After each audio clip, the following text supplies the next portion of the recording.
Good morning, everybody. Welcome to this meeting of Babergh District Council Cabinet. I'm Councillor John Ward, leader of Babergh District Council. May I remind you of some domestic arrangements first.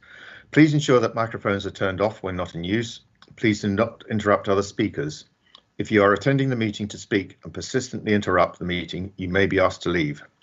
Please remember to use the chat function only to indicate that you wish to speak and not to post comments or questions. Please note that messages in the chat panel can be viewed by people watching the live broadcast. I would like to remind everyone present that this meeting will be broadcast live to the internet and will be capable of repeated viewing. The whole of the meeting will be filmed except where there are confidential or exempt items. If you make a representation to the meeting, you will be deemed by the council to have consented to being filmed. By entering this meeting as a speaker, you are also consenting to being recorded by the council and to the possible use of those images and sound recordings for webcasting and or training purposes.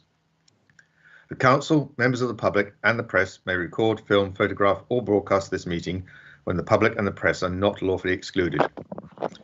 I'll now ask the governance officer to carry out the introductions. Claire. Thank you, Chair.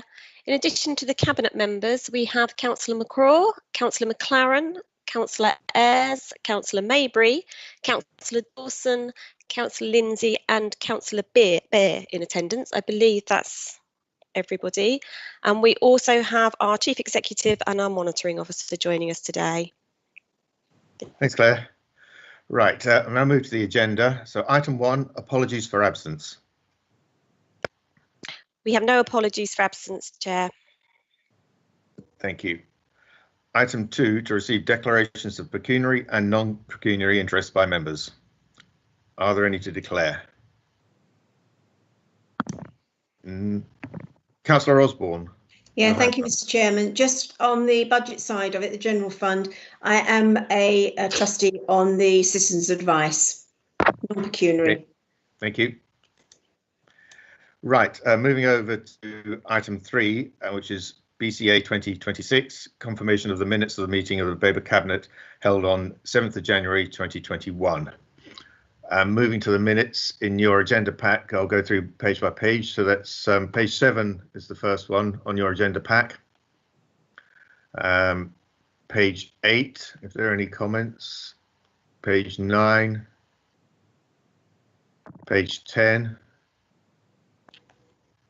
Page 11. Page 12 and page 13.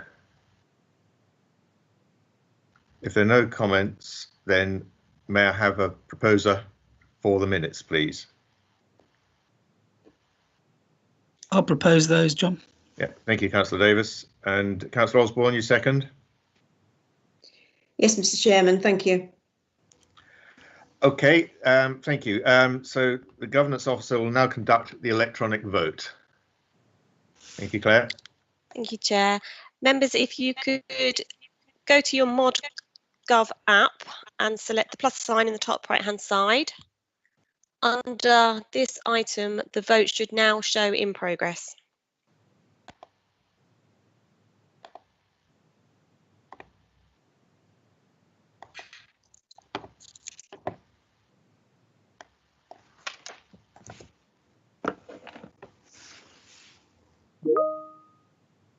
Thank you, Chair. That's 7 votes for. That's unanimous.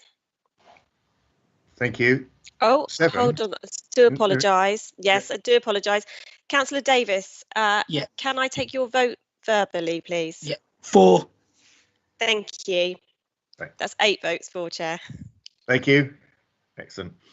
Right, item 4, to receive notification of petitions in accordance with the Council's petition scheme. None received, Chair. Okay, thank you. Item 5, questions by councillors. We do have some questions by councillors. The first one is from Councillor Fraser. I understand Councillor Fraser is not here, in which case I will read it out on his behalf. And it's Babergh's high street businesses are still currently closed for trading due to government COVID-19 rules and guidelines. In Hadley, there has still been no consultation with any business organisation or the Town Council, which resulted in considerable protest against these parking proposals.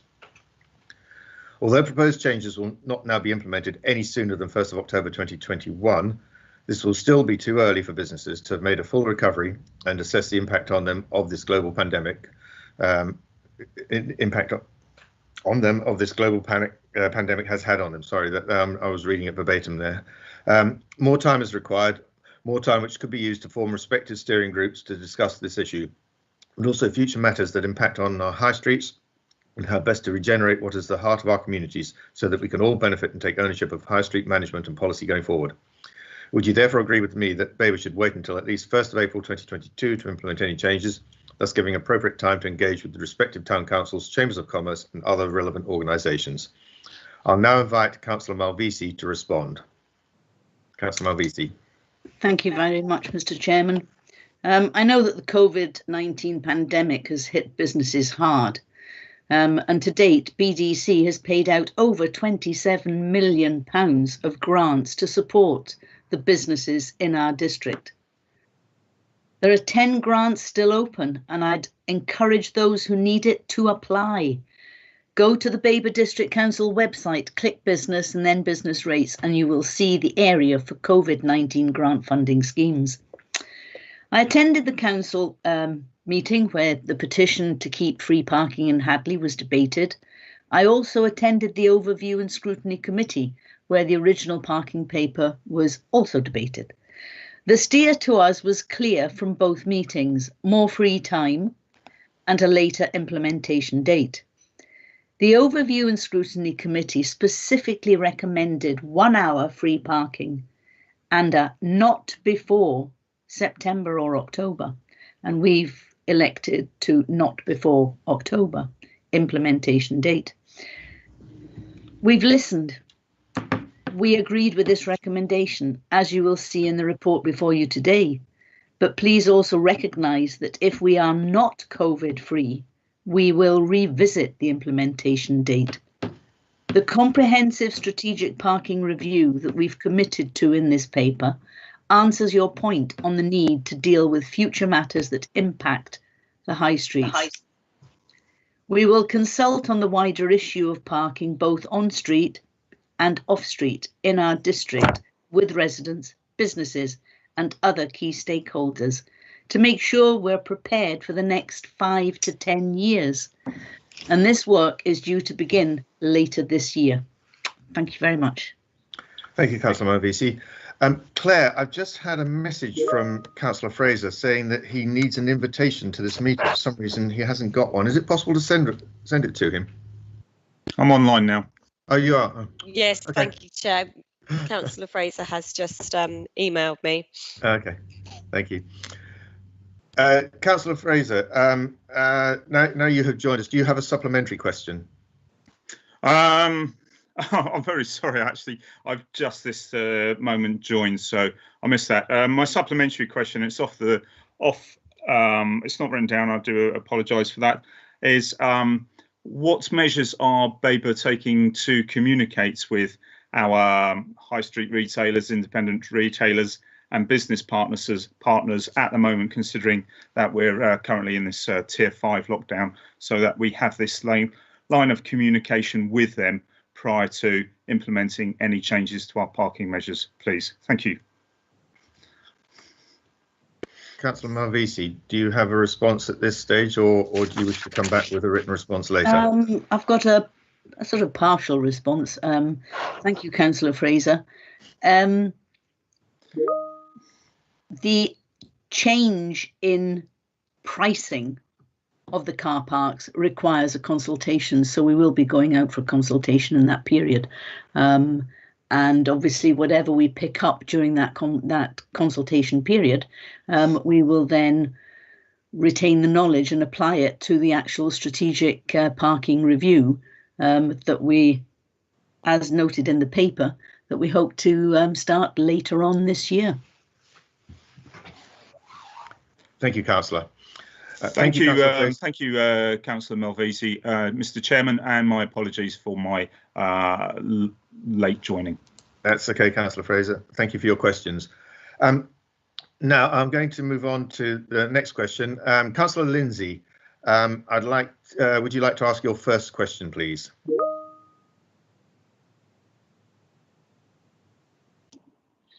Yes, thank you, Chair. So I've got two. So just the first one, Brighton and Hove Council. Just a few days ago, they're going through the same process as us. They set up a sustainability and retrofit reserve of £4 million in their housing revenue account, starting in the 2021-2022 financial year. This is to retrofit the council housing stock in order to meet their goal of zero carbon by 2030. In view of the urgency of addressing the climate challenge, why doesn't Babergh set aside a similar reserve beginning 2021-22 a financial year to help meet our target? Thanks. Thank you, Councillor Lindsay. Councillor Osborne, would you like to respond? Yeah, thank you, Mr. Chairman. Thank you, Councillor Lindsay, for your question. Babergh District Council is committed to the aspirations of decarbonising our existing council housing stock, along with our broader commitments as part of our motion on a climate emergency and more recently our carbon reduction management plan, as well as our homes and housing strategy. Currently, work is taking place by officers to develop a revised housing revenue account business plan, which will set out our ambitions and our financial commitments in the medium and long term. We expect to bring this work forward during the summer, and we will ensure the development of our plans involve members through meaningful involvement and consultation. We know that a recent national housing survey has put the cost of decarbonisation at £20,742 per property, whilst the figures provided by the social housing sector range from £3,000 to £50,000 per home. For us, the cost could be up to £70 million. Whilst we know that the cost of retrofitting the social housing sector is estimated nationally at £104 billion. It is for these reasons that we do not see any benefit to creating a specific reserve for our HRA housing stock in relation to retrofit and sustainability, especially when the required investment is so significant in addition to the whole landlord service and all the initiatives we wish to undertake to improve our services for tenants. Our work on the development of our business plan requires a transformational approach which utilises our ring-fenced income and ensures that we can provide our existing tenants with high quality, safe accommodation that provides tenants with benefits such as affordable energy bills whilst supporting our wider environmental aims. This inevitably will involve looking at invest to save initiatives in order to free up monies to enable us to meet the huge challenge in making our existing housing stock carbon neutral. As demonstrated, we need to maximise our HRA receipts to support the improvements to our existing stock while supporting our ambitions to build much needed new affordable homes for our residents. This is why we are committing £21.5 million during the next 4 years to our capital programme for housing maintenance and renewal, and a further £16.2 million to new build and acquisitions during the same period. Hence, creating a reserve is not the solution, and a broader review of how our HRA assets and limited resources meet all our aspirations will be carried out and put forward in the forthcoming HRA business plan. I would like to add that this council has a history of environmental improvements to our council housing, which benefits our tenants and the wider environment. Historically, this may have been re-roofing homes, installing double glazing, or installing central heating. I would, however, point directly to the large solar PV programme that took place in 2014-15 and has resulted in greatly reduced bills for our tenants. Warm Homes Grant that has historically provided hundreds of air source heating systems, loft and cavity wall insulation programmes, currently the successful bid for the Green Homes Grant, which will provide environmental and sustainability improvements to 38 council homes in Babergh, whilst we await a decision on our bid for the second round of the Green Homes Grant funding. An external wall insulation programme will begin very shortly, which will benefit and improve a number of homes in Great Cornard, as well as work being undertaken in Springlands in Sudbury, together with more properties in Babergh. Thank you, Mr. Chairman. Right there. Thank you, Councillor Osborne. Councillor Lindsay, do you have a supplementary question? Yes, yes, please. I just wonder how. So I think what you're saying is that you're not going to commit any set sum, certainly not this year, and we don't know what you're going to commit to retrofitting homes to make them, carbon zero, at least until you produce this business plan. I just wonder how that squares with the commitments in the carbon reduction plan, which said that the officers were going to draw up a report to assess exactly what the needs were for retrofitting the council homes. And that was supposed to be by the third quarter, I understood, the third quarter of the current financial year. So, in other words, it's already passed. That passed in December. Yeah, although we will be committing some money in the HRA plan, but not necessarily ring fencing a large amount. And we need to think outside the box and to be innovative in our approach rather than simply setting monies aside. As mentioned in my response, we will be reviewing how we can meet our combined aspirations and how they can be delivered. But we need to strike a good balance between delivering on our carbon reduction plan and also providing homes for those affordable homes for those in need.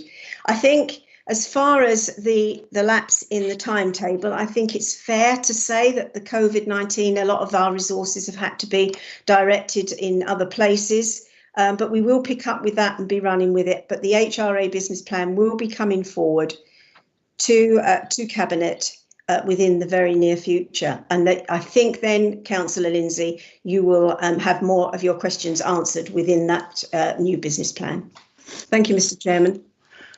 Thank you, Councillor. Councillor Lindsay, would you like to ask your second question, please? Yes, thank you. The Suffolk, this is in relation to the car parking charges. The Suffolk Climate Change Partnership, of which Babergh is part, has proposed that a reduction of 25% in car use in Suffolk by 2030 is required to get to net zero by 2030. It is building consensus amongst the business community for this target.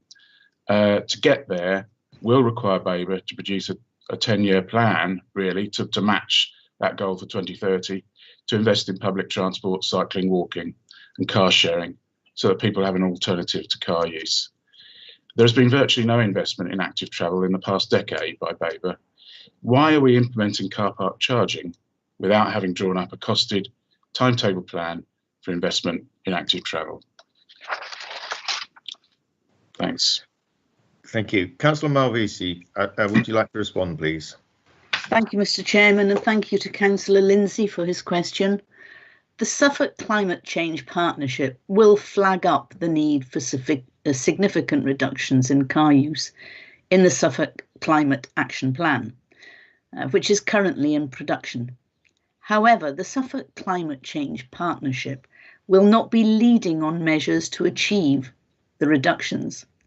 That will be for transport and planning specialists across the authorities to deliver, which includes Babergh, through new Sustainable Travel Officer, who has only recently been recruited and will be producing a plan. The Council agreed early last year to recruit a Sustainable Travel Officer, and I can confirm that Catherine Davis started in this role on the 1st of February.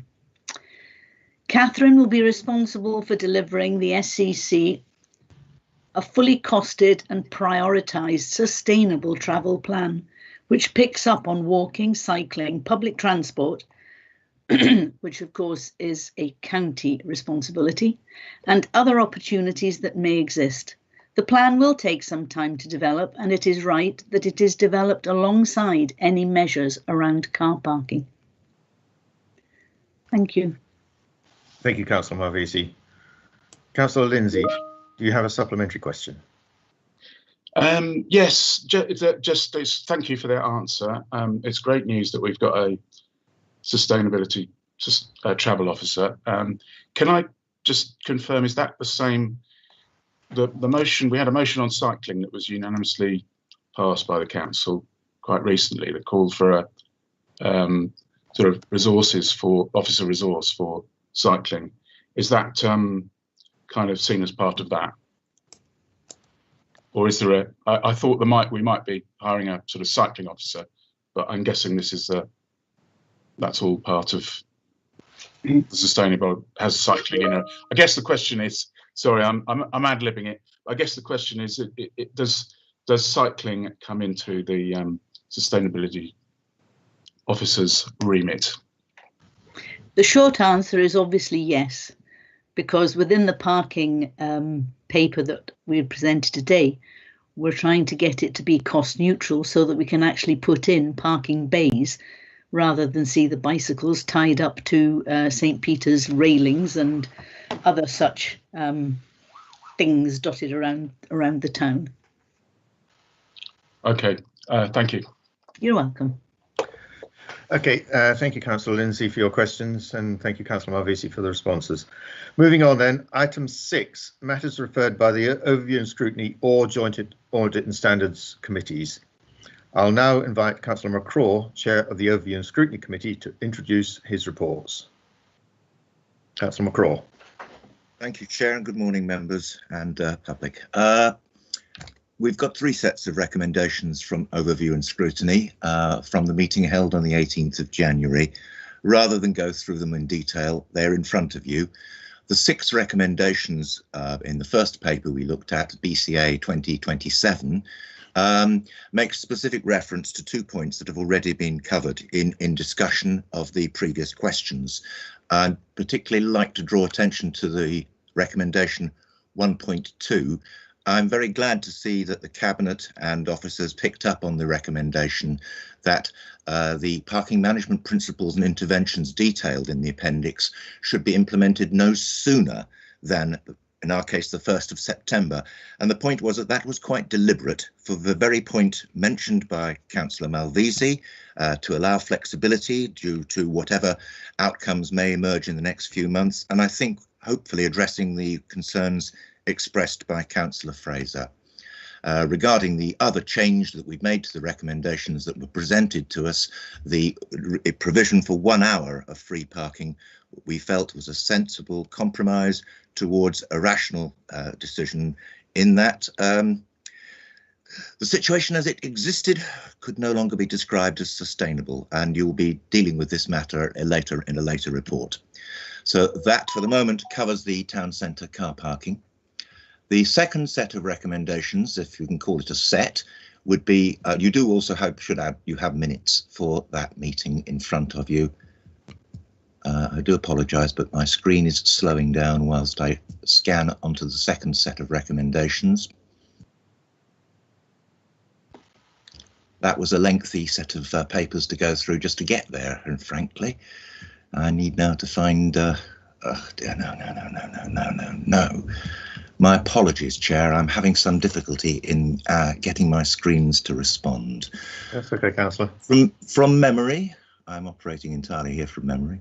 The second set of recommendations concerns the budget, and that we recommended recommendations 3.1 and 3.2 to the Cabinet, with the exception of any subsequent effects from our parking recommendations, which will be debated today.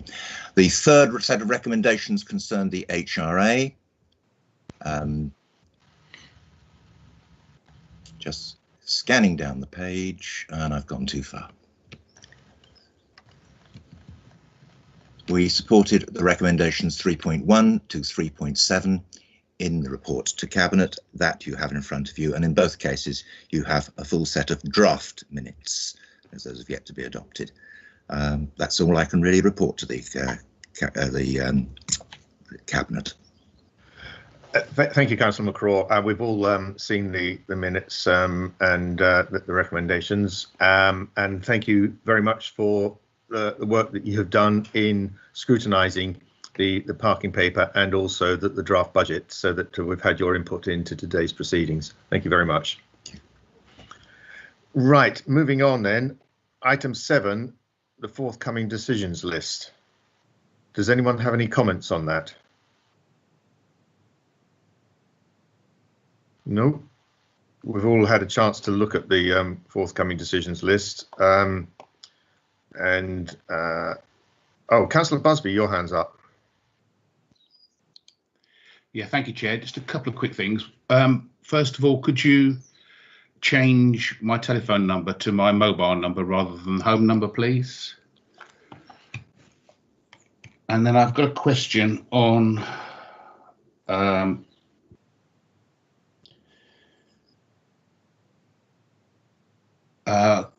one of the items. I didn't understand. Let me just go through to find it.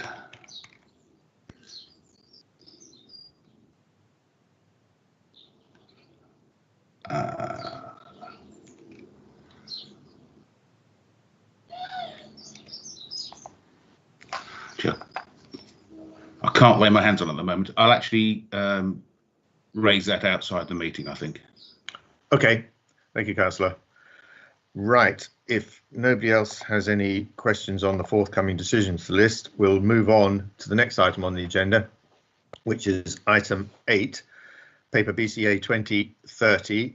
These are special urgent decisions taken by officers during the COVID-19 pandemic under delegated powers in accordance with Part 2 of the Constitution. So I'd like to introduce this report, which is for noting only, which you have in your agenda pack, and it's detailing the special urgent decisions that have been taken for decisions over £150,000 and which are exempt for call-in. And these have been taken in consultation with the chair of the council and taken by officers using their delegated powers during the pandemic. There are 2 decisions that are detailed in Appendix A of your report. One concerning the additional restrictions grant scheme, and the other the local restriction support grant scheme. Does anyone have any questions on that? But as I said, it is for noting only. In which case then we'll move on to item 9, which is paper BCA 2032, the car parking study report. And I'll now ask the Cabinet Member for Environment to provide an introduction. Councillor Malvisi, over to you, please. Thank you very much, Mr. Chairman. As most people are aware, the town parking report was originally prepared for Cabinet for the 7th of January. It was not considered at that meeting, but was instead deferred to Overview and Scrutiny Committee so that the petition submitted could then be debated at full council. Therefore, the report has been rewritten to take into account the discussions at both of these meetings, together with the various other submissions received from members of the public. I've considered all that I have heard and have changed the recommendations in the report to reflect this. I was asked to extend the free period to 1 hour, which we've done. I was further asked to push the implementation date to not before October 2021. And again, I've done this. I would like to clarify at this point that the report is purely about Babergh district car parks. There are many areas of on-street parking in our towns and villages that are free to park on, and they fall under the remit of the county council because they're highways. I wrote to both Sudbury and Hadley town councils, as well as both Sudbury and Hadley chambers of commerce, to tell them about the new recommendations. The town councils replied to me jointly, asking for the decision before you today to be postponed until after the comprehensive parking strategy review. The comprehensive strategic parking review, to which we are committed in this paper, will deal with future matters that impact our high streets and therefore our car parks. The decision today is about what is needed now to address the current issues. We need to ensure that there are spaces now for people to park when they are visiting the towns. We also need to make sure commuters and workers park in the best places to allow this. We need to invest now in our car parks to a standard people expect to see, and we need to play our part in increasing air quality in these areas. I was asked why I'm proposing a motion on car parking. Many presume car parking is a political hot potato, that it's too dangerous to touch. But we're not elected to run scared of controversial issues. We're elected to try and do our very best for the entire district. The best way I can explain my reasoning is by recounting a request from our council chairman, Councillor Grandon. Catherine asked me to meet her to assess the small car park at the Hackney Railway Walk. We visited this sorry excuse for a car park. The grass verges are practically non-existent. And if you do drive up there, please put your wellies on before you get out of the car, because half of it is a swimming pool. The signage is also poor, it needs replacing. The whole car park needs repairing. And that's going to cost money. And where's that money coming from? What also struck me were the number of commercial vehicles parked there mid-afternoon. I doubt these people were out walking their dogs. Anecdotally, I was informed that people actually park there all day, thus depriving others from enjoying the facilities of the walk. This also added to my own experience of locating a car park when visiting prior to moving to the area. As a newbie, I found North Street car park illogical in both its entry and exit, and not very well signposted for either. Are there really exit and entrance signs? An arrow? Maybe I'm blind. I didn't see them. The car park outside the Kingfisher Centre is confusing if you are not from the area. Shared space is one thing, but clarity is also required, especially if you're looking to increase visitor numbers to the area. Relating my experiences to Cassandra Clements, our Assistant Director, it was felt that the costs being borne by Babergh for discretionary services meant that money which could and should be spent on other things was suffering. As we all know, the importance of car parking is not just in the quality of the facilities for each motorist, but in the effective car parking management, which should be designed to balance traffic management and environmental impacts, with support for local residents, visitors, workers, and the economy. Introducing the Climate Change Action Plan, followed by the Biodiversity Plan, also highlighted the need for bicycle parking.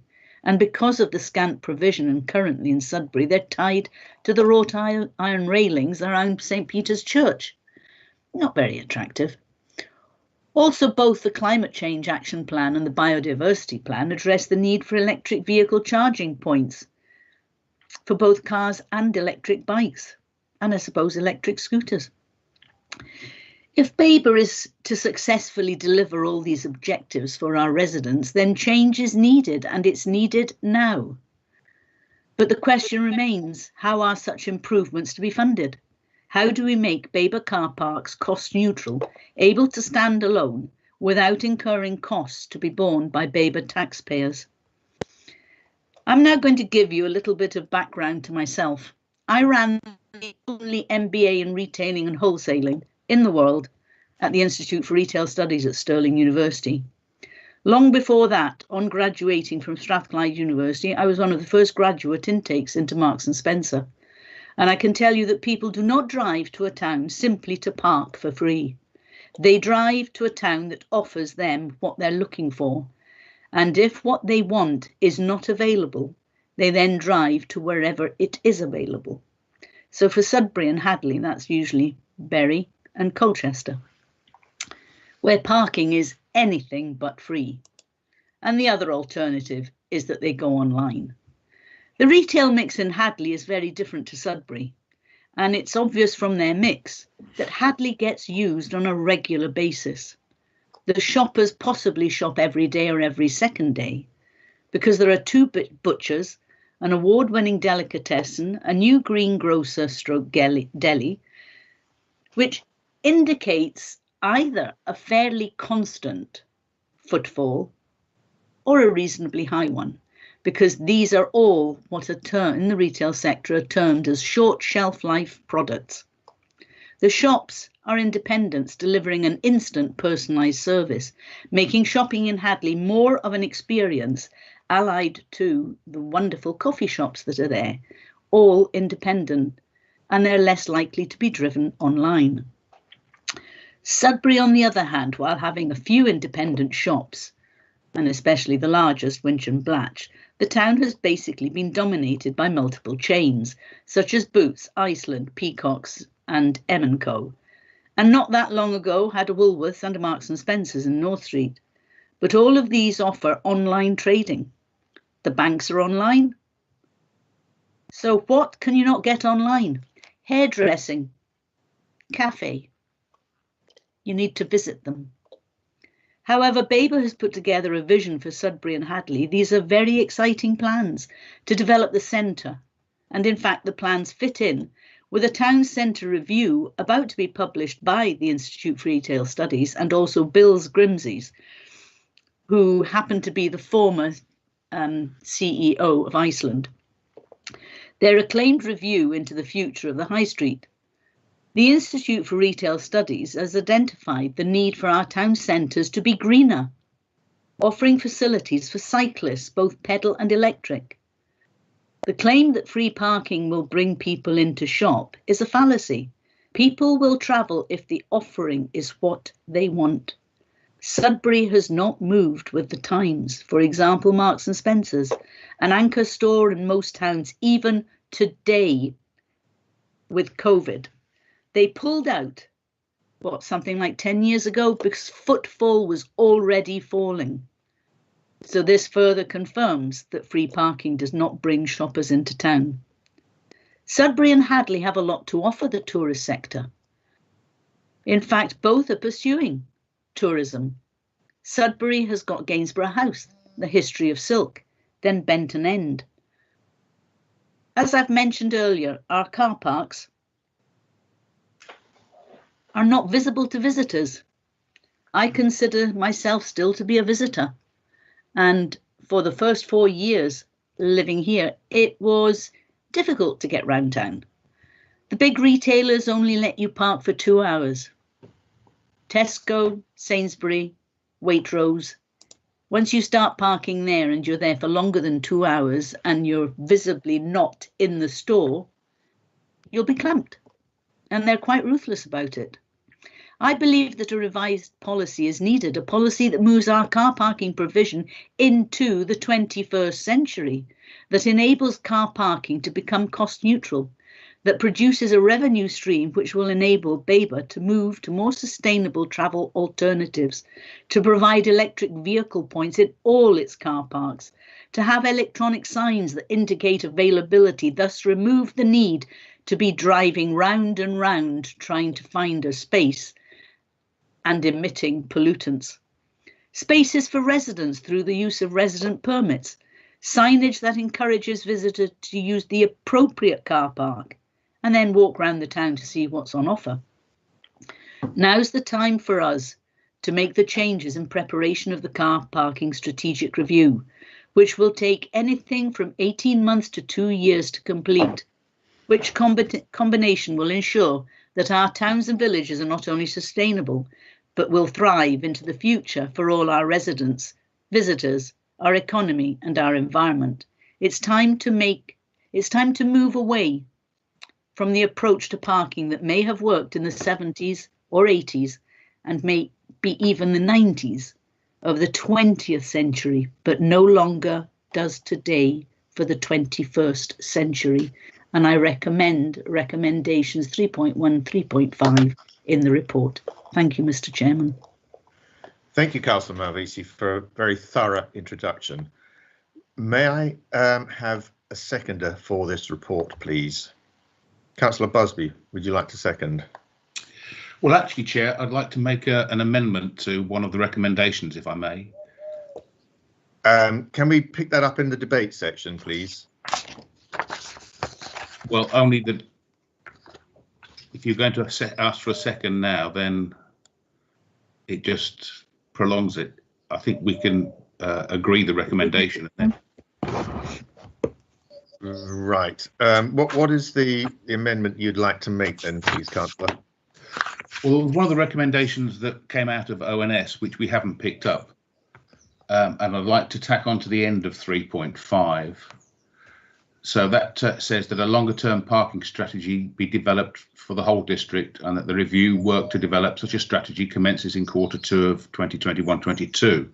I'd like to add on, this strategy should ensure that a proportion of income generated from chargeable parking will be allocated to the delivery of the sustainable travel agenda. Right, okay. We would have to first vote on, when we do come to vote, on that amended recommendation, and then either that gets accepted or we go back to the original recommendation if not. But at the moment then, we'll run with this as an amended recommendation, and you'd like Chair. to second that. Sorry, Claire, yeah? Chair, it's Claire. If I may, we will need to have the original recommendation seconded before we can then propose an amendment. Okay, all right, thank you. Thank you. Okay, may I have the original recommendation seconded, please? Chairman, if I may, I think the monitoring officer wanted to intervene. Okay. Oh, sorry, Emily, I didn't see your hand.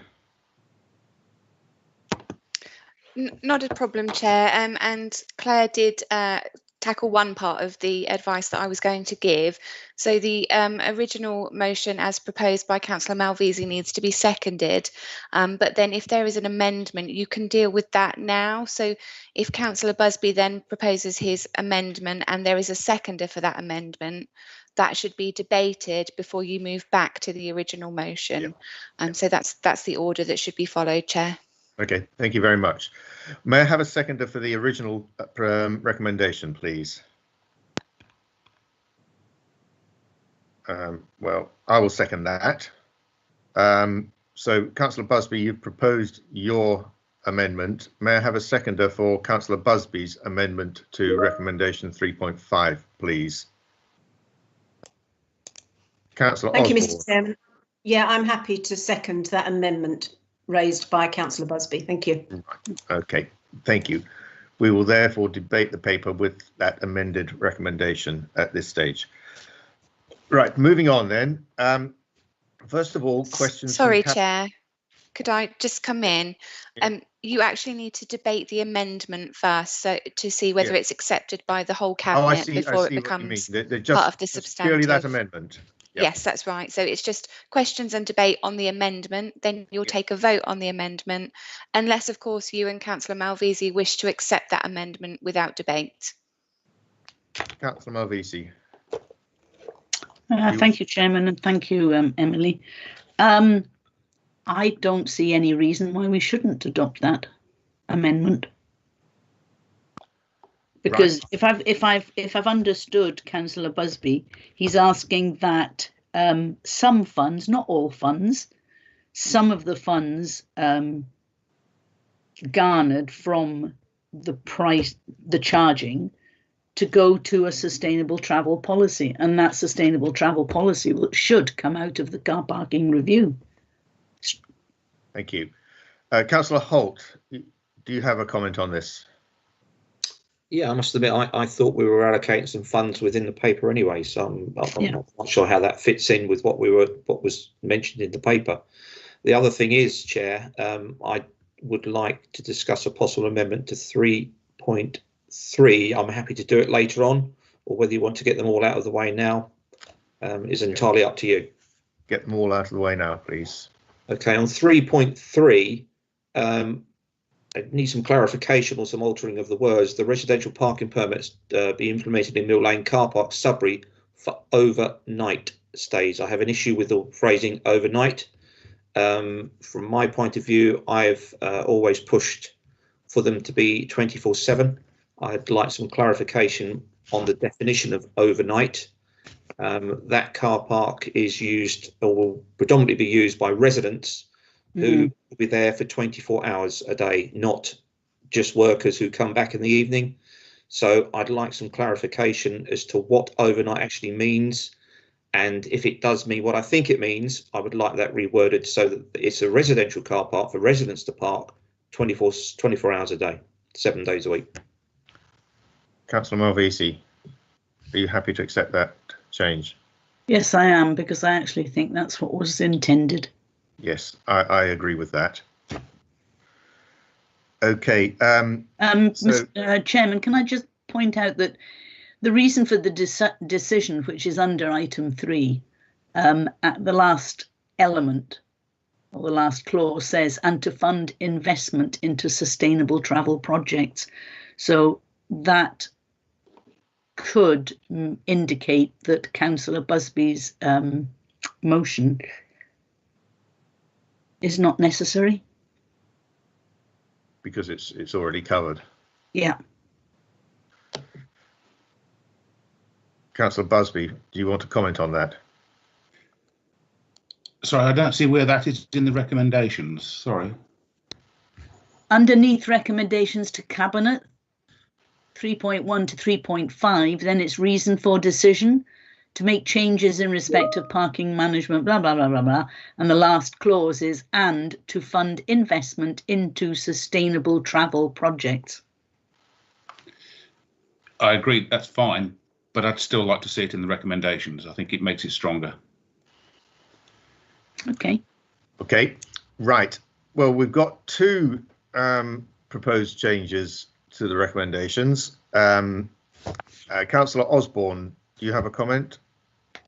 Yeah, thank you, Mr. Chairman. No, I was just going to say, in respect of seconding Councillor Busby's amendment to that recommendation, I'm still happy for that to continue, even though it is highlighted elsewhere in the report. I think it does give it that much more clout.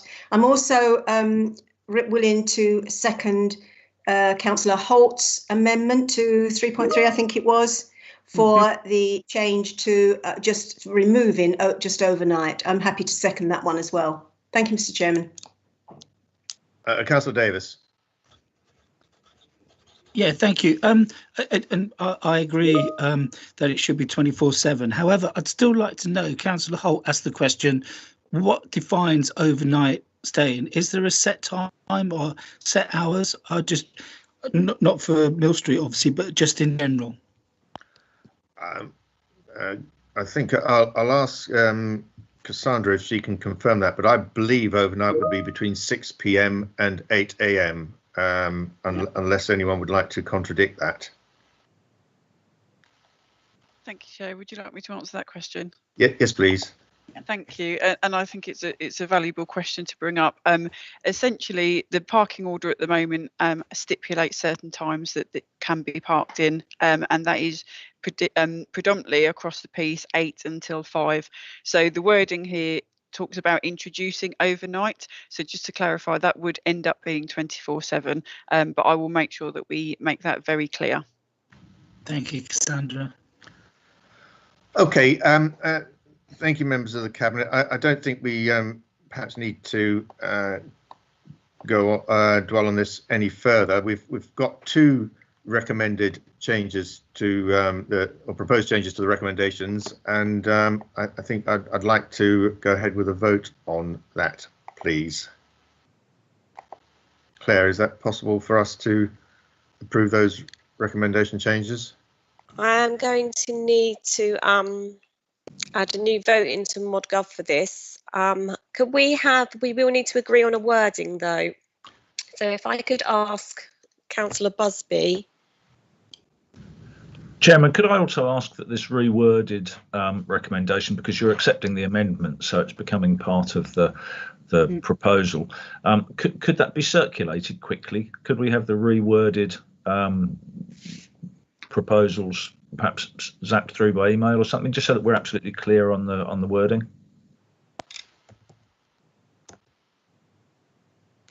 Councillor Busby, are you able to send that through, please?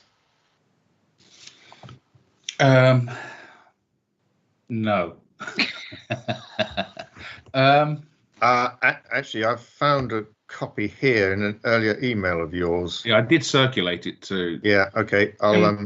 I'll just send that to Claire and the Cabinet.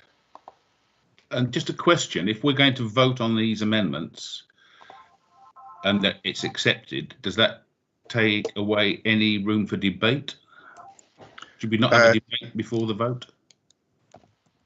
No, it does not. All it means is that the wording of the recommendations in 3.3 and 3.5 will be different, and we'll be proceeding with the rest of this particular item on the agenda with that revised wording.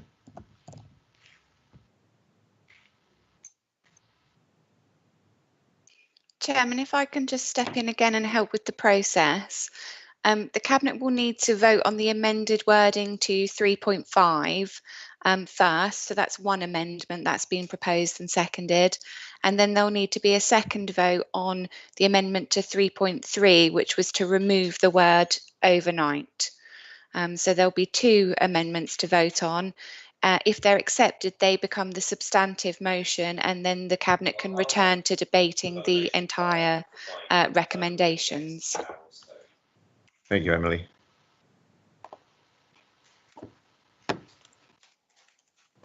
Could 3.3 say that residential parking permits be implemented in Mill Lane Car Park, Sudbury, to include overnight stays?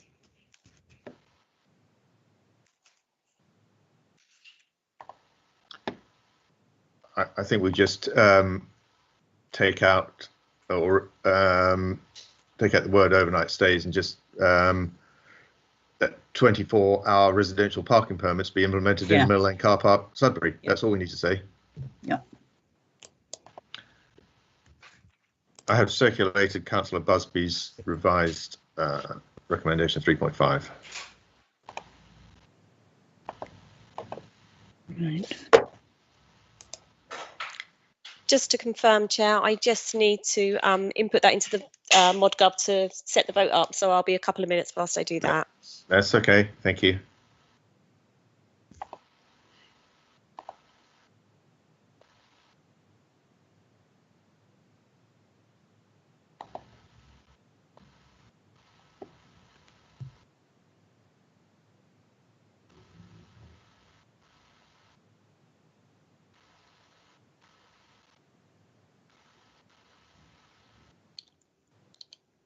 Actually, Chair, while we're waiting, can I just ask a quick question on the table 2, the charges? Will they apply to Sundays as well? No.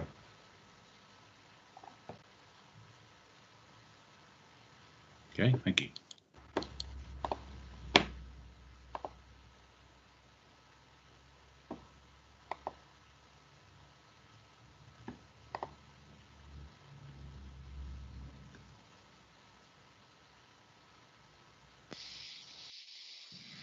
Okay, members, so we now have the first amendment ready, which reads to vote on the amendment to recommendation 3.5 that a longer term parking strategy be developed for the whole district, and that the review work to develop such a strategy commences in Q2 of 2021-22. This strategy should ensure that a proportion of income generated from chargeable parking will be allocated to delivery of the sustainable parking agenda. Travel agenda, apologies. So I will now start that vote for you, and then we will move on to the second amendment.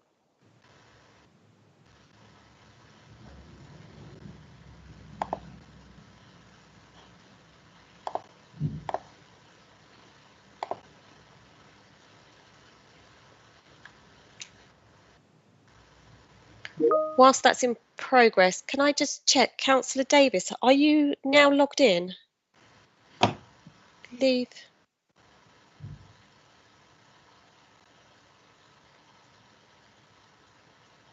That'll be a yes. So that Yes, I is, am. thank you. That is 8 votes for, Chair, so that's unanimous. I will now set the second amendment. The second one will... Actually, Claire, there's a slight spelling mistake on that amendment. Oh, okay, I'll go in and change that later. Thank you. Yeah. Oh, yes, I put allocated. The amendment to recommendation 3.3. I can't see that in ModGov at the moment. I'm now setting it up. Oh, sorry. And this is to remove the word overnight. It's to say that 24-hour residence permit parking will be available. Hold on, I've got to go back to the report now. That 24-hour residential parking permits will be implemented in Mill Lane Car Park, Sudbury, subject to the statutory order process and requirements for consultation. Yeah, so that removes overnight. Yeah. Yeah.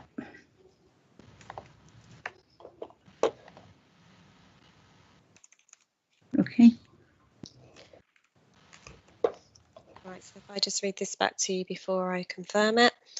24-hour resident parking permits will be available to residents in Mill Lane, Sudbury. Yep. That's subject to statutory order. Okay, I will now confirm that, and we will be ready to vote on that one.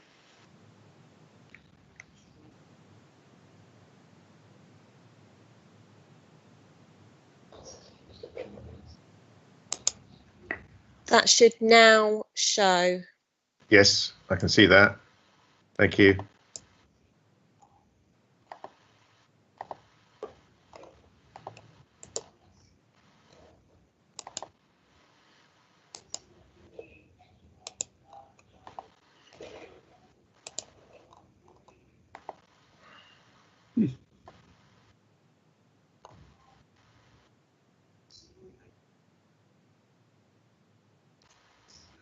Just waiting for one more vote.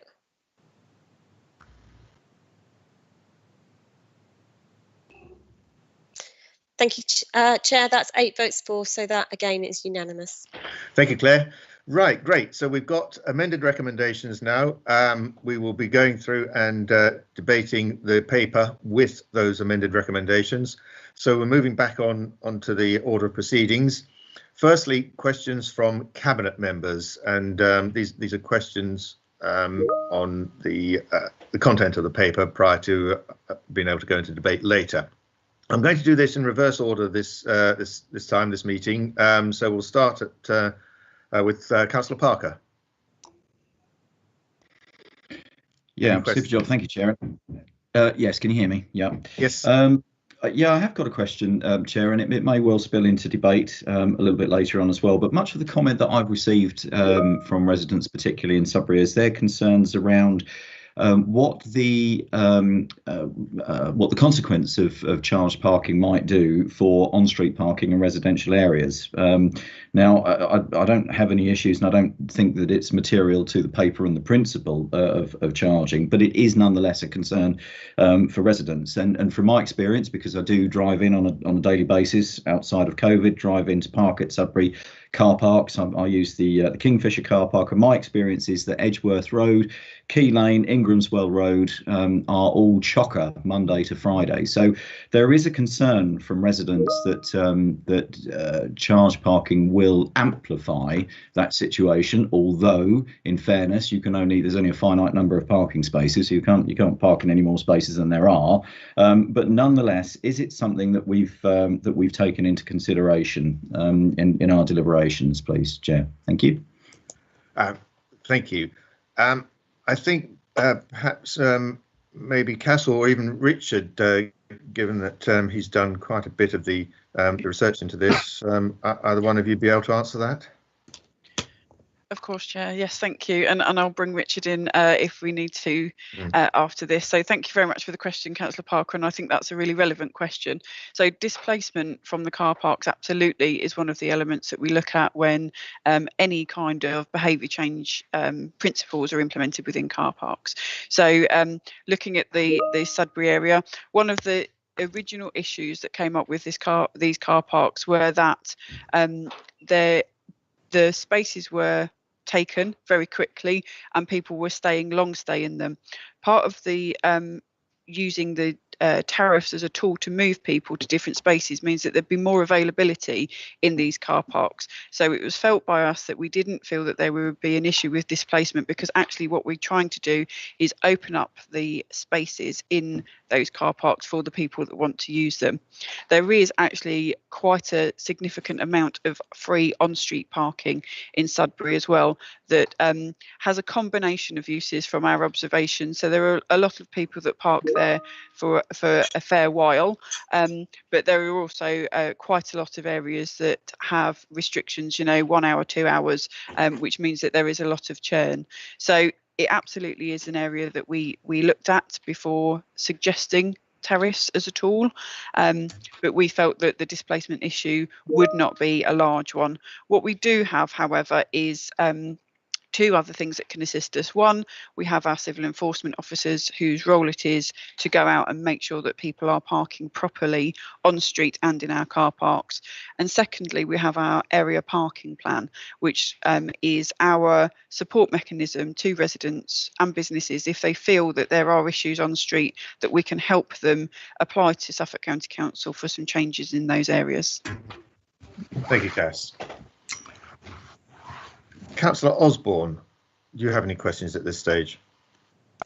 Well, I was going to ask exactly, thank you, Mr. Chairman, I was going to ask exactly, excuse me, the same question that Councillor Parker has just asked, because obviously in our market towns, there is a problem with on-street parking. Some of the buildings just weren't built to accommodate 3 or 4 cars at a time. But Cassandra has answered that query, so thank you very much, but I will be joining in the debate. Thank you, Mr. Chairman. Thank you. Councillor Holt, any questions at this stage? Caught me out then. Yeah, parking permits for residents, workers.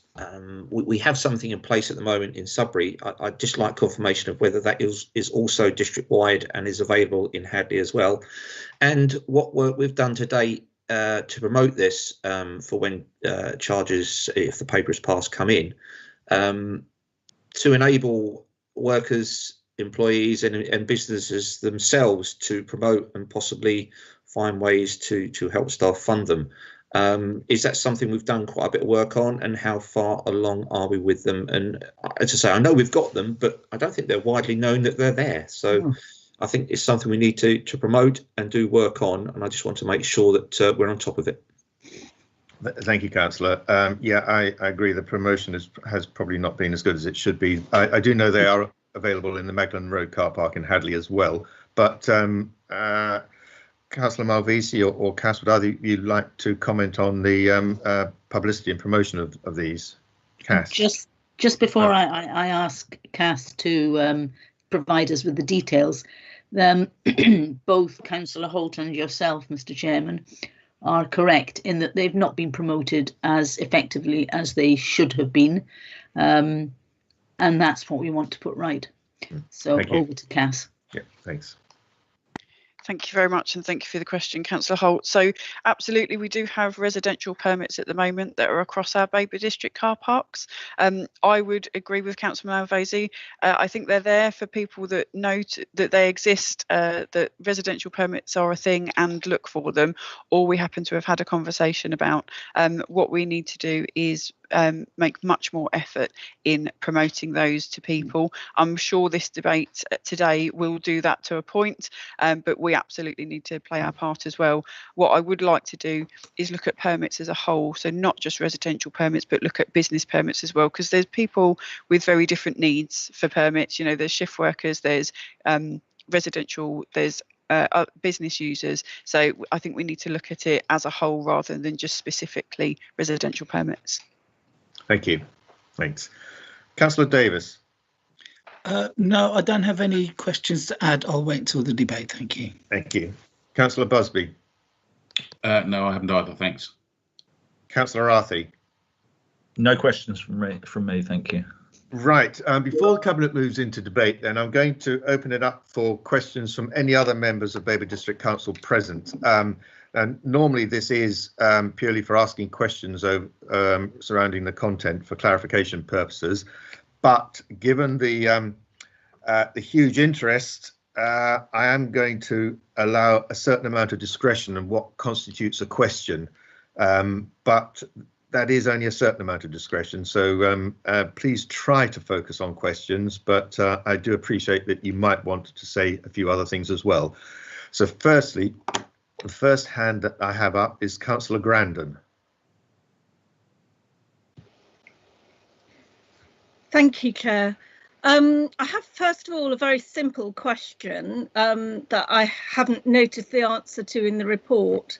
What hours are the chargeable hours? Does it finish at 5 o'clock or what time? Because we've also got to think about the nighttime economy. So that's my first simple question. Could that be answered, please? Councillor Malvisi or Cass? Yeah. Very happy to answer that question. Yeah. Thank you, Councillor Grandon. Absolutely, I can confirm that the charges are Monday to Saturday, and they are 8 AM until 5 PM. Sundays, there are no restrictions, and bank holidays, there are no restrictions. Thank you. Well, obviously, Sundays, everything is closed in Hadley anyway, so that's not really that much help. I'm very disappointed that Saturday afternoon is no longer, currently, you don't even need tickets in Hadley car parks from noon Saturday till Monday. So that's disappointing to lose that carefree time from noon onwards on Saturdays. So I'm very disappointed that we've only got an hour free parking, and that the charged for time still remains at £1. So and also the other thing I'm concerned about is everything being on the green agenda, and because Babergh is not paying for example, the green, the cycle parking and so on, Town Council is organising and paying for that anyway in Hadley. So, you know, that shouldn't be considered as something that Babergh's doing. The car park, the Railway Walk car park that Councillor Malvisi keeps referring to was something that I drew the attention to a few years ago, and has been on our list to do anyway. My other concern is I don't feel that the debate at the full council has been listened to by Cabinet. Nothing in this paper seems to refer to having listened to the debate at full council. It only seems to have listened to the very favourable motion that was voted for in overview and scrutiny. Thank you, Councillor, for your comments there. I will ask Cass to pick up on the cycling provision, because I know that Babergh has plans for cycle storage alongside electric car charging and charging for other EV vehicles, electric vehicles. May I just intervene one second, please? I take your point about the debate at council, but the motion there was a very specific one, and we have taken on board the contents of the debate in that motion. But Cass, would you be able to pick up on cycle storage and another provision like that, please? Certainly, Chair. Thank you very much. And also, my colleague Fiona Duhamel is in Cabinet, who may have some more detailed information. But I know that, firstly, with the changes to the leisure centre, there's additional cycle storage provision being put in as part of that capital spend, and also that in the area of Market Hill, as part of the Active Travel 1 fund, new cycle parking has been put in. But perhaps, Chair, if you'd allow me, if I could invite Fiona, who I believe is on the line, who could give some more detail. Yeah, thank you. Fiona, would you be able to Thank you, John. That, Yes, so just to reiterate the point earlier that we have obviously appointed a new sustainable travel officer, Catherine Davis. Catherine will be tasked with looking not only at cycle routes but also cycle provision. And the other point I just wanted to make is that Michael and I had a good discussion with the Town Council and with the newly reformed Hadley Chamber the other day, and we're talking to them about how we could start to look at locations for cycle storage. And we've had a similar conversation in Sudbury. Obviously in Sudbury, we've obviously installed new cycle storage through the Active Travel One. Yeah. Thank you very much. Thanks. Councillor Grandin, do you have any other questions before I move on to the next person in the list? No, only to say though that while I think it's great that electric car charging is being installed, I actually never see anyone using it in the two places that we have in Maiden Way car park. It's very, maybe I've seen people use it a couple of times.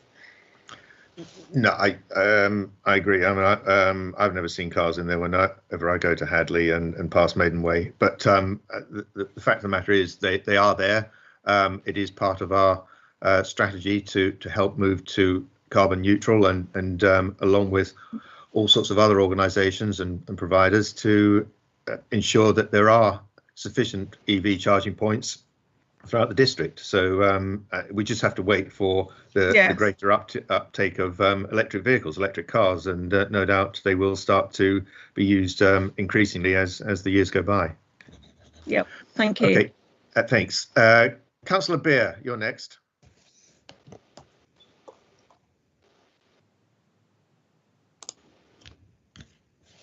Thank you. You can hear me and see me. Thank you, Mr. Chairman, Cabinet members. I have tried to alter what I'm going to say by some of the things that you've already said, but bear with me. I'd got a statement which I've put into questions. There's about 6 there, members. My motion of September 2019 asking for parking reviews a long time coming. I'm told possibly starting later on in this year. In the meantime, no consultation or communications with myself or other members, certainly no Hadley and Sudbury councillors have been involved, only with the North Essex Parking Partnership. Presumably these are a consultant that we've employed, and I'd like to know how much has that cost the taxpayer of Babergh District Council. They say in their report, and I go from all the papers you've sent out, that the car parking charges do not discourage visitors. Also, the introduction of charges is not solely for generating an income. Unbelievable that. The independent parking study commissioned by Babergh has not spoken to the people affected by this. Babergh, you have not listened to the people who are complaining and who have written letters with their views and their comments to the local press, radio, and sent emails and letters to members, and have submitted 2 separate excellent petitions from Hadley and Sudbury containing of around 2,660 plus signatures. How does the Cabinet justify ignoring this? Balanced traffic management, the needs to support local residents, visitors and workers and grow the commercial viability of our towns. What do we get instead? Page 4, paragraph 5.3. Development and regeneration support, the delivery of town projects. This is the removal, loss of parking spaces on the Market Hill. So the simple answer is charge more for parking and give less parking spaces in return. It's acknowledged in all this that it will have an impact on the loss of parking spaces. So with less spaces to park, motorists will have to look to the side streets. I did hear Councillor Parker mention this, and the residential areas to park their cars. Also, this discouraged pass and trade to stop, park and go. This will damage our economy, the high street. It is hitting people very hard, traders and shopkeepers, with all the proposed council tax increases and the return eventually of business rates, increased parking charges, there'll be less money to go around and less spaces to park. What is your answer to all that? We already have many empty shops, no major outlets, less footfall, because we have seen an explosion to online shopping, and major banks encourage you to go online. And this will continue if we pursue our blind obsession to destroy the centre of our towns by charging more. 1 hour free parking is not long enough time for some of our elderly residents and young families to park and go shopping. Much is made of the environmental and green issues. We all support carbon reductions, and yes, we need to look at other modes of transport like e-bikes and electric vehicles that are being encouraged. But remember, members, the motorists will certainly be playing their part by 2030. If they want a new car, then they will have to buy electric. So they will certainly be putting their hands in their pockets to help pay for the environment. And all we do is reward them by increasing car parking charges. I'm nearly at the end. Why have different charges throughout Babergh? This will only confuse people. It should be the same tariff throughout the district. And why exclude Lebanon car parks? It is a tourist village and the one place where you would expect to pay and you choose not to do so. Also, you can't seem to agree on a start date. The only date I would agree on is no new date at all. Finally, I would not support any increases in car parking charges and the resultant loss of parking spaces in Sudbury. If you're now moving to a vote and it goes through, it will be a death blow dealt by Babergh to our towns, Sudbury and Hadley, brought about by 8 members of a Rainbow Coalition cabinet. Thank you. Thank you, Councillor Beer. I've made a note of 1 or 2 questions in that, and I'll see if Cass can pick up on those. I'll try and summarise them. The one that I would probably like to address myself is listening to the views of the petitions and also the correspondence we've received. And we have received a lot of correspondence, and that there is in much of it an acceptance, sometimes with more or less enthusiasm, that we are trying to compromise, and that the compromise that we are proposing today is something that many people can live with, because they do understand the imperatives that are driving the need to change our parking tariffs. But for many people, the 1 hour free is quite a useful change from 30 minutes. I'll pick up on when it comes to debate. I have more to say on that matter. But in terms of questions, one of the specific ones, you wanted to know how much we've paid for the North Essex Parking Partnership to advise us on this. Along with that, if Cass could give us some indication, perhaps it needs to be set into the context of what that money has actually provided us with, because it has been very helpful in drawing up today's paper. The other thing about loss of space on Market Hill, well, that is obviously something that county are proposing as part of the joint vision for the centre of the town, that and the redesign of road layouts, etc., bus stops and whatever. Maybe Cass can come back with some comment about how we're addressing that loss of space in the short term, because obviously, Councillor Beer, you and I know that in the longer term, our parking strategy may well, as it has to, address future capacity requirements. So we will look at providing additional capacity elsewhere. I think I'm just trying to see what other questions were buried in that. Those are the 2 key ones I thought that came out for me. Councillor Beer, is there anything else specifically that you would like answered as a question? The Lebanon car parks. Oh, the start dates. The start dates, yeah. Well, we'll come on to start date when we go into debate, if you don't mind. No, that's fine. And I think perhaps, Cass, can you make any comment about Lavenham and the situation there? I know we'll probably pick up on that ourselves in debate, but if there's anything that can be said at this stage. So, Cass, I'm sorry to sort of drop these on you, but are you able to provide any responses to Councillor Beer on those points? I can, thank you, Chair, and thank you, Councillor Beer, for the question. So on the work done by North Essex Parking Partnership, that has totalled £11,000, and that has covered numerous visits out to site, not looking at not only the car parks themselves as an asset and what's needing to be done to them, but also observations of parking. They have done all of the analysis of the data that the council holds on how the car parks are used, so the number of tickets issued when, and any long stay charges as well, but though specifically we did ask them to look at the short stay.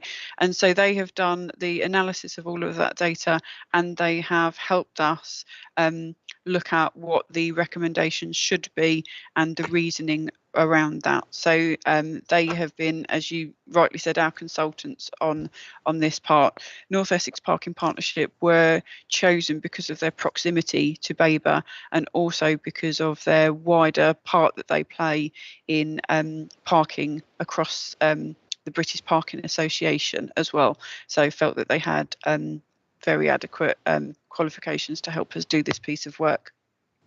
And then, Chair, I believe you asked me to talk about loss of space. So I think you actually probably covered it for me. But in terms of using tariffs as a tool to move people, that is the tool that we're using to make sure that people are using the right spaces for the stay that they're doing. So it was seen from the observations and from the data that came in that there is enough parking in the car parks if long stays were in the outer car parks and creating availability in the ones closer to our high streets. So there is enough availability. It's just people wanting to pop in, to pop to the bank or do something, short. We're not willing to park so far away, and we're either idling in our car parks or going around the gyratory system to come back and try again. So in terms of loss of space now, I think we believe that there will be capacity if we just move people to the right spaces. In terms of future capacity, absolutely the comprehensive parking review will be looking at all of those wider issues. And if I could just add, Chair, that in terms of the consultation element of this is part of any application for a new traffic regulation order, and so consultation will happen if this decision goes ahead today.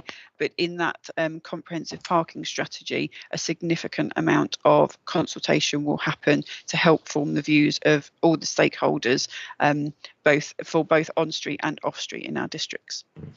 So just to be clear, Mr. Chairman, the officer is saying that you will be talking to those people, motorists affected by this, because to date you haven't done so, and that obviously by killing off the pass and trade, stop, park and go, you won't be encouraging that at all.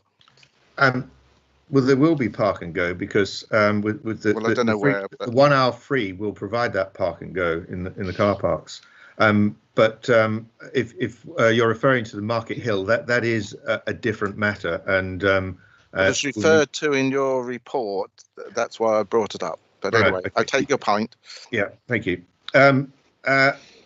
Okay then, Councillor Mabry, you're next.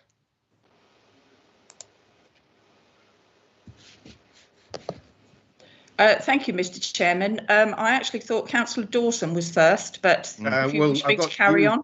Yours is your name's higher in the list on my screen here. So, thank you very much, Mr. Chairman. Yeah. I do have quite a few questions. I can list them all at once, or if people would like me to stop and have those answered, that's absolutely fine. How many questions are there? 1, 2, 3, 4, about 6. Would you be able to pick 2 or 3 of the most relevant, and then the others we'll pick up on later, because 6 questions is quite a large number. That's absolutely fine. My first is, What cost will there be for permit parking for those residents? I haven't seen that registered anywhere. What is the cost of permit parking? Particularly for those in Mills Lane, and from what I can hear from other areas. Second to that is, what will the cost be for disabled parking? That hasn't been clarified. Or the actual amount of disabled facilities that will be included in any new strategy. Another point I have is that I never assume another's financial situation, which unfortunately I feel has been made by the Cabinet and officers, because you have failed to recognise that many villages do not have a local shop, and there's a huge amount of rural poverty in those villages. So could you explain what measures you have brought to bear for that, please? Is that 3, or can I have that's another 4. one? That's 4. Go on. You've done 4, so we'll have the other 2. Go on. My concern is electrical signage for car parks. I don't think Sudbury was ever built to be all flashy, all busy, all electrical as that. I would like to know how much electrical signage is going to cost and the ongoing maintenance of it, please. I would also like to say that I'm really disappointed that although an amendment has been put forward on 3.5 for the funding of alternative travel, there's no actual percentage of the funding that would be used. So it could be deemed by the council that, yes, there will be some money put forward to that, but it could just be the odd thousand. There should be a percentage, I feel, on that as well. My very last comment is about the redesign of the Market Hill. The only other place that I know where a Market Hill with seating, which was slightly bisected because you've still got through traffic going through the town. The only other place that I know of it was at Bromley. Unfortunately, they had a few deaths, from which I have already raised the issue of people have this false sense of lack of security, that it's okay to just cross the road. And unfortunately, that happened in Bromley. There were a few deaths and they had to change the system completely and take out the parking on the market centre. Thank you. Thank you, Councillor. Your last comment about Market Hill is outside of the scope of this. It's nothing to do with what we're doing. No, but it's relevant. Your comment about the percentage funding for active travel is not really a question. I've got 4 questions here. The cost of permits, which I can answer straight away: £25 a month, £70 a quarter, £250 annually are the current costs as listed on our website. Disabled costs, I'll try and get an answer for that. And disabled parking facilities, well, again, that's really more an issue with the county council. But I'll see if we can get a comment about the disabled facilities in our car parks. And the electric signage costs is the 4th one. So Cass, can you pick up on any information we have about electric signage costs, what we're doing about disabled parking in our car parks, and whether and issues around that, and also the costs for disabled parking? I can. Thank you very much, Chair. So this is disabled parking as in within just our car parks. I can't talk about on street, I'm afraid, but all disabled parking comes with a concession. Currently in Babergh, our parking is free.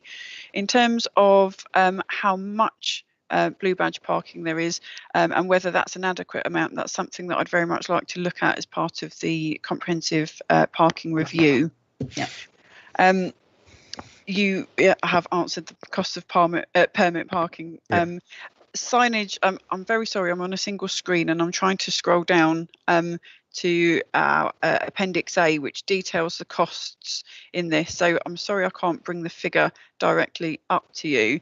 I haven't got a maintenance figure for you currently, Councillor Mabry, but within Appendix A, we have detailed where new signs are needed.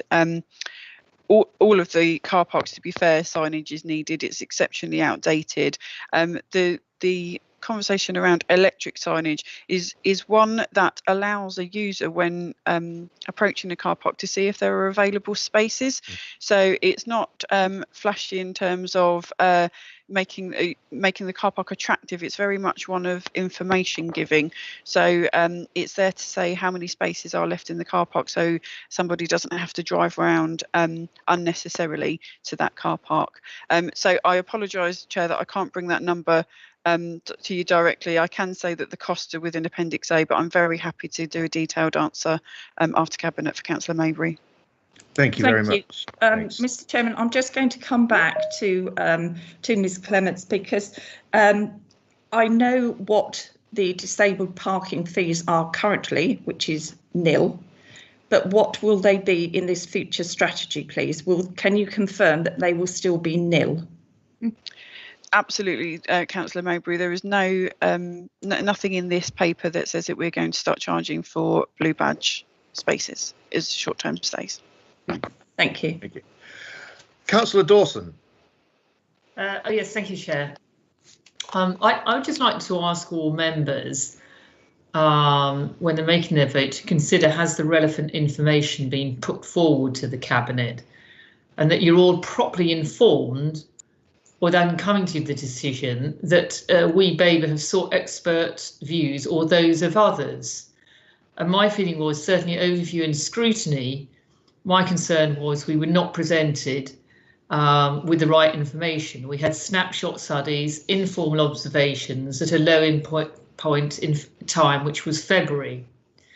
We were not presented with historical figures for comparison, any full data, and other categories of information obtained from algorithms or other pertinent information. Nothing was indicated regarding traffic displacement or effects on business for consideration. And I think the correct way forward would be to defer this until it is known or after the parking review.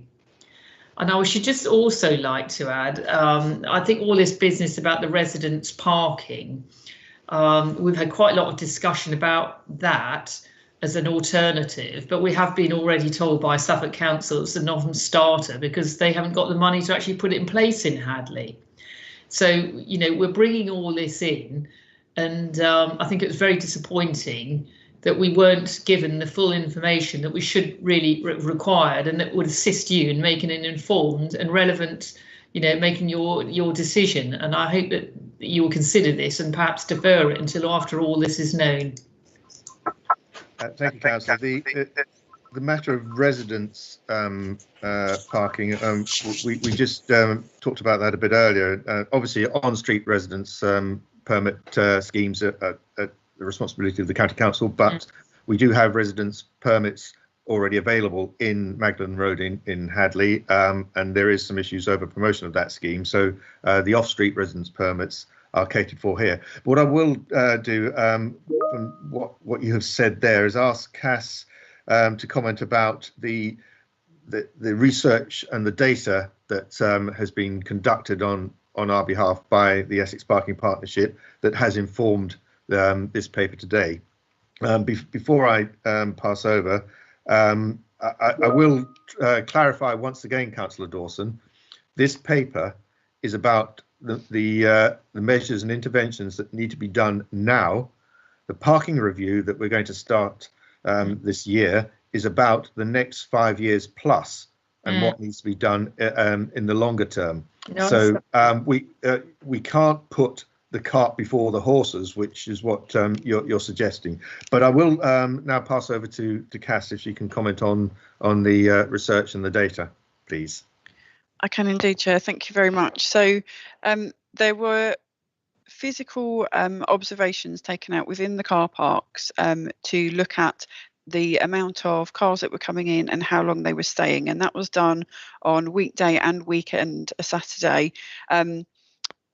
in terms of those observations that took place, they were married up with the ticket machines data that we have as well.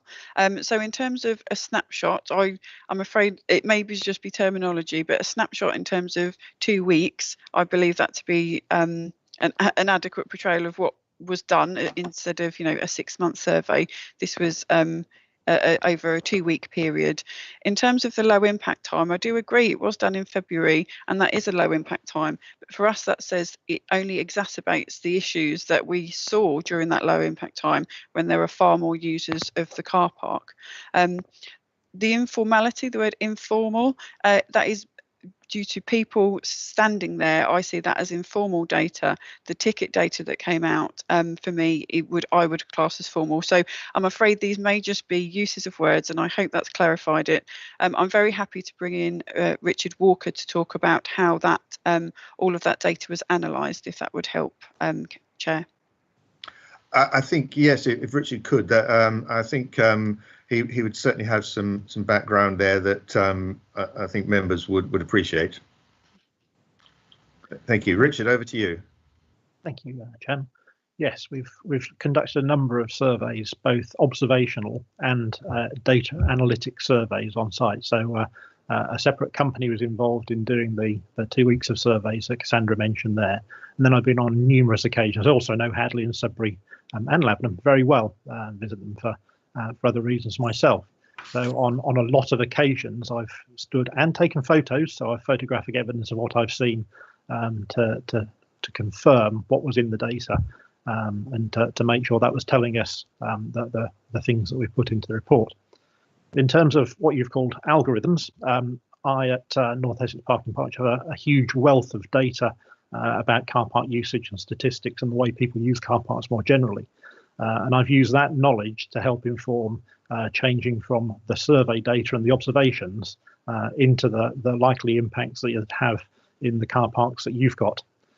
We know about different types of town and different characteristics of different towns. So I've used that knowledge from the car parks that we have right across North Essex in 6 different districts and the details there to inform us about the types of parking that you might expect, and then given a range, so it's an estimate, but best estimate, based on the things that we've got there from dwell time and probably your least worst February observations, which then would impact much greater, particularly at Christmas. And there's some photographs of queuing cars and different things at Christmas, and the sorts of impacts that would have on the types of parking that you should discourage in some places and encourage in others. And in order to free up the types of parking which is right for shoppers in the very centre of Sudbury, for instance, and then also to provide the sort of information around, should you have bigger bays, have you got the right number and types of things in place at the moment in terms of signage, are the machines fit for purpose, is the parking order right? We've had a long review of the whole parking order as well. So all of that is part of the work we've been helping you out with. I hope that helps in some way to answer the question. Thank you very much, Richard. That's very helpful. Right. Come back. Very briefly. Yes. No, there's 2 points that haven't quite been answered. If you can clarify for the Cabinet exactly what you did, how you analysed the traffic displacement, and secondly, the effects on business which were not presented to us. And those are the 2 really important points here.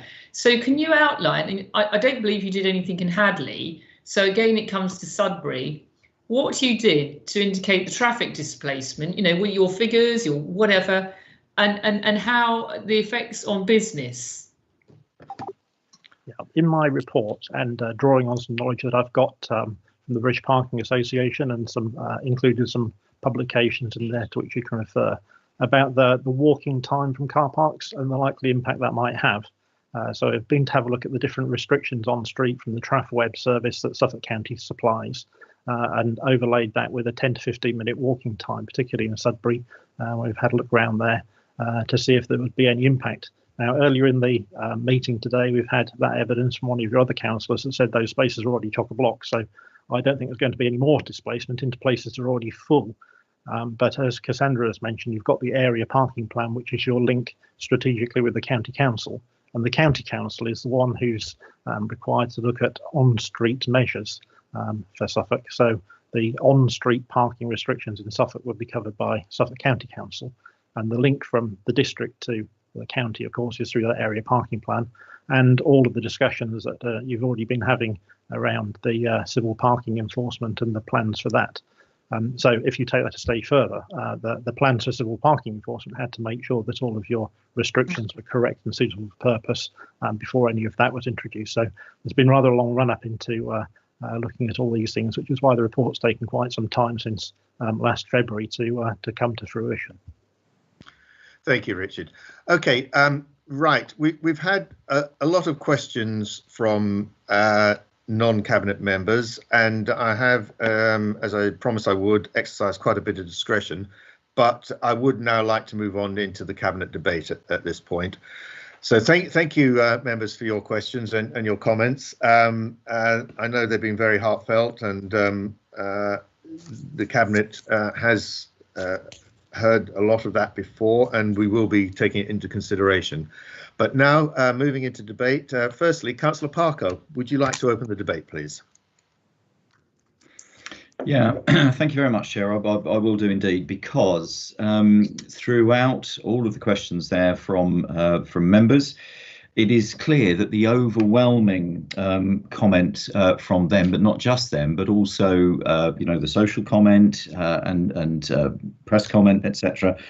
The overwhelming comments there are about concerns for our business. And I'm not entirely sure, if I'm being honest, I'm not entirely sure that Richard answered Councillor Dawson's question in full. And actually, it's one of the questions, an additional question that I've got here. So what I want to know is, because obviously we've got a weight of evidence before us as a cabinet, we have got a weight of evidence before us that is, you know, informed this very paper that we're discussing here. It seems to me that the evidence for the effects that might have on business is relatively scant. It's sort of anecdotal. So I want to ask Richard Walker, because I don't think he did answer the question, what evidence is there amongst all of his information that's been collected over many years? What evidence is there for the impact of business by way of charged parking? Thank you. Thank you, Councillor Parker. Richard, are you able to provide any information or insight into that, please? You can. Thanks, Chairman, and thanks, Councillor. Yes, there's a link to a document in the report there from the Association of Town Centre Managers, and part of that considers the effects on town centre parking. There's a second document in there from the British Parking Association as well. The evidence that those documents seem to be suggesting is that the amount of parking that's provided is dependent on the footfall that's provided by the offer in the town, and not the other way around. So it would depend on the types of offer that the shops are providing. So in other words, if traders aren't selling the sorts of things people want to buy, then people don't go to town. And that has been found to drive the amount of parking and the type of parking that is required.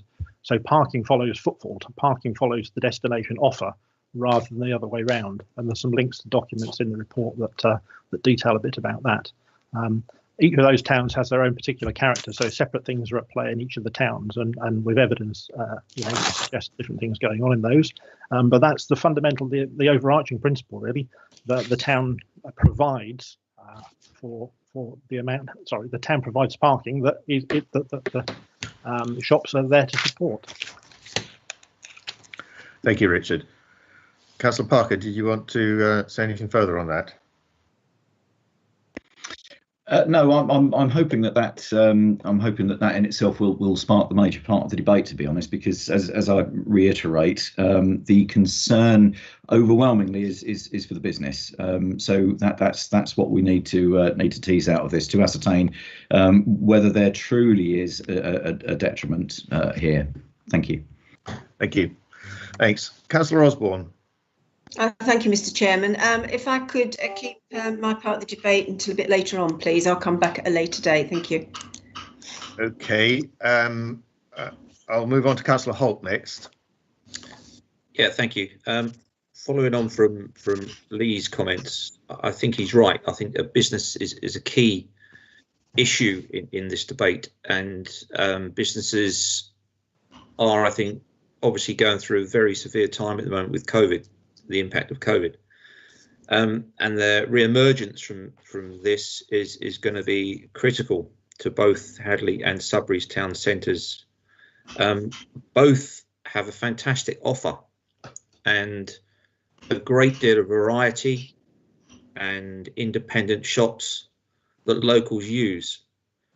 I do find it strange sometimes that we get a lot of flack and a lot of comment from people saying, if you're going to charge £1, I'm not going to use them. I can't comprehend why people would say that. If they use them now, why would they not use them? If they're going to support the local economy, why would you not continue to do that if you're asked to pay £1 over an hour? So I see a lot of comments flying around how this is going to harm and destroy our high streets, but we all locally have to support our local economy, and by doing so we have to go into our towns and buy and shop and support those businesses. So I think it's not an easy question to answer, but a lot of this is to do, I believe, with timing, and we've touched on that already. For our high streets to have time to recover, we need to be very cautious of the implementation of this. And we've got in the paper from October, and bearing in mind, when this paper was first drawn up, before it went to overview and scrutiny and full cabinet, we hadn't had the third lockdown. We didn't know about the UK variant. This has had a huge impact nationally. Death tolls beyond where we'd ever think they'd have been. And this has impacted this paper, and it continues to impact our decision making on this.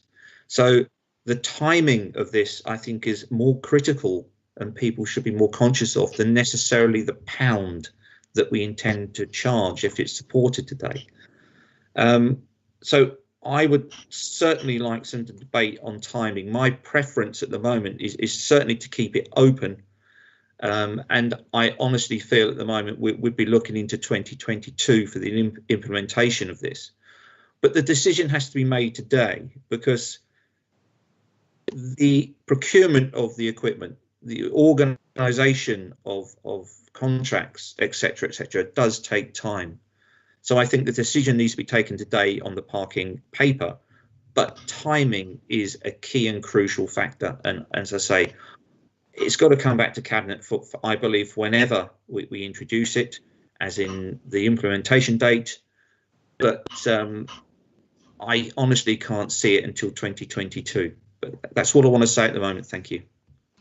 Thank you, Councillor. Councillor Davis.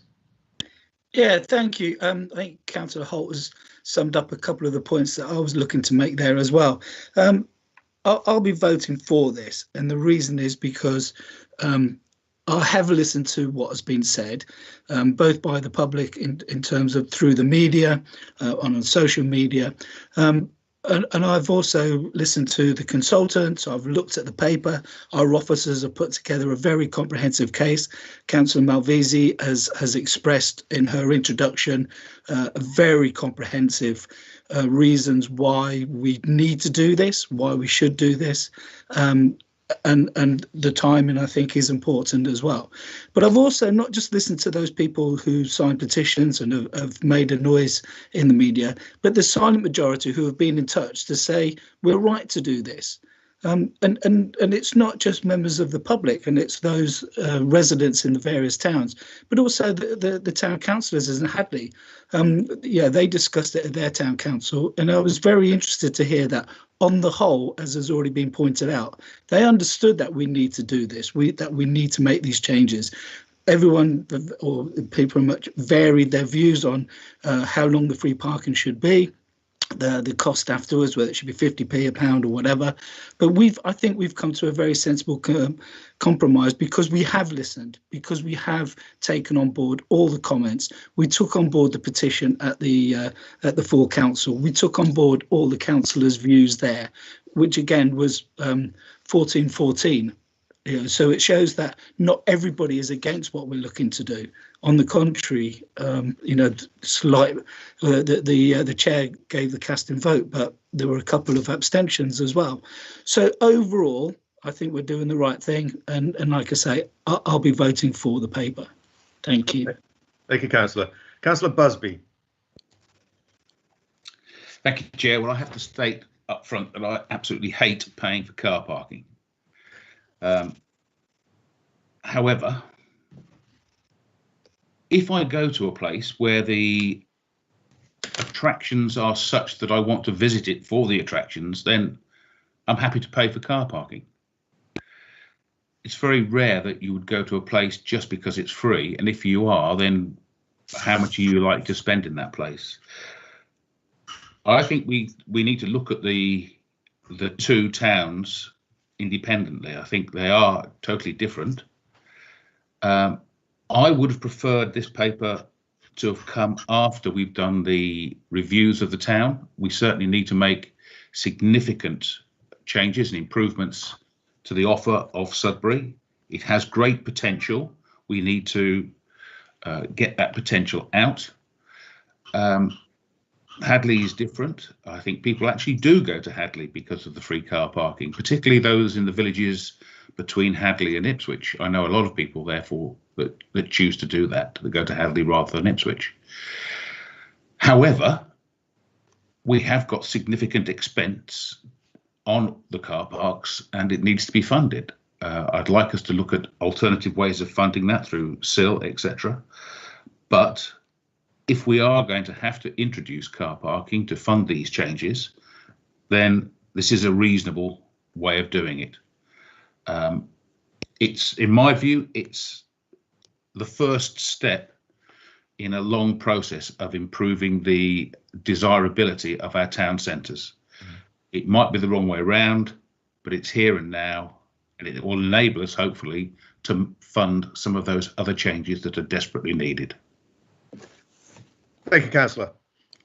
Councillor Arthey. Yeah, thank you, Chairman. Yeah, there are a few things I wanted to say. First of all, though, I think I ought to say that I thought Councillor Holt spoke very, very well. And of course, he's got a particular interest in the effect on business. I've been a councillor for 30 years now, and this subject has reared its head quite a few times. I think Councillor Beer has also referred to the fact that he's been a councillor for a similar period, and he has always opposed charges, and so have I. Longer than you, Chloe. Thanks for that interruption, but I think there was a little bit of time where you didn't get elected, so you had a break, didn't you? Anyway. No longer added up. So, yeah, during that period, I've always opposed charges for car parking, but I think there are three main reasons why I think differently now. So I'll just run through those. The first one is about our initiative over the past 6 or 7 years with regard to our public realm assets. And town and parish councils have previously had the opportunity to consider being more involved, including taking over the management of car parks. And out of all of our town and parish councils, I think it's only Lavenham that have taken up that opportunity, and work is still underway. Their ambition, of course, is to take a lease on the car parks, but they're already responsible for additional maintenance, both of the car parks and the toilets in their 2 car parks in Lavenham. So I think that is something that's firstly important, but also I think in a way a little bit disappointing that the town councils in both Sudbury and Hadley didn't take advantage of the opportunity to be more involved. The second issue that I think is important now is the green agenda, and I'm pleased that the leader of Babergh's Green Group is listening this morning. And I've spoken to him about this previously, and I think I agree with him that we cannot continue to encourage car use by offering free parking. We do want to encourage the retention of certain, well, all businesses in the town centres, but there are certain businesses that offer things like opticians, dentists, vets, doctor surgeries, other health-related providers. Somebody previously mentioned hairdressers and barbers. I think these are town centre uses where people are likely to have an appointment. Usually they last about half an hour, and the 1 hour free period that we're now providing or suggesting would allow such appointments to be attended with no charge for parking. The third reason that I think things are different now is to do with our budgets and equity. So 25 years ago, council tax for Babergh, I think, was around about £25 per year per property. Now we rely much more on council tax to support our budgets, and it's not fair for everybody in the district to subsidise car users in and around Sudbury and Hadley. Now, I know that there are people in surrounding villages that rely on the services offered in local towns, and I'm one of those people. You know, I'm about 4 miles from Hadley, about 6 or 7 miles from Sudbury, and I use both of those towns. But I just don't think it's fair that there are so many people, particularly in the east of the district, who are subsidising the car parking that they don't use. Indeed, if you're on the Shotley Peninsula and you want to go down to Pin Mill, you actually have to pay to use that car park at the moment. So those are the three reasons why I think the debate today is different to the debate that we've had at various times over the past 30 years. I think we've had a lead from O&S, and I very much support the 1 hour free.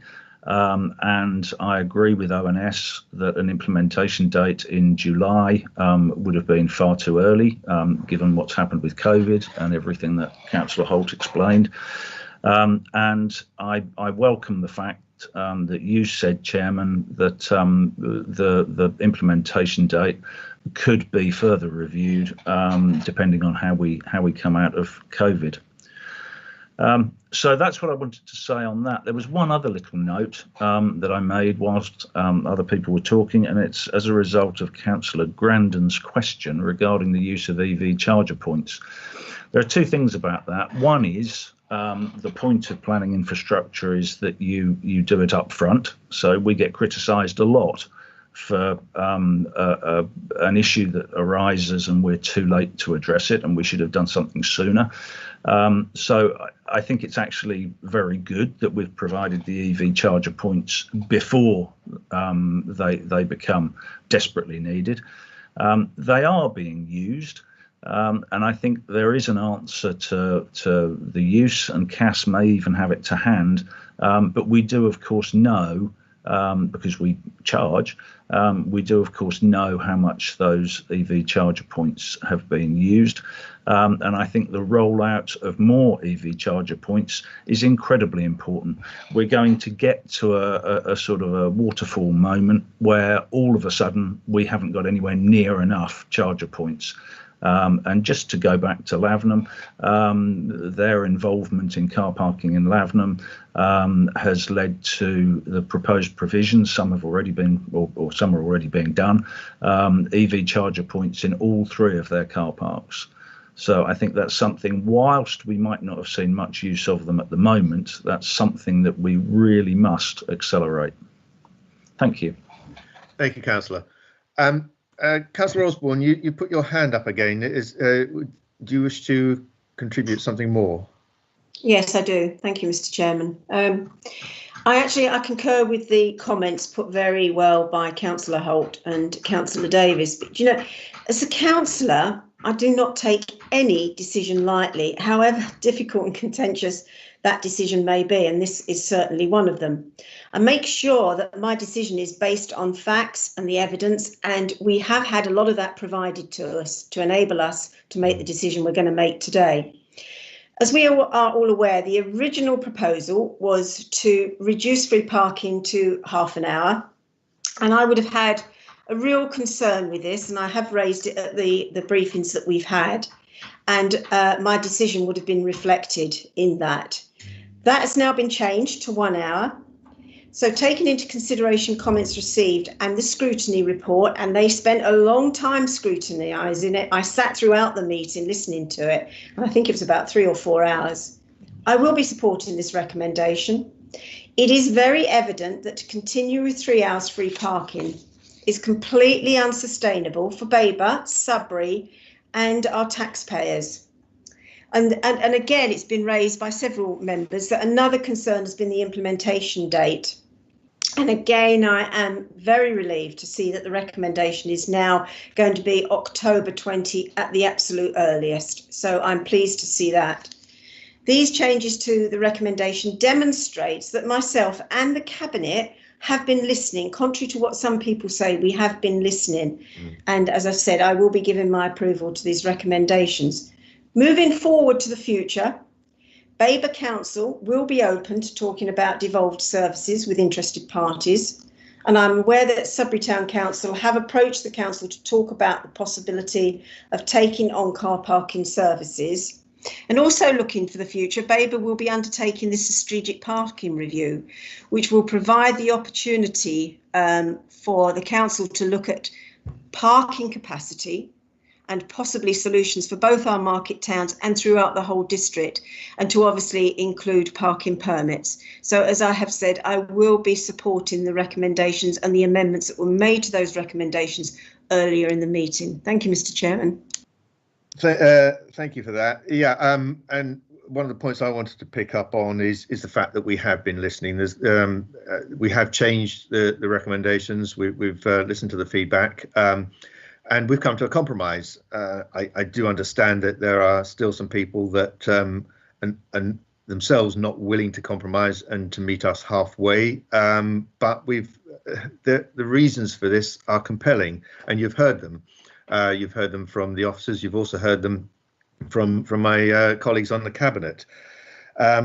It's clear that the 1 hour free is something that many people will accept. The big problem, as you've heard from a lot of people, is the timing. In normal circumstances, the issue of when to do something like this wouldn't really be a problem, because, as you've heard, footfall is not dependent on parking charges. It's dependent on what our towns have to offer. But we're not in normal circumstances at the moment, and there's no doubt that COVID's having an impact on all of our lives, and particularly that of our retail businesses and other businesses in our high streets. So we have got to be flexible on the timing, and we have got to make sure that that we don't implement anything until we know that recovery is underway. But in terms of going forward with our businesses, we have our vision work we've done with Sudbury and moving on with Hadley and also the other towns in the 2 districts. And we are starting to look at what we can do from an economic development perspective in terms of supporting businesses through recovery. So we're not doing this in isolation. It will be in parallel with other work to make sure that we give the maximum amount of support possible to businesses. A couple of other points I just wanted to pick up on. The Councillor Arthey has quite eloquently described the situation over how we're funded through council tax and the burden of this on all of our council taxpayers. But you've got to remember also that we've lost a lot of government support. All local authorities have. We're being encouraged by government to be self-sustaining financially. And that does mean we have to look to alternative sources of income. And they are controversial. Our commercial investments are controversial, but are necessary and are working. But the other thing is our discretionary services, such as parking, have got to take up more of the burden. There's no doubt about that. And we have no alternative. And finally, I just wanted to, a couple of my colleagues have mentioned villages nearby and their dependence on the services in Sudbury and Hadley. Well, I represent the villages south of Hadley, and I've been to village parish council meetings recently, and there is a surprising level of support and understanding for what we're doing. Even in the village I represent that's closest to Hadley, Layham, only a couple of miles away from Hadley, again, they did understand and they supported the principle of what we were doing. There was no hostility or opposition. So even the residents of villages who have to drive into these towns do understand the rationale. They do understand the argument. They do understand the case. So timing is the biggest issue, but we've got to bite the bullet now. We have to proceed with this. The paper is sound. It's based on sound evidence. The evidence is there in the appendices. And so with the understanding that we will keep the start date under review, I think this is definitely the way forward. So I don't see any further hands raised by members of the Cabinet. We've had the debate. We've listened to questions and comments today. I think it's now time to move to the vote. So I will now ask the Governance Officer to conduct the electronic vote on this item of the agenda. Claire, please, can we now vote on this? Thank you, Chair. Members, the vote has been amended in ModGov to include the agreed amendments, and it is now in progress. Thank you.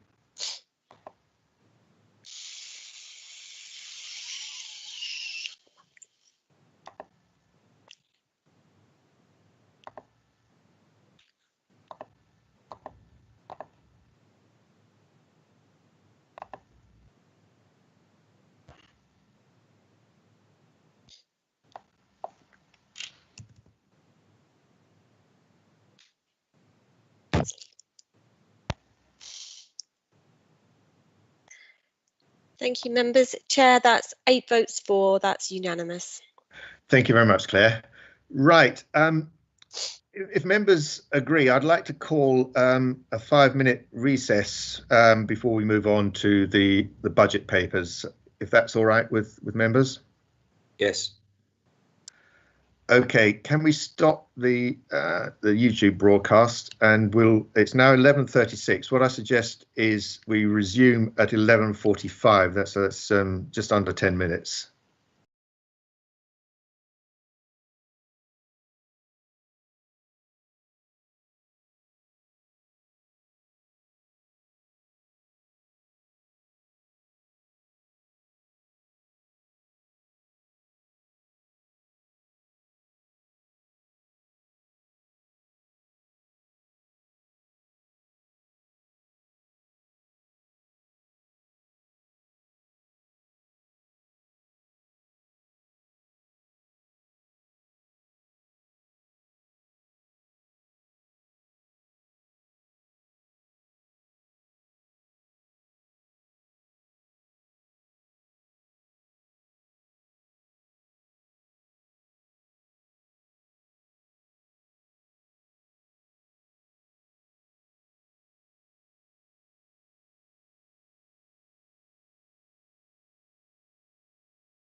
Thank you, and welcome back everybody to today's Babergh Cabinet meeting.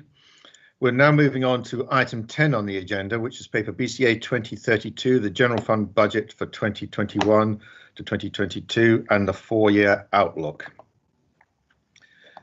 So I'll just bring that up on my screen now. So I'm pleased to introduce report BCA 2032. We're now moving on to 2021 to 22 General Fund Budget and 4-year outlook. The report contains details of the revenue and capital budgets and the Council's strategic financial aim. It will enable us today to give final approval to the budget before it is presented to Council later this month. There have been some changes from the draft we considered last month, although the position remains broadly the same. As I said last month, the financial impact of COVID-19 this year has been constantly evolving, and our initial very worrying assessment has been ameliorated by very generous government support. A summary of the impact is provided in paragraphs 4.5 to 4.10, and the latest forecast is that government support will fall short of our increased cost and loss of income by £400,000. There is again uncertainty this year over the core funding that will be available over the medium term. The 3-year comprehensive spending review has been delayed and a 1-year review was published in November, focusing on continuing the response to COVID. The financial support for COVID pressures will continue into the first quarter of next year, as will the Rural Services Delivery Grant. Additional support for businesses in the current lockdown is also being provided. The government has confirmed that the Fair Funding Review, Business Rates Review and Business Rates Reset have been deferred yet again. Details of these and other features of the spending review are provided in paragraph 4.18 of the report. The financial settlement for 2021 to 22 does give us additional funding of £724,000. The details of the settlement are provided in paragraphs 419 to 422, with table 1 providing a summary of the financial impact. There is a new lower tier services grant of £91,000 to compensate for a reduction in final year new homes bonus payments. A new local council tax support grant of £115,000. There's business rates compensation of £111,000 and £414,000 of 5th tranche COVID-19 funding. This is all now being incorporated in the funding in this budget, with the exception of the COVID-19 funding, which will be placed in the COVID earmarked reserve until we have assessed any additional financial impact in 2021 to 22. £76,000 of the £115,000 local council tax support grant has been included and will be transferred to the collection fund reserve, while the remaining £39,000 will be distributed to town and parish councils. Parish allocations are provided in Appendix C. This year, the general fund budget requires £471,000 or 56% of the anticipated new homes bonus for the forthcoming year, which will enable us to transfer the rest to the new Climate Change and Biodiversity Fund. Details of new homes bonus funding are provided in sections 8.6 to 8.10 of the report. There will only be one more small new homes bonus payment next year and nothing after that. Funding assumptions are shown in paragraphs 811 to 814 of the 4-year forecast included in table 6. For 2021 to 22, we will again be increasing council tax at the maximum level allowed without requiring a referendum, which is £5 a year or 2.96% for a Band D property, and we've built in the same increase for the 3 years following. The annual council tax for Band D property will now be £173.86. There is also the assumption of a 1% tax base increase, but for 2021 to 22, this is reduced as a result of increasing numbers of people claiming the local council tax reduction scheme, and because of COVID and a lower collection rate. We have based the budget on a 2.2% reduction in the tax base, but this may increase actually if the numbers claiming support increases. The net effect is that we're only forecasting a total council tax increase of £39,000, but this is helped by the local council tax support grant. The growth in business rates income in 8.11c actually should read £515,000, just for noting. There is a mistake in the report at this stage. Table 7 at paragraph 816 provides a summary of the 2021 to 22 budget, showing the net costs of service, income and funding compared with the previous year. Although we are currently predicting a surplus of £711,000 for 2020 to 21, but there is still a lot of uncertainty regarding this, and £364,000 for 2021 to 22, these should be seen in the context of our medium-term outlook, which I will address in a moment. And incidentally, that £364,000 figure for this current year, I anticipate falling before this report gets to council later this month.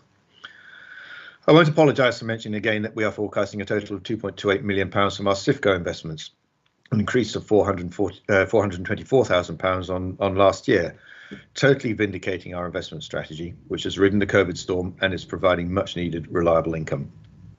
The 2021 to 22 budget setting process has again seen line-by-line challenges to identify savings, but the Cabinet has also had to make some difficult decisions. In addition to approving the council tax increase, and I'll summarise the others now, we are increasing the garden waste collection by £2.50 per annum. We're suspending the under-17s free holiday swimming for a year, saving £38,000. We are relocating our customer access point in Sudbury, saving £30,000. And lastly, as just agreed, we will be introducing very modest short-term parking charges, as the subsidy we're providing to our car parks is no longer sustainable or justifiable, and they must become cost neutral. The proposal as it stands will provide an additional £56,000 income for 2021 to 22, but I do stress that is dependent on when we actually start implementing it. It is worth noting here that the comment in Appendix B, paragraph 2.8 on page 132 of the report, that a risk has been highlighted regarding the relatively low level of expenditure covered by our fees and charges income. In connection with this risk, ours, and it says also that ours is the lowest percentage of comparable authorities. So we will need to, this does give a strong hint that we will need to look more closely at this in future and ensure that our discretionary services take on more of the financial burden. As stated earlier, we are forecasting a surplus of £364,000, which represents the unused portion of New Homes bonus receipts. This is £40,000 lower than predicted in the draft budget, and as I just mentioned, is likely to reduce even further.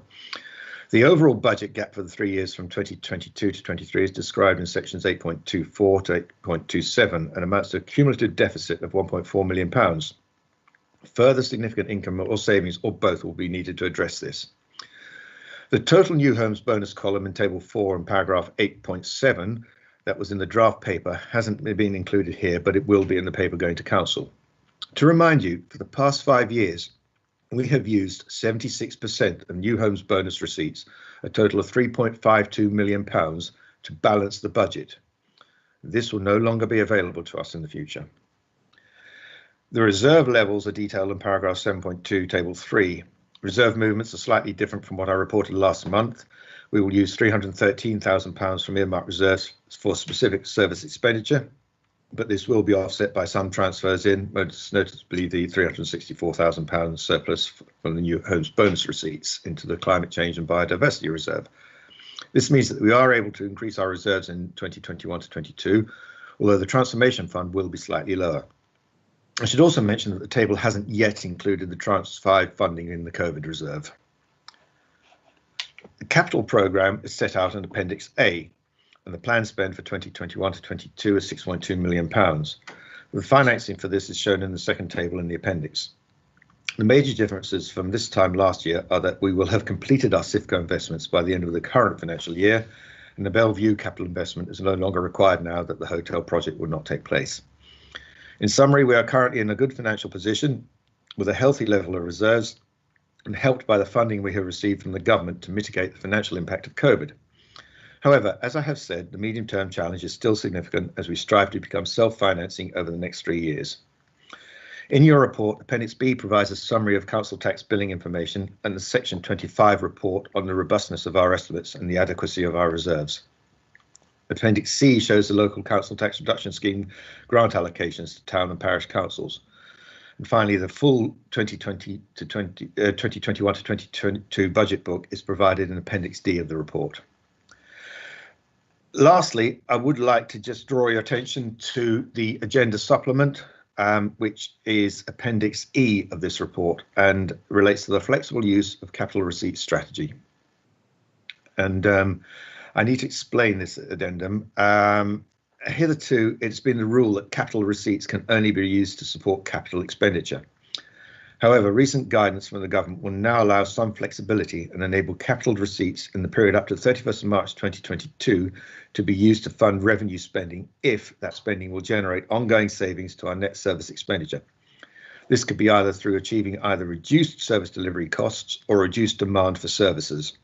And section 2 of the appendix lists some examples of transformation projects contained in the strategy that meet the criteria for applying this flexibility. So I'd like to propose the recommendations in paragraph 3.1 to 3.2 of the report, but also the additional recommendations in the addendum, which are recommendations 3.3 and 3.4.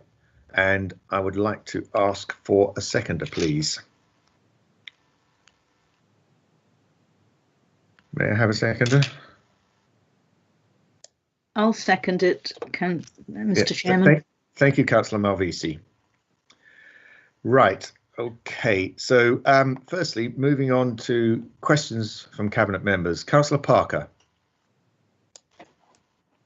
Thank you, Chair. Yeah, I will do if I can.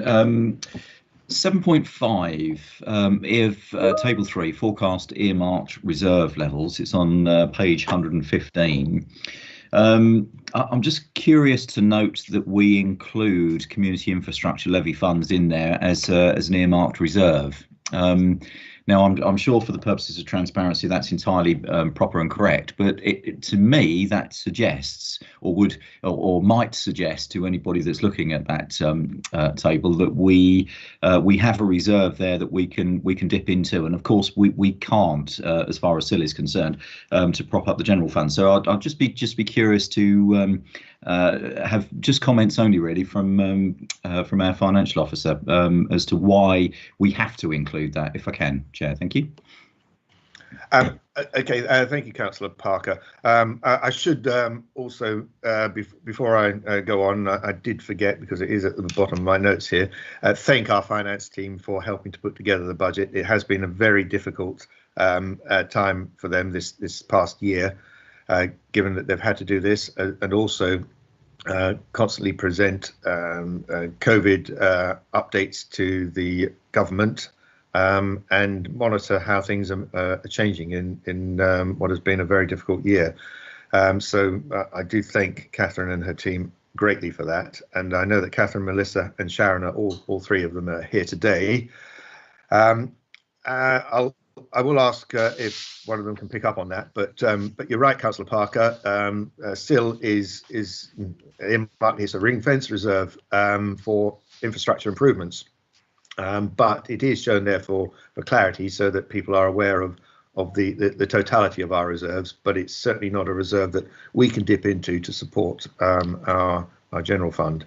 But Catherine or Melissa or Sharon, would one of you like to comment further? Thank you, Chair. Yes, I can come in there and help answer the question from Councillor Parker.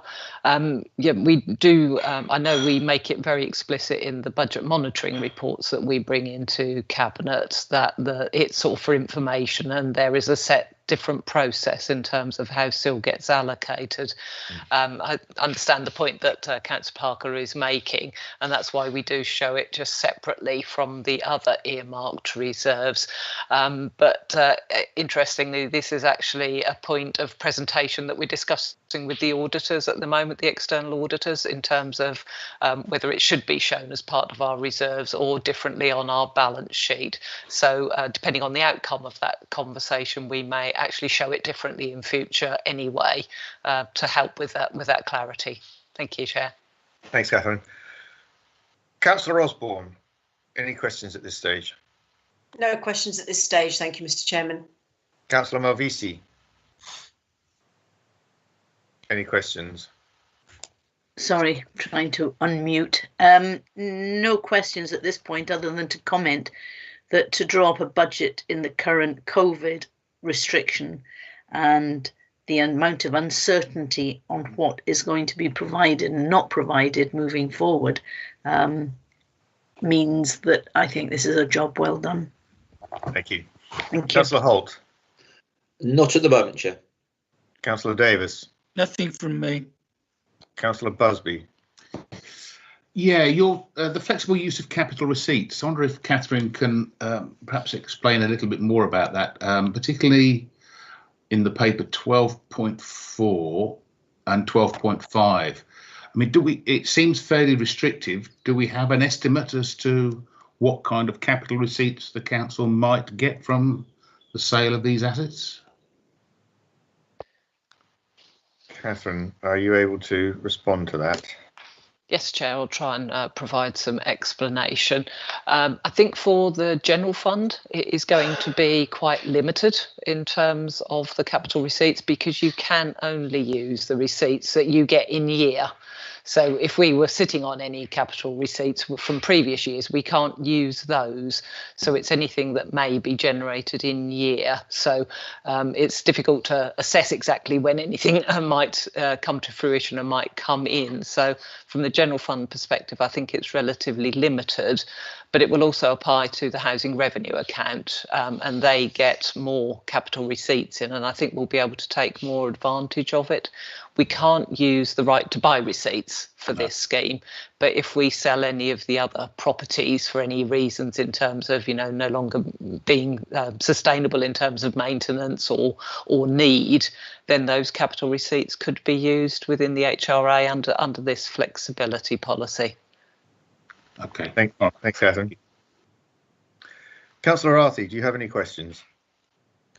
No questions, thank you. Right.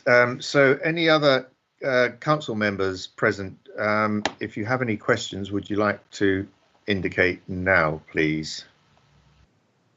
Councillor McCraw.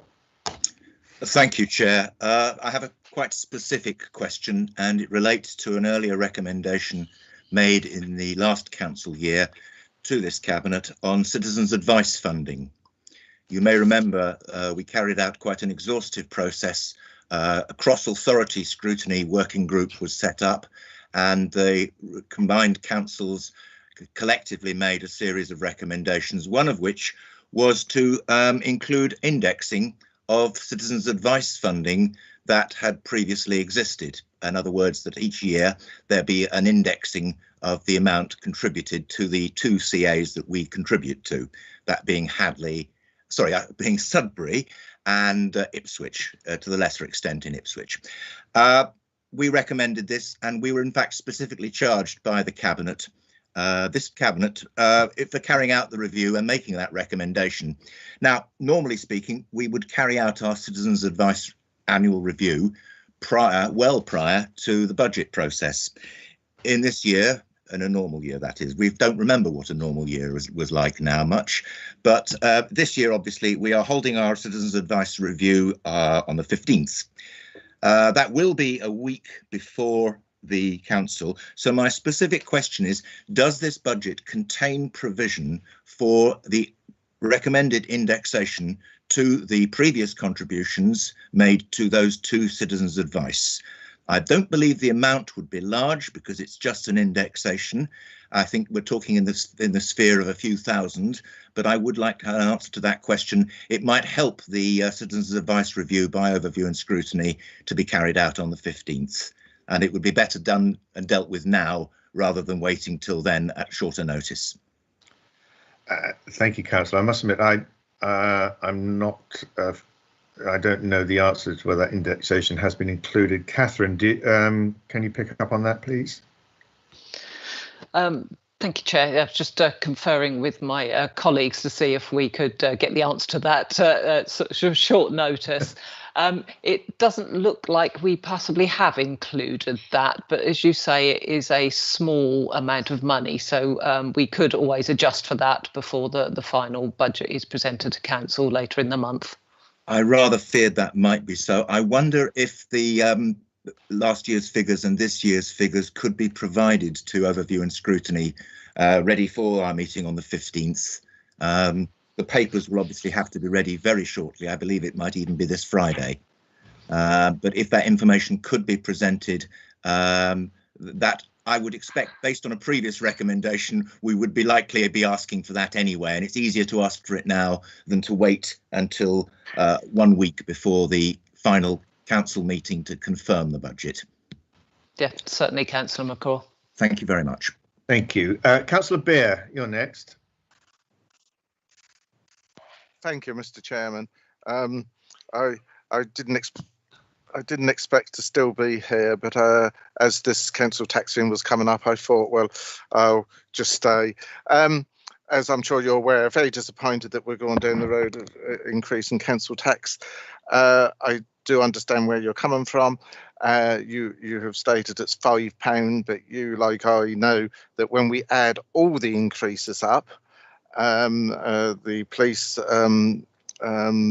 part, which is £14.97, so nearly 15, £5 for Babergh, that's 20. I reckon with the county and the parishes, you're talking up perhaps towards 10. So it could be possibly another £30 a year on Band D, and a lot of people pay much more than Band D, so they'll have a higher amount to pay. And I'm particularly disappointed that perhaps we haven't gone as far as we should have done by looking into staff and whether we can make any more savings there, particularly nearer the top level of staff. But they're just my views and comments on it. Thank you, Mr. Chairman, for allowing me the opportunity to say. Thank you, Councillor Beer. I suspect once all of those elements of council tax have been added together, it's going to be substantially more than 30 for an average Band D property, unfortunately. Like you, I don't like council tax rises. The government has put a limit on what we can do without holding a referendum, and thank goodness for that. and I agree. I think that limit is sensible because it does stop councils using council tax as the easy way out.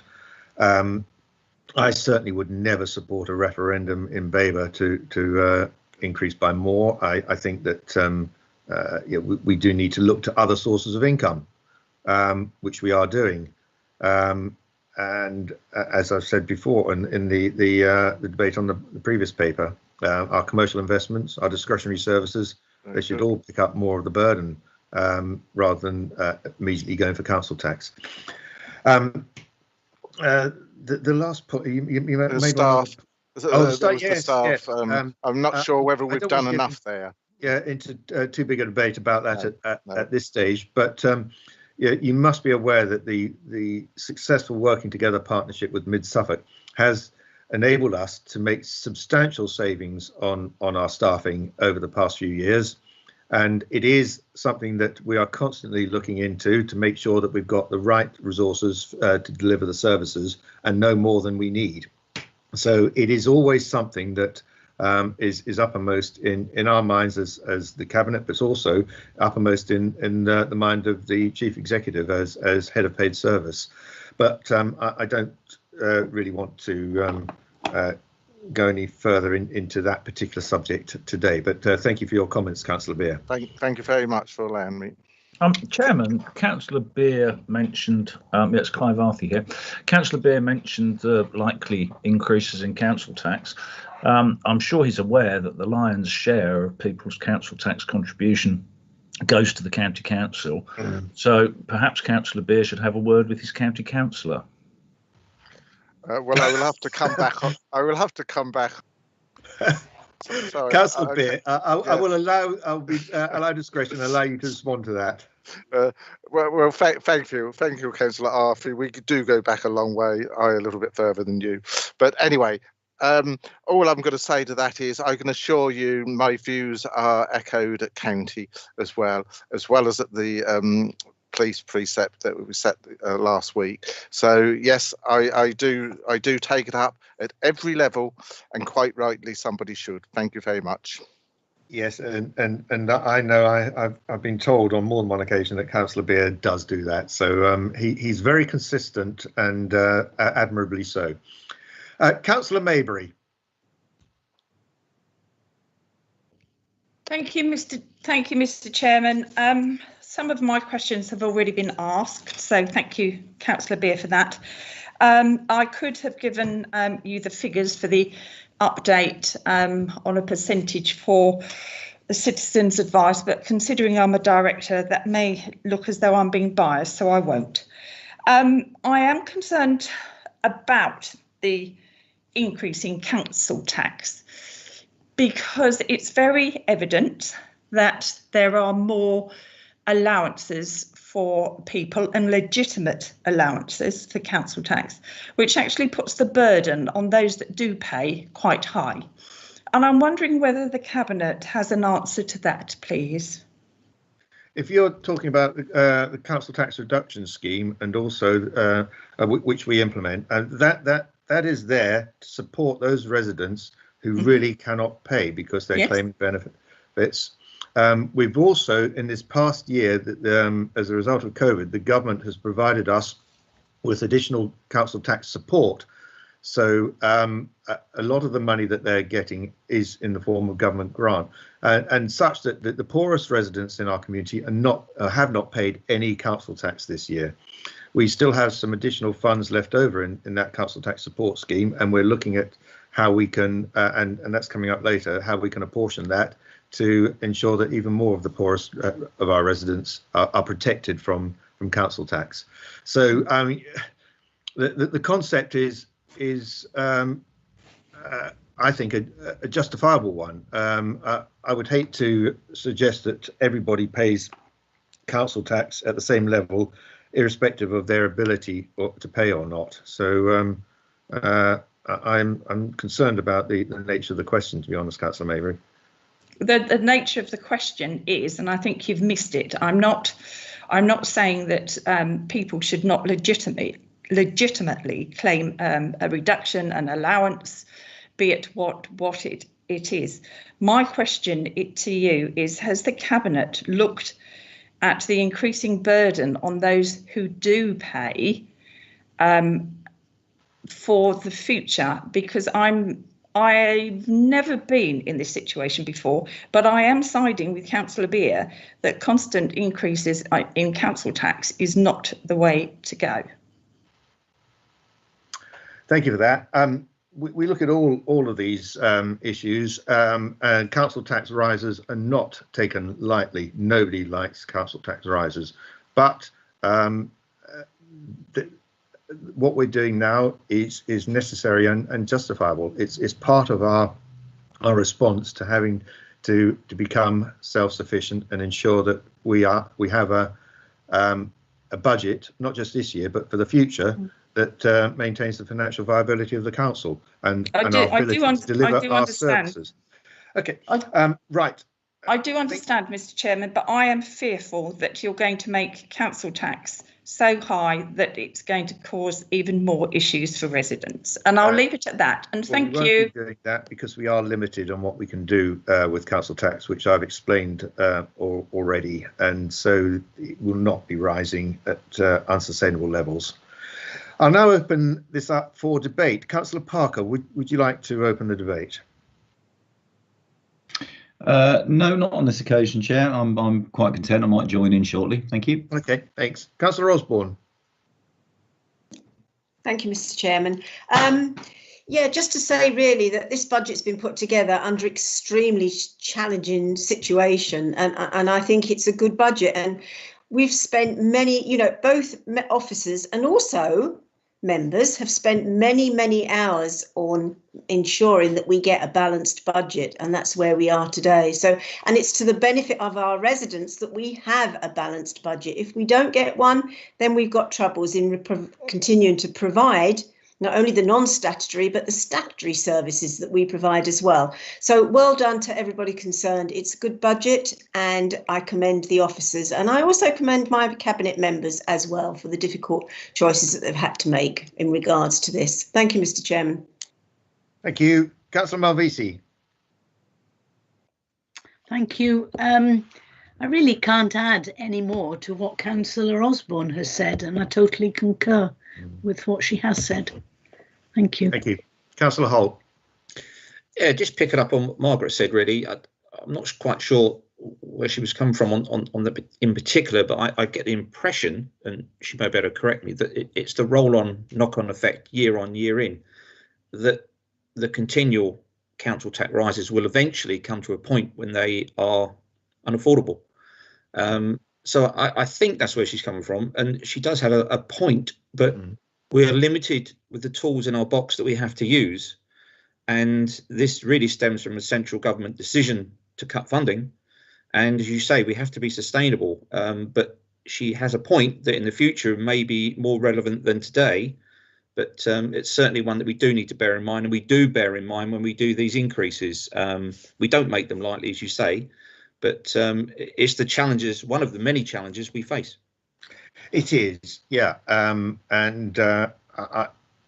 As I said, nobody likes council tax rises. Nobody likes putting the burden onto one part of our community.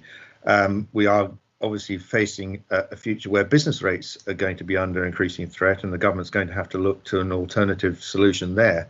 But we do have to fund our services. We're looking at service improvements all the time. We have a continual improvement service improvement program in place, so to make sure that we deliver them in the most efficient way possible. As I have said, the burden has to transfer to other sources of income as well if it's not council tax. Our investments, they are a key part of this now, and people don't like them. They criticise us, but what they can't criticise is the fact that those investments are providing a very substantial and reliable source of income. Without it, we just wouldn't be able to function. Totally agree. Sorry, I was going to say they're actually supplying an income to us to enable us to provide the services we have to provide. Yes. And I think there's certainly a lot of press given to them investments at the moment, which are distorted, not necessarily well placed and well informed, and it's causing a lot of residents to question that policy. But for us in particular, as cabinet members, we see the benefit.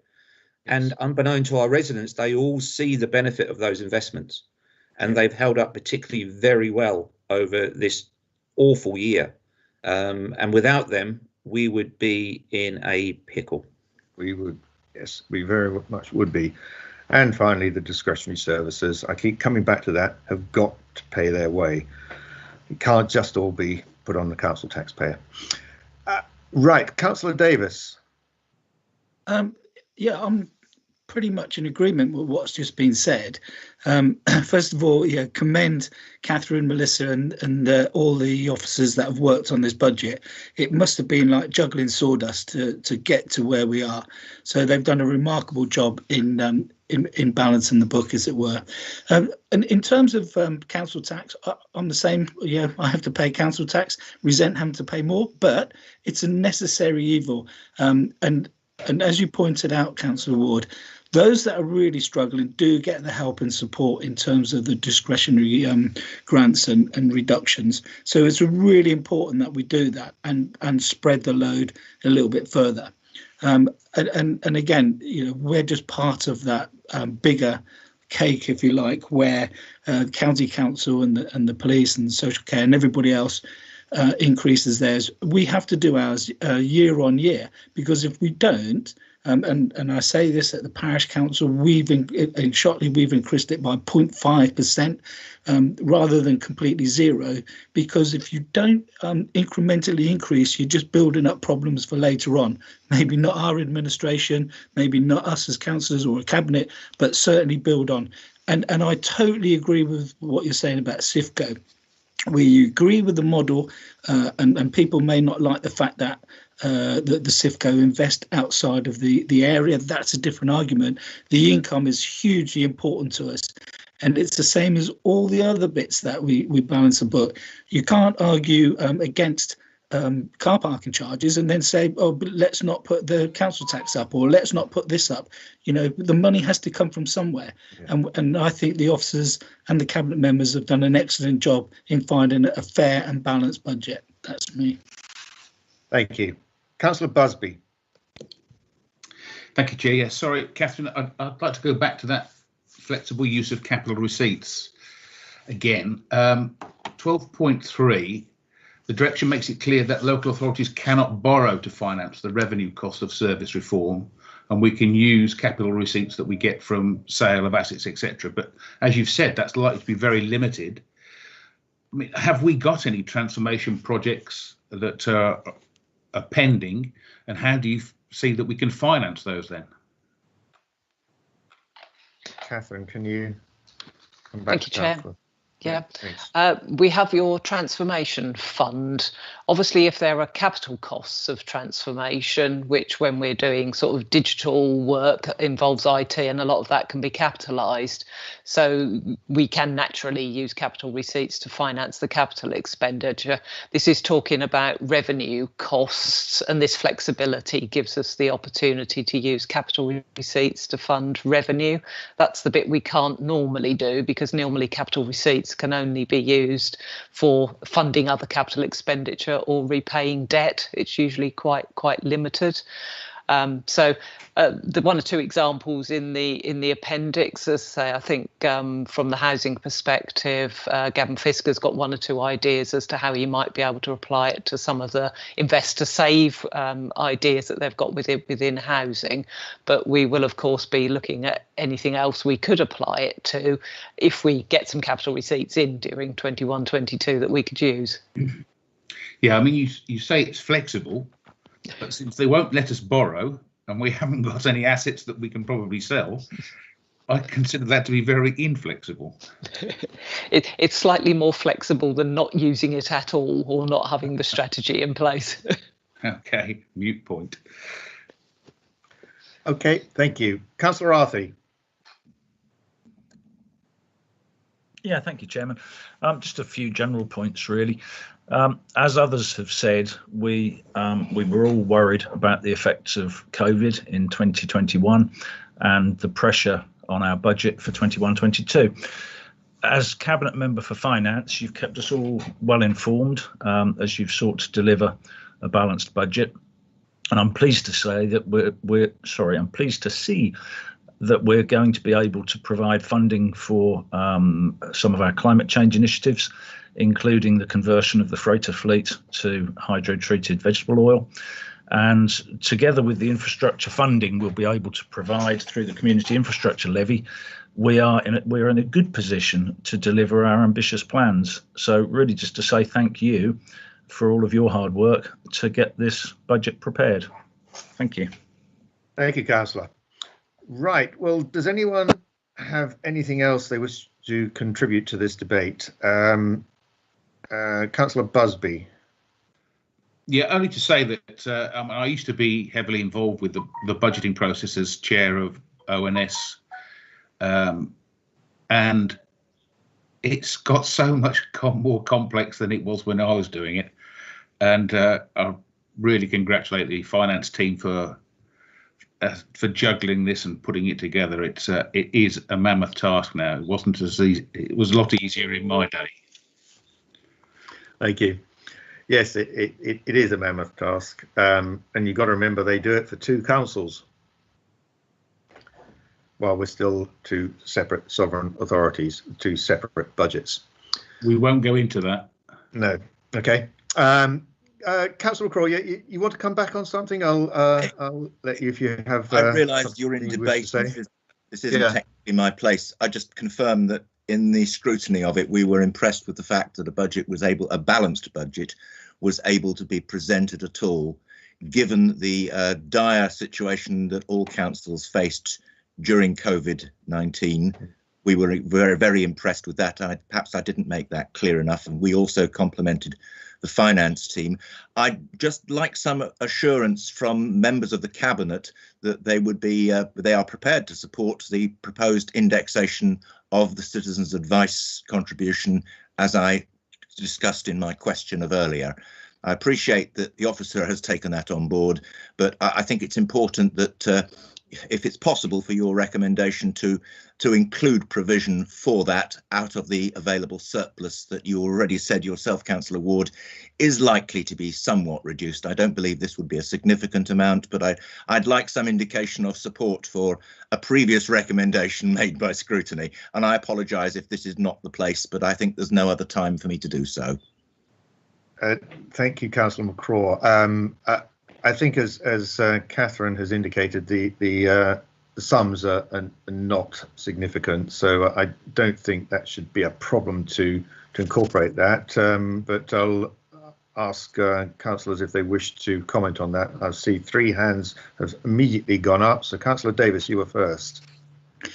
Yeah, just to point out that we have already agreed that there's a 3-year period where we will continue to give the grants to the CAB. That's already been agreed, so that will be part of the community's budget going into the, when we have to summarise all the budgets and everything like that. So that will be available, and I'm sure Catherine will confirm that when she does all the checking. But yeah, we are very much minded to to ensure that the CABs, for example, do have that assurance so they can plan further ahead, and that was something that was agreed last year or even the year before.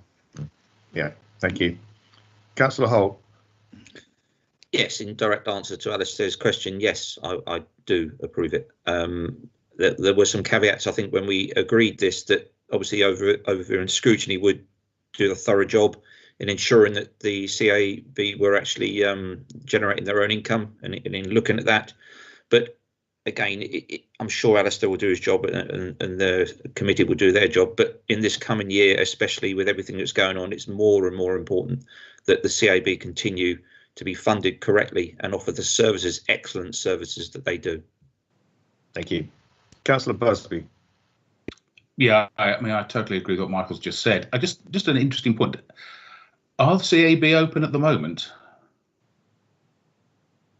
I can answer that briefly, and I'm sure others can as well. But yes, mostly by phone, but also remotely. And in fact, their demand on them, from preliminary information I've received, is that they have been as busy as all get out. Yeah, well, that doesn't come as a surprise, and that I guess they'll only get busier. So, of course, we'd like to follow and adopt the recommendations from ONS. Why wouldn't we? Thank you very much. As a former chair yourself, you know the job. Thank you, Councillor Busby. Okay, then, members of the Cabinet, I think I'll now ask the Governance Officer to conduct the electronic vote. So, Claire, please, can you open the vote for us? Thank you, Chair. Just to confirm, the vote on ModGov does include the additional recommendations in the addendum, which is 3.3 and 3.4. Thank you. That vote is now in progress.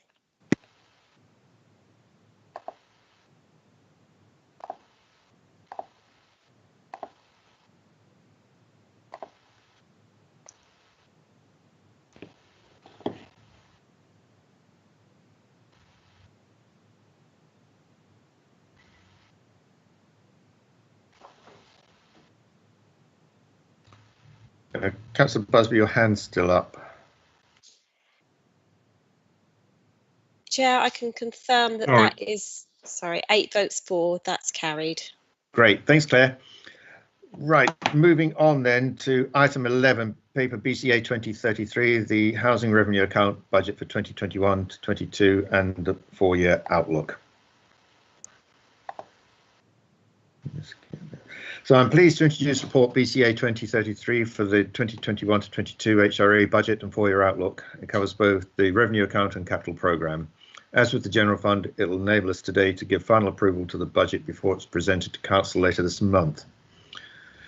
Just to reiterate what I said last month at the draft budget meeting, with a sound 30-year business plan which will support our ambitions to increase our housing stock and which continues to deliver favourable positions for both revenue and capital. We've been helped by the ending of the annual 1% rent reduction imposed by the Welfare Reform and Work Act 2016. The Act now allows rents to be increased by CPI plus 1% for 5 years from 2020 to 21, and the remaining 25 years of the business plan based on an annual rent increase of CPI only. The business plan is attached to Appendix B and shows detail for years 1 to 10. The new business plan will be presented to Cabinet and Council during this year. And as explained in paragraph 4.2, the plan will include the need to invest in the existing housing stock for environmental improvements and safety enhancements and to build new homes that meet the draft design code and an improved new build specification. We are continuing with our aspiration to increase our housing stock. New homes of all types provide us with new homes bonus and council tax, but additional council housing also delivers rental income and wider financial and social benefits. COVID-19 has had a major impact this year. Construction was halted for a period and property repairs and maintenance were reduced to emergency repairs only. However, void work in order to support the accommodation of the homeless and rough sleepers continued, and the renovation of the Leas in a matter of days was an excellent example of what we were still able to achieve. There's also no doubt that rent levels have been impacted. Although in the first half of the current financial year this was minimal, the full extent of this won't be known for a while, and so we have assumed a 15% reduction for the second half. Small amount of direct COVID-related costs has been incurred. That's £47,000 for PPE, but this has been covered from our government COVID support. There's been no specific support for the HRA from government yet. The details of the budget are presented in section 5 of the report, table 1 in paragraph 5.2, summarising the key elements and the movements from the 2020 to 21 budget. Surplus position of £127,000 is forecast, which is a reduction on the 2020 to 21 £334,000 surplus. We are proposing to transfer this surplus to the strategic priorities reserve. The budget has been based on a number of assumptions. The income ones that affect our tenants, that being a 1.5% rent increase, which represents an increase of £1.35 on the average weekly rental of £91.70. Garage rents will be unchanged. There'll be an increase of 69 pence a week for sheltered housing charges, and utility charges will be unchanged. Other movements are explained in paragraph 5.5. The largest contribution to the reduced surplus is the inclusion of £967,000 for depreciation resulting from a revaluation of the housing stock. Also highlighted here are the key achievements this year, the most notable being that voids remain at an average 18 days, and an excellent effort by building services has resulted in the work in progress reducing from 7,500 to 1,500 outstanding jobs. Paragraphs 5.6 to 5.9 of the report show the predicted movement in reserves. The ambitious capital programme will require funding of £2.617 million from the Strategic Priorities Reserve, as well as additional borrowing. The result will be a reduction in the overall reserves balance to a still healthy £12.167 million. Table 3 in section 10 of the report summarises the capital expenditure and financing for the next 4 years up to 2024 to 25, and Appendix A provides more detail. There are differences between Table 3 and Appendix A because Appendix A includes the carry forwards. New builds and acquisitions are forecast to be £24 million over this period, including a carry forward from the current year. We have worked successfully with Iceni to develop sites and are now proposing an additional 161 affordable and 44 shared ownership homes in the period 2021 to 24. And recently, Klondike Field, Worsted, has been added to the sites list. Finally, I'd like to note that right to buy sales have again shown a further reduction and are lower than those projected in the business plan. In 2019 to 20, Babergh sold 11 against an original projection of 20 sales.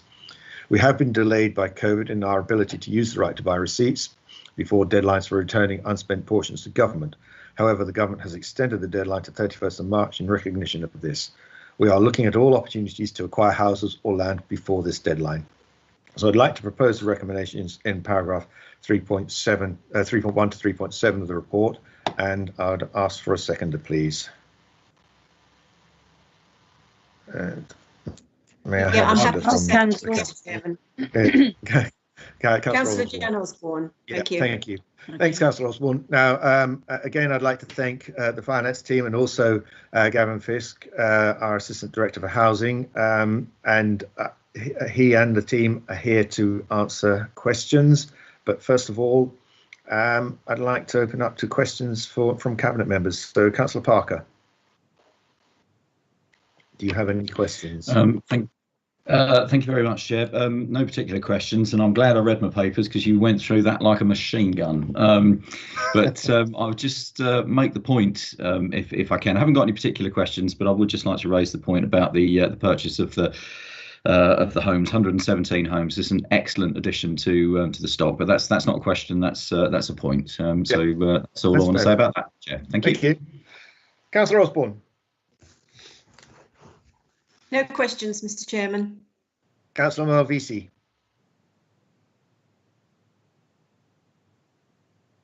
Any questions? No questions. I have difficulty unmuting.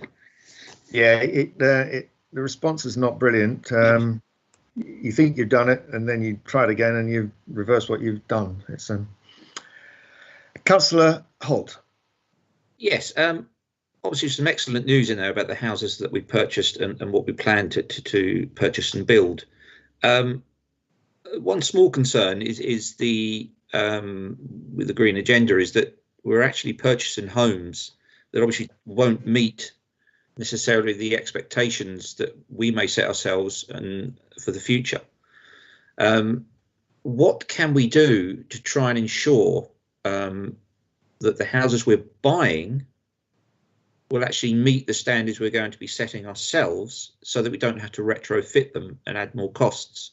I understand houses that we build, we can design and have them built to whatever spec we want. But builders, house builders themselves, we're buying Model A, Model B, Model C, and what control do we have over the type of housing we're buying for future-proof them for environmental reasons?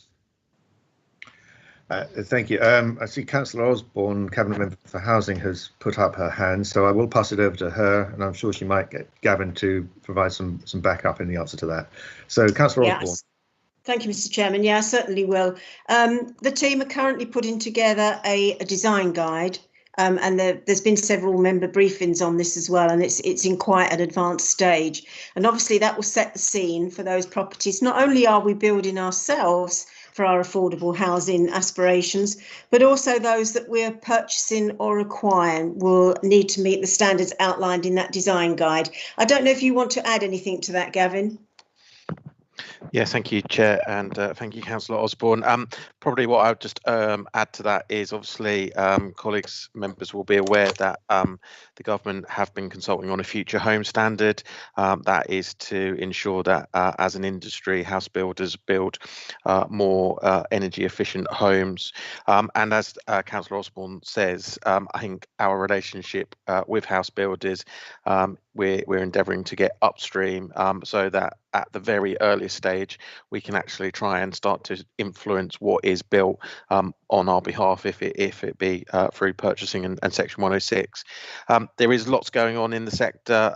Obviously, currently there's the drive towards EPC-C for all existing homes by 2030, and some of the work that we've been doing in development of the HRA business plan today is actually starting to quantify the types of homes, not only of size, type, and location, but build quality and environmental standards of homes that we may build or acquire in the future. Thank you, Gavin. Councillor Movisi, I see your hand's gone up. Did you want to contribute to this before I move on?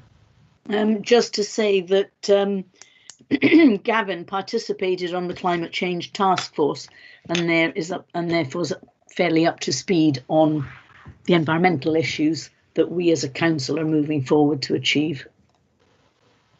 Great, thank you very much for that. Right, so moving on for questions, Councillor Davis. Yeah, thanks. I've got two really. First of all, I understand Angel Court hasn't got the solar panels in, and I know people were looking at that, but I don't know if anyone can give me an answer on that.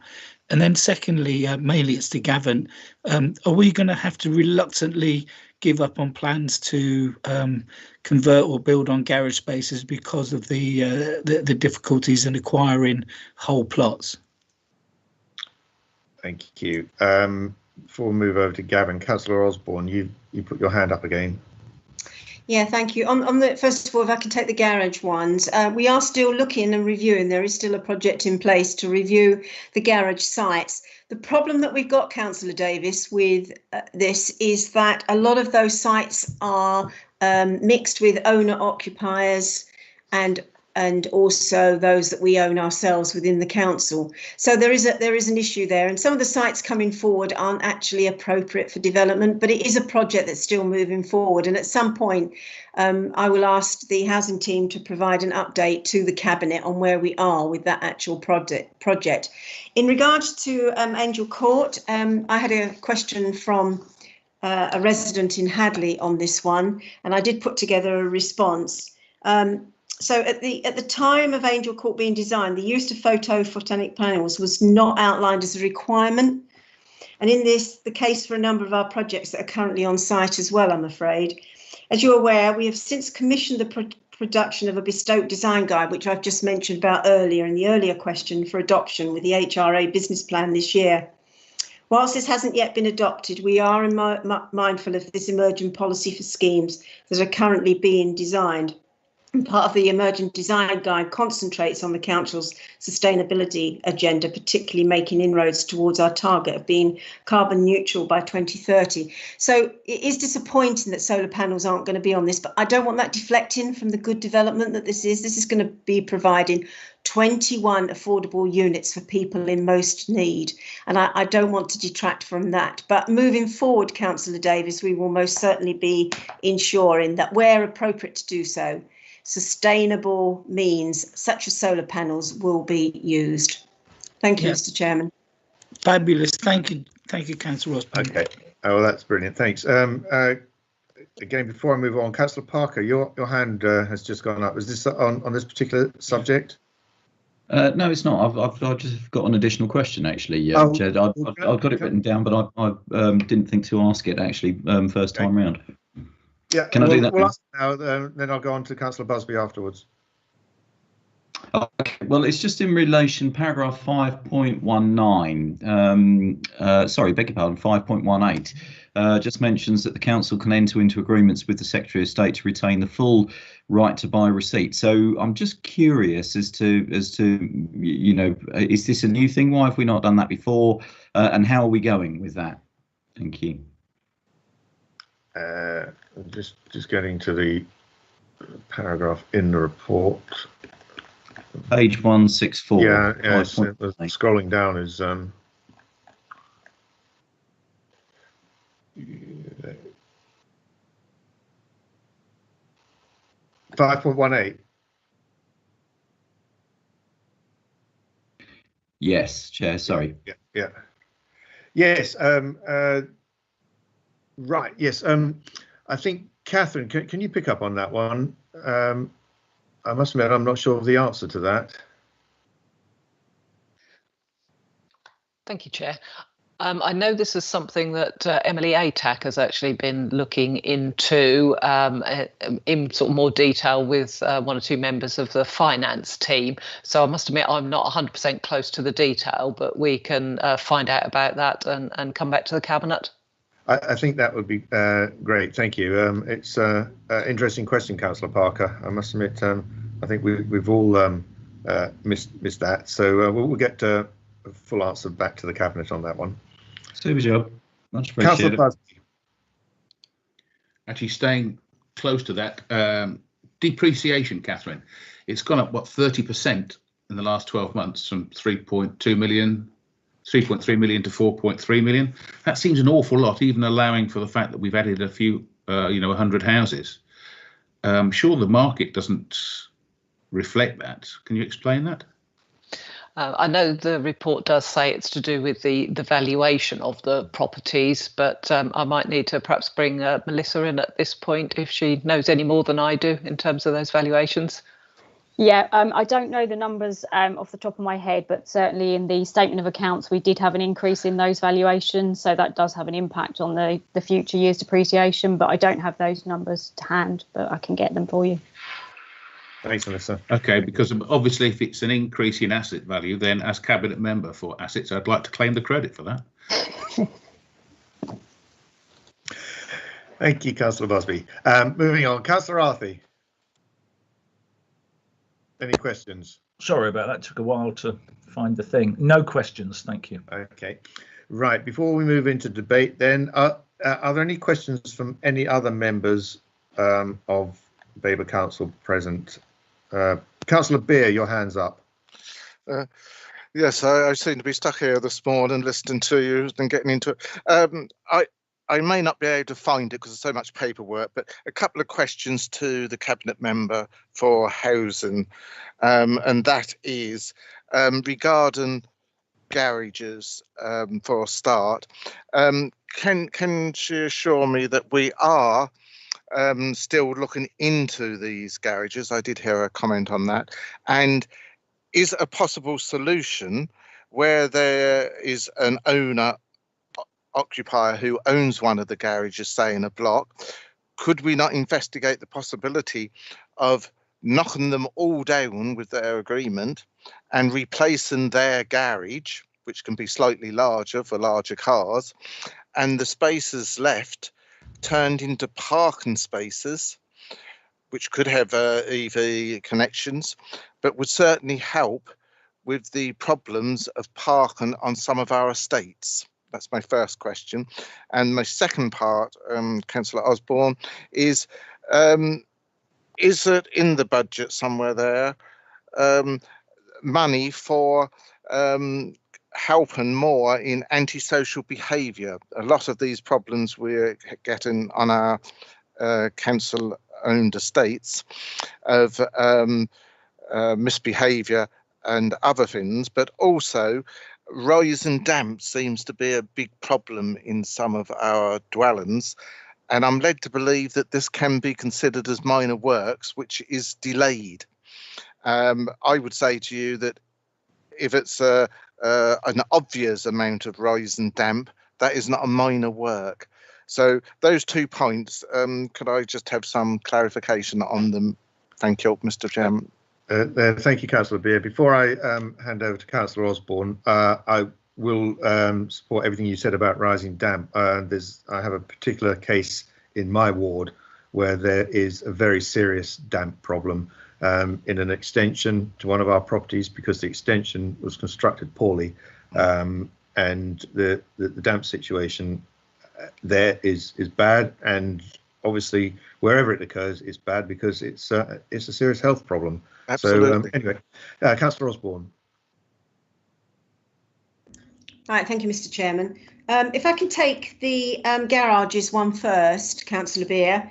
Obviously, we're always looking at opportunities and taking into consideration that parking is becoming an issue on a lot of developments, and it breaks my heart when I see them parking on green grass areas that are really spoilt because they're parking on them and they become a mud bath. And I can think of some cases just a few roads away from here where that's an issue.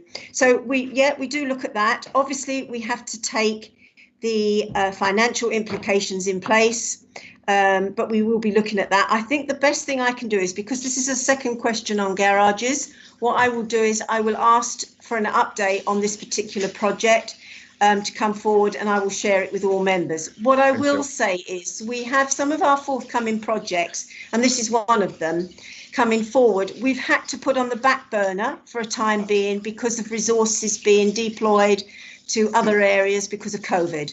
So that could be one of these projects that's been put on the back burner. But I will ask for an update on that one, and I will let all members, not just Cabinet members, I'll make sure all members are aware of that, where we are with that. Good.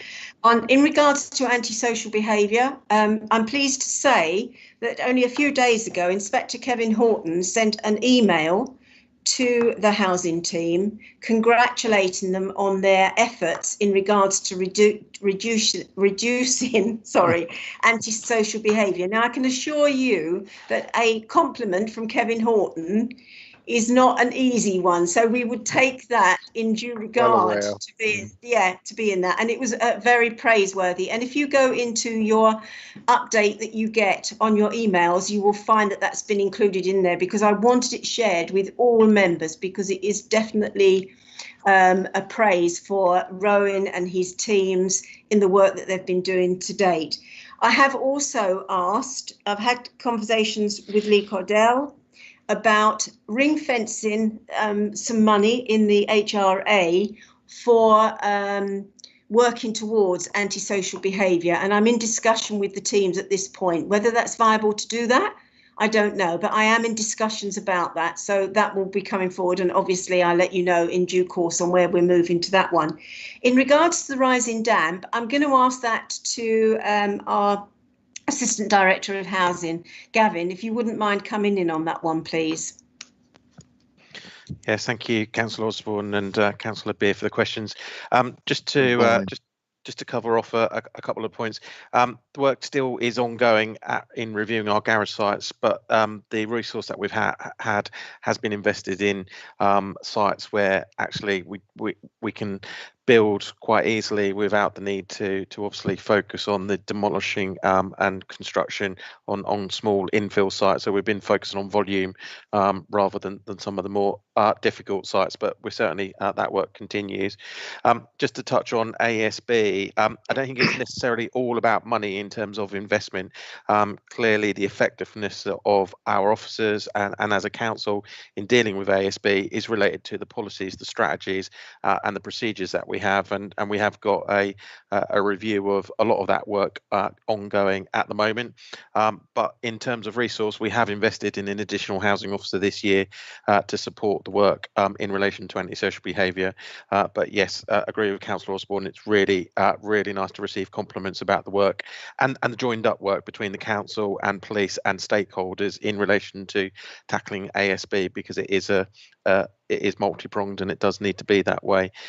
In coming to your last point about rising damp, I haven't personally heard lots of stories about rising damp. What I do hear are the stories around condensation and mould, which can be exacerbated by the conditions in the home and how the home is being utilised. We do employ external contractors to go out when issues are raised around damp or condensation, and they will carry out a full survey. I wasn't aware of any delays in either that work or the work of our teams looking at condensation and damp and mould.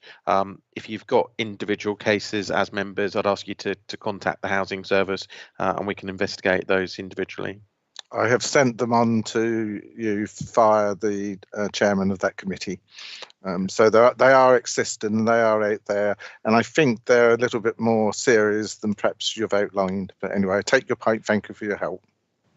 Yeah, thanks, Gavin. And just to reiterate what Gavin said about the antisocial behaviour, the multi-agency work is now being improved significantly as a result of one or two high-profile cases, and that's starting to have beneficial effect in tackling antisocial behaviour.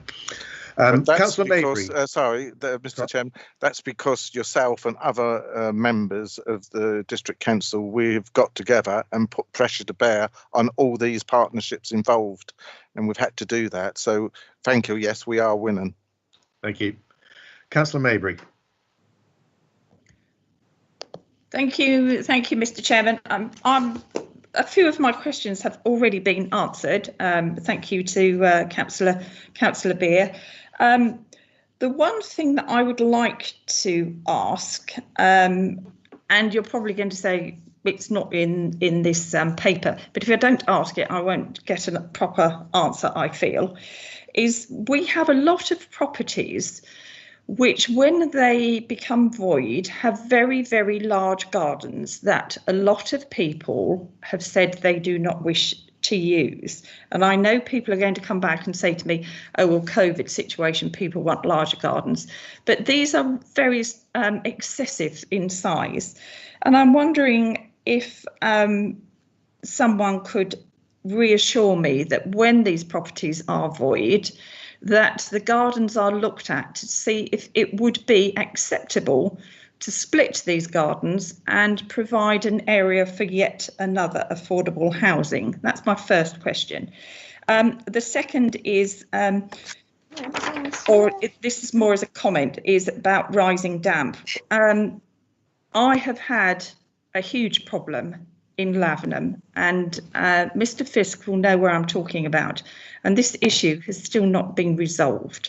And I would like a date as to when that would be resolved. Thank you. Thank you, Councillor Mabry. We'll take that one offline because that's not really relevant to this debate today. I will pass over to Councillor Osborne on the garden split. But before I do, I'd like to say that clearly it is ultimately a planning matter.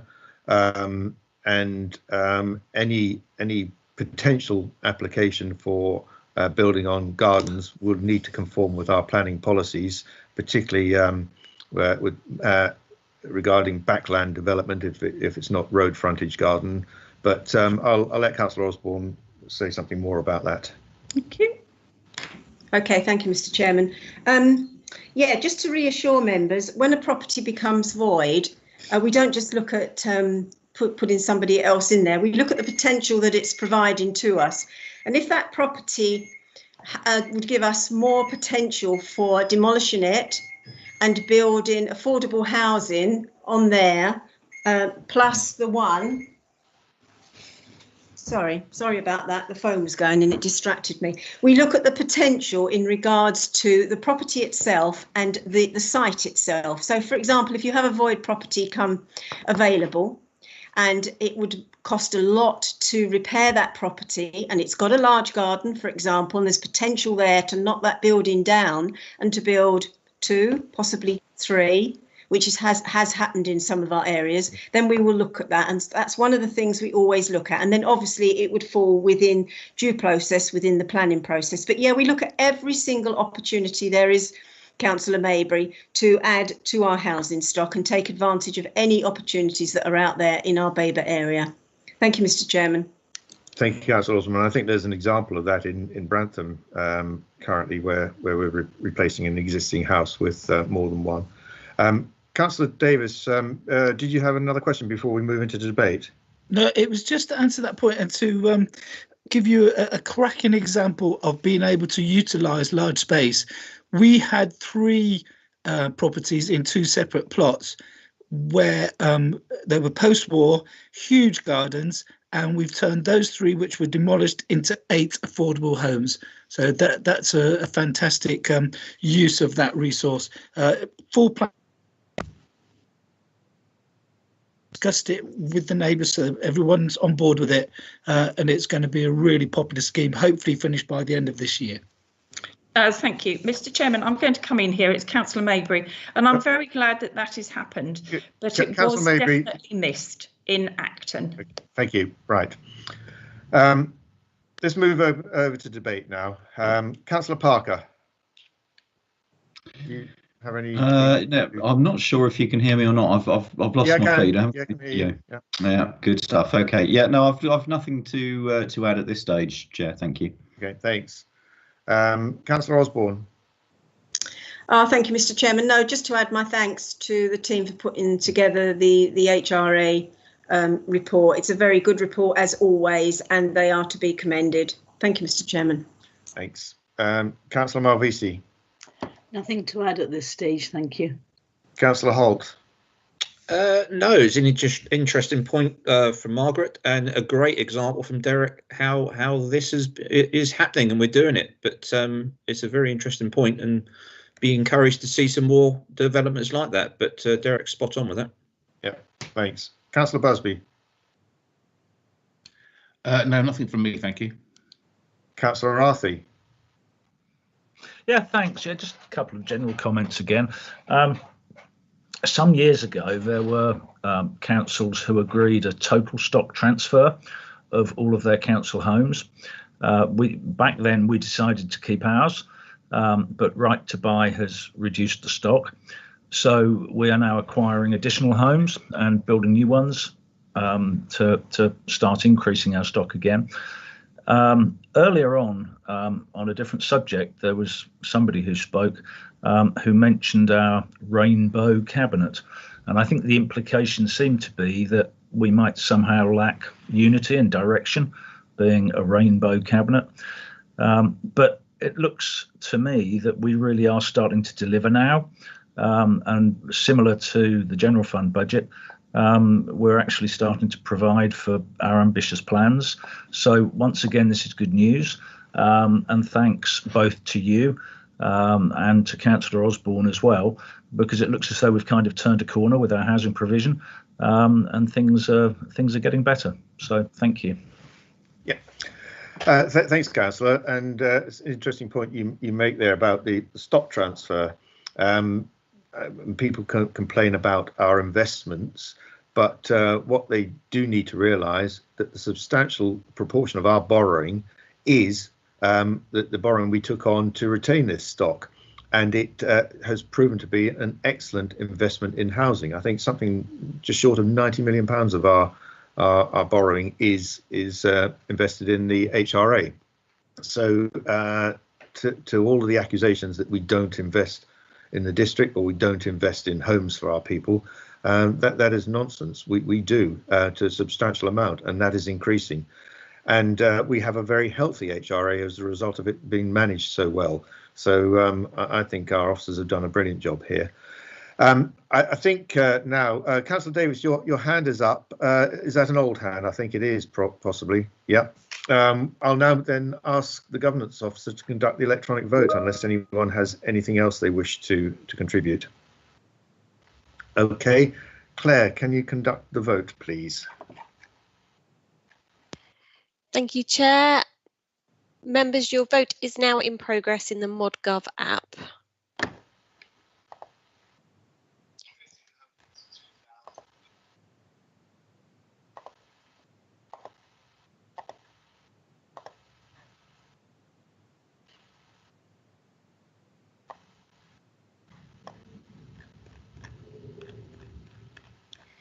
Thank you, Chair. That's 8 votes for. That's unanimous.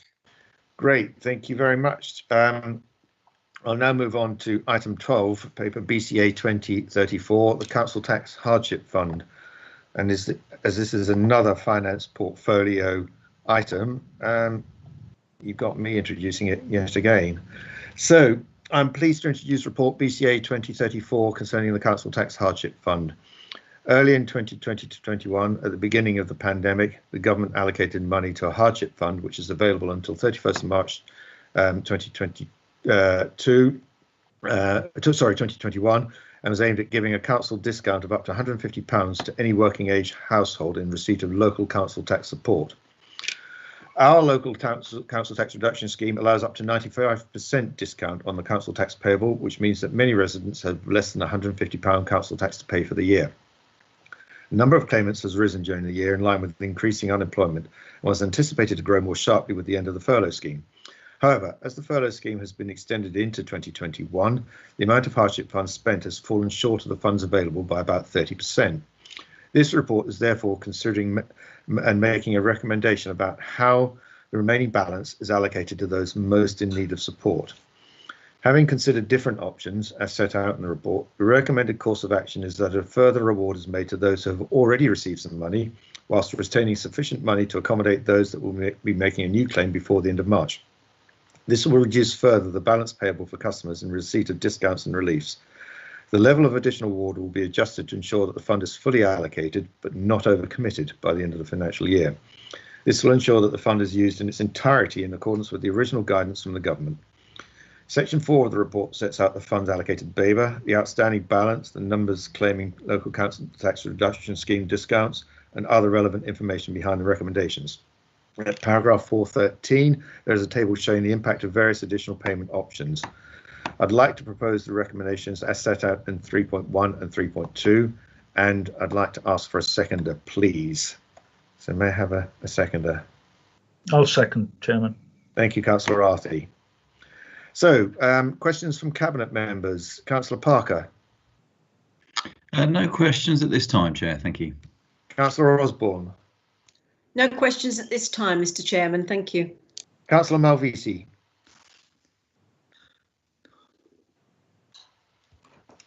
Any questions? No questions. Councillor Holt. No, thank you. Councillor Davis.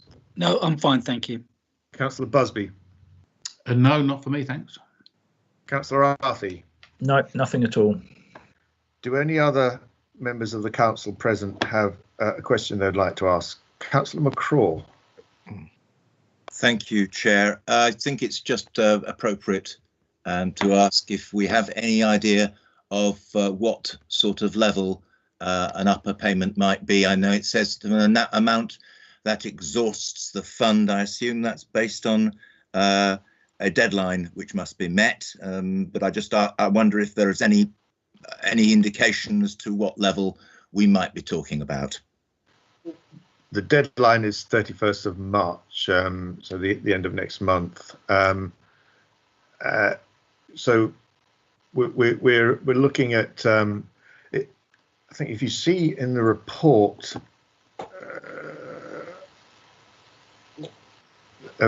Catherine, can you? I'm just looking through the report, see if I can answer Councillor McCraw's question. But do you have the answer off the top of your head? So we do need to model the numbers. We're waiting for the bit of software from the software suppliers to be able to model it. But I think we're looking in the £100 to £150 bracket. I do have Amy Mays actually attending the Cabinet this morning as well. So just pause in case she's got any more up-to-date information than I have. I mean, we have. What's the current? This is an increase from up to 150 to an amount that exhausts the fund, and it's just a matter of trying to determine whether in fact the final distribution will be equitable to those people who have already applied. Yes, because it will be retrospectively applied to everybody who's already had an award. We're talking about increasing it for everybody. Thank you. So it won't in fact only apply to latecomers. It will in fact apply to all those who previously have received the benefit. That's all I really wanted to ask. Thank you very much. All right. Thank you, Councillor. OK, we'll move on to debate now. Councillor Parker. No, it's just a good question by Councillor McClure, and I'm glad that that's been explained. Retrospective, so fair and equitable. Excellent. Thank you. Yep. Councillor Osborne. Thank you, Mr. Chairman. No, nothing to debate about. Just to say that your introduction explained it all very well. Thank you very much. Thank you, Councillor Malvisi.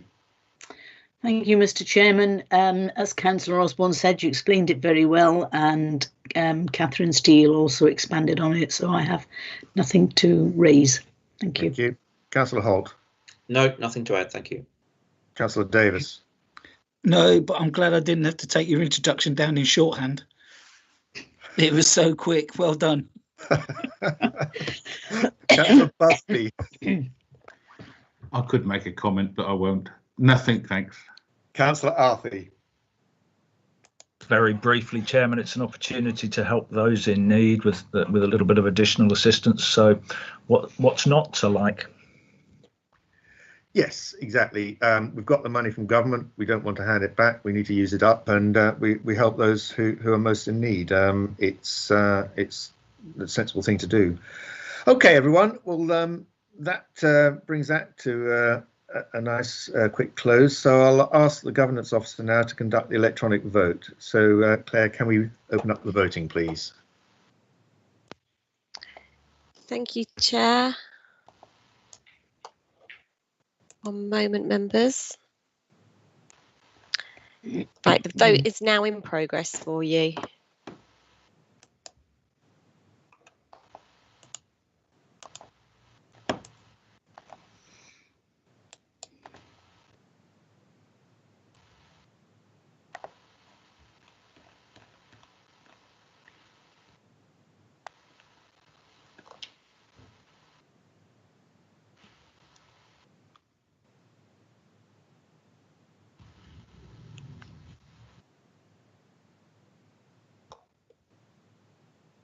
Just waiting for one vote.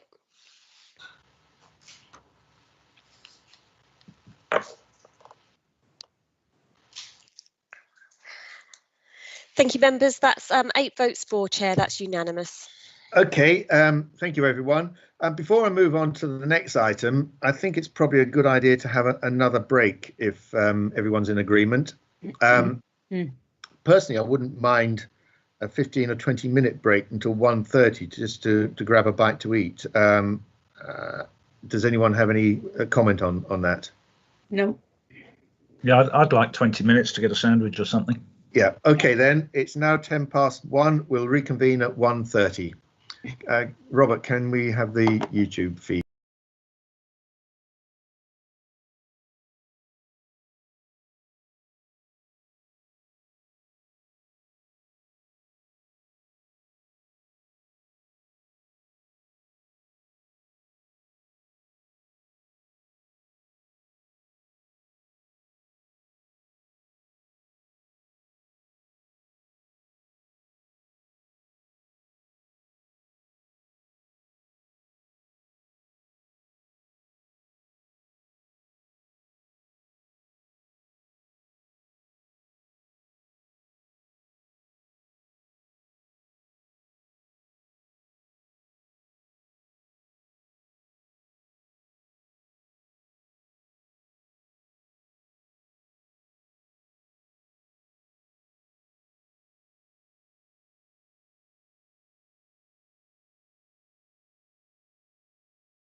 Right, thank you, and welcome back everyone to the last part of today's Cabinet meeting. I hope members of the Cabinet are suitably refreshed, and we'll move straight on into item 13, which is paper BCA 2035, adoption of the revised table of fares for Hackney Carriages. So I'd like to ask the Cabinet Member for the Environment to introduce this report. Councillor Malvisi, over to you. Thank you very much, Mr. Chairman. Cabinet has before it today the revised table of fares that have been fixed for Hackney Carriages operating in the control zone of Babergh District.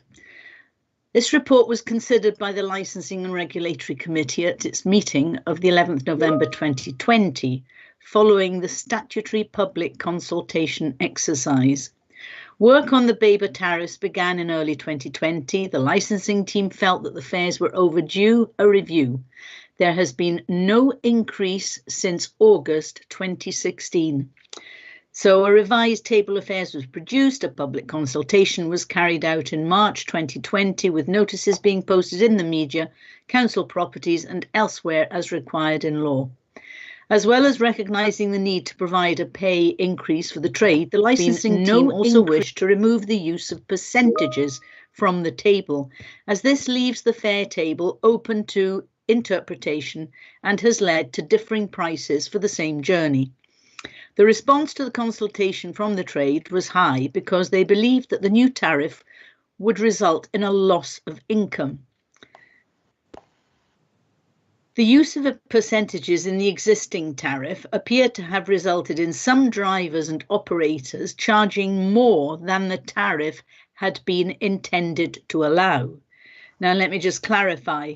It has to be recognised that charging more than the tariff is a criminal offence, and the use of percentages makes the existing tariff so ambiguous that it would be impossible to prove an offence had been committed. In any case, there was considerable dissent from the trade.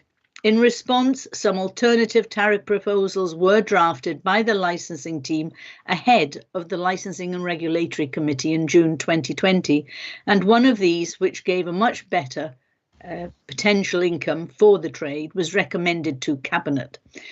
There was, however, some concern that the level of understanding of the proposals by the committee.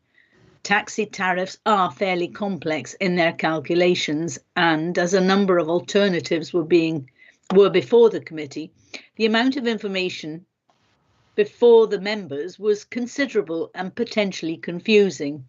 The degree of engagement with the trade through the consultation process was also questioned. At Cabinet on the 12th of June, these concerns were further discussed and the decision was that the new tariff proposal would not be adopted. Cabinet referred the matter back to Licensing and Regulatory Committee with recommendations that further training on taxi tariffs be provided for the committee and there should be further engagement with the trade. A live Teams event was arranged by the licensing team on the 21st, to which all the Babergh Hackney driver and operators were invited. The Cabinet Member for the Environment, as well as the Chair and Vice Chair of Licensing and Regulatory Committee also attended, and there was a lively debate on both tariffs and taxi and private hire policy.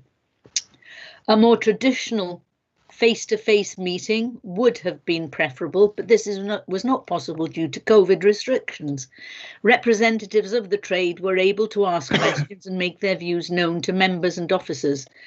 The Assistant Manager, Food Safety and Licensing provided her contact details at this event, and this resulted in some subsequent face-to-face meetings and telephone conversations with representatives of the taxi trade.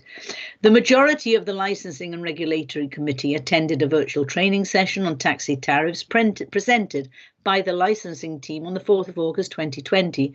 In addition, formal licensing training, which included elements of taxi licensing, was provided by an external trader for all members on the 25th of September 2020. The feedback from the live team session was that with the trade generated a new proposed tariff which achieves the 50% night rate and 100% Christmas and New Year rate increases on the basic daytime rate, but expressed without the use of percentages, so that it is unambiguous. In addition, a second table of fares was produced for larger vehicles, those seating 5 to 8 passengers. The Babergh taxi and private hire policy currently under review requires that all taxis from plate 21 onwards must be wheelchair accessible. There was a feeling from the trade that whilst they are required to purchase and operate larger vehicles, the existing tariff does not recognise this. The new table of fares, in effect 2 tables, one for saloon cars and another for larger vehicles, went out for consultation during November. Gosh, I'm stumbling here. No responses were received from the public and only 3 were received from the trade. The key concern from the trade was that the tariff for the larger vehicles was too expensive, and this would mean that customers would not want to travel in the larger vehicles. Alternatives suggested were to overlap the tariffs for saloon and larger vehicles, such that the night rate for saloon cars also serves as the day rate for larger vehicles. The Christmas rate for saloon cars also serves as the night rate for large vehicles, and the highest tariffs is for larger vehicles at Christmas and New Year only, or to base the tariffs on a number of passengers carried rather than the vehicle type. Taxi tariffs are maxima, so a driver is at liberty to charge less than the metered fare. Nevertheless, the metered fare must be displayed, and it was felt that this would deter passengers, particularly single passengers, from travelling in one of the larger vehicles. The discretion to charge less than the metered fare would also result in different fares being charged for the same journey. The proposal before you does permit drivers and operators to set their fares so that they can make a profit within a clear maximum, and to charge a premium when carrying multiple passengers at unsociable hours. The proposal before you was considered by Licensing and Regulatory Committee on the 11th of December, and the vote was to recommend that this be adopted by Cabinet, and it was unanimous. There has been subsequent concern from 2 representatives of the trade that their concerns about the tariff for larger vehicles were not debated by the committee, although their representations were included in full as Appendix C to the report. This must be weighed against the lack of response from the other 8 operators and 205 drivers who were consulted and whom we must therefore assume are content with the current proposal. Cabinet may, however, wish to consider deferring the start date for the new tariffs to the latest possible date, which would be 1st of June 2021, bearing in mind the ongoing effect of the COVID pandemic on the economy in general and the use of taxis in particular. And before I conclude, I would like to thank Emma Richbell and David Price for their very hard work, because this is a real number crunching exercise, and they did it once, it got sent back, they did it again. Hats off to them. Thank you very much. Thank you, Councillor Malvisi. Well, I'd be happy to second this and concur that Emma and David have put in a huge amount of work going through this on more than one occasion to revise the paper and to support the licensing committee in 2 of their meetings in deliberating and coming to a decision on this. Yeah. Okay, so opening up for questions from Cabinet members. Councillor Parker first. Yeah, lovely.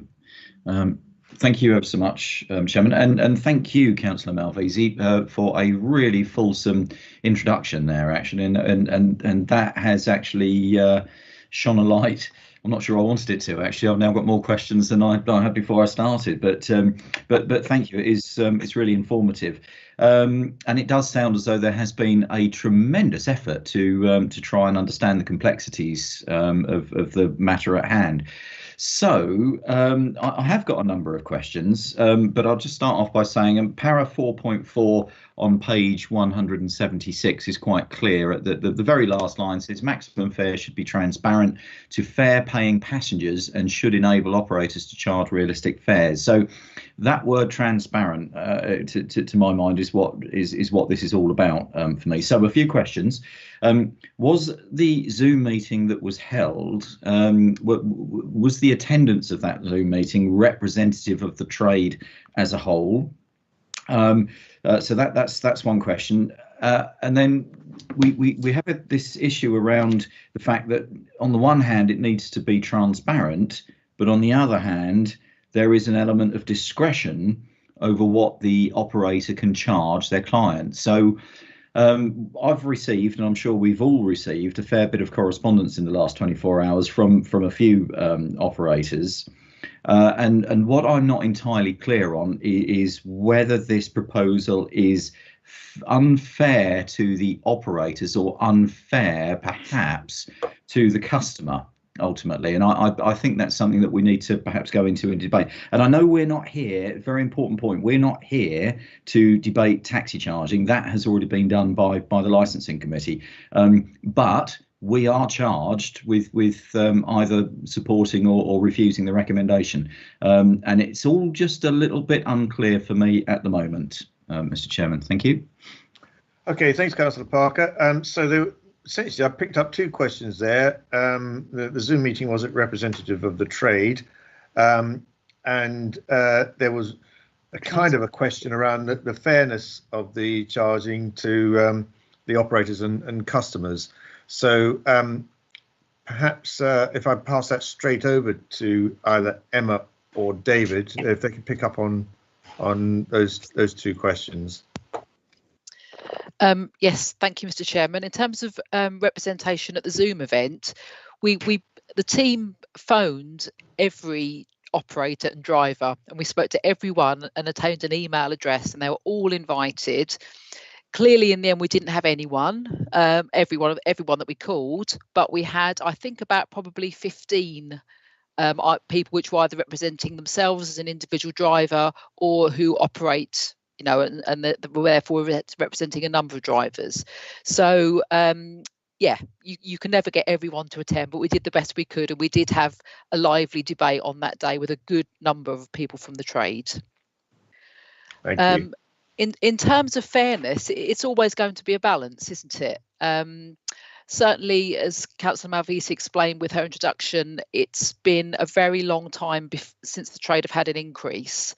So that was clearly required, and it's trying to achieve something which allows the businesses to be profitable, but at the same time it not be unduly expensive for the travelling passenger. We didn't have any members of the public make any representations about the current proposal. So again, public engagement can be difficult, but the proposed tariff was advertised in the way that we're required to by law. So I think we have to accept that from a public point of view, they're reasonably content with the proposal.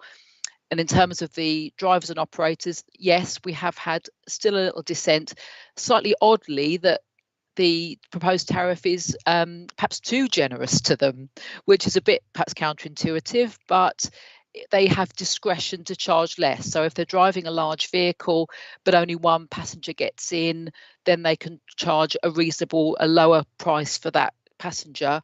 It's a maximum charge, which is on the meter.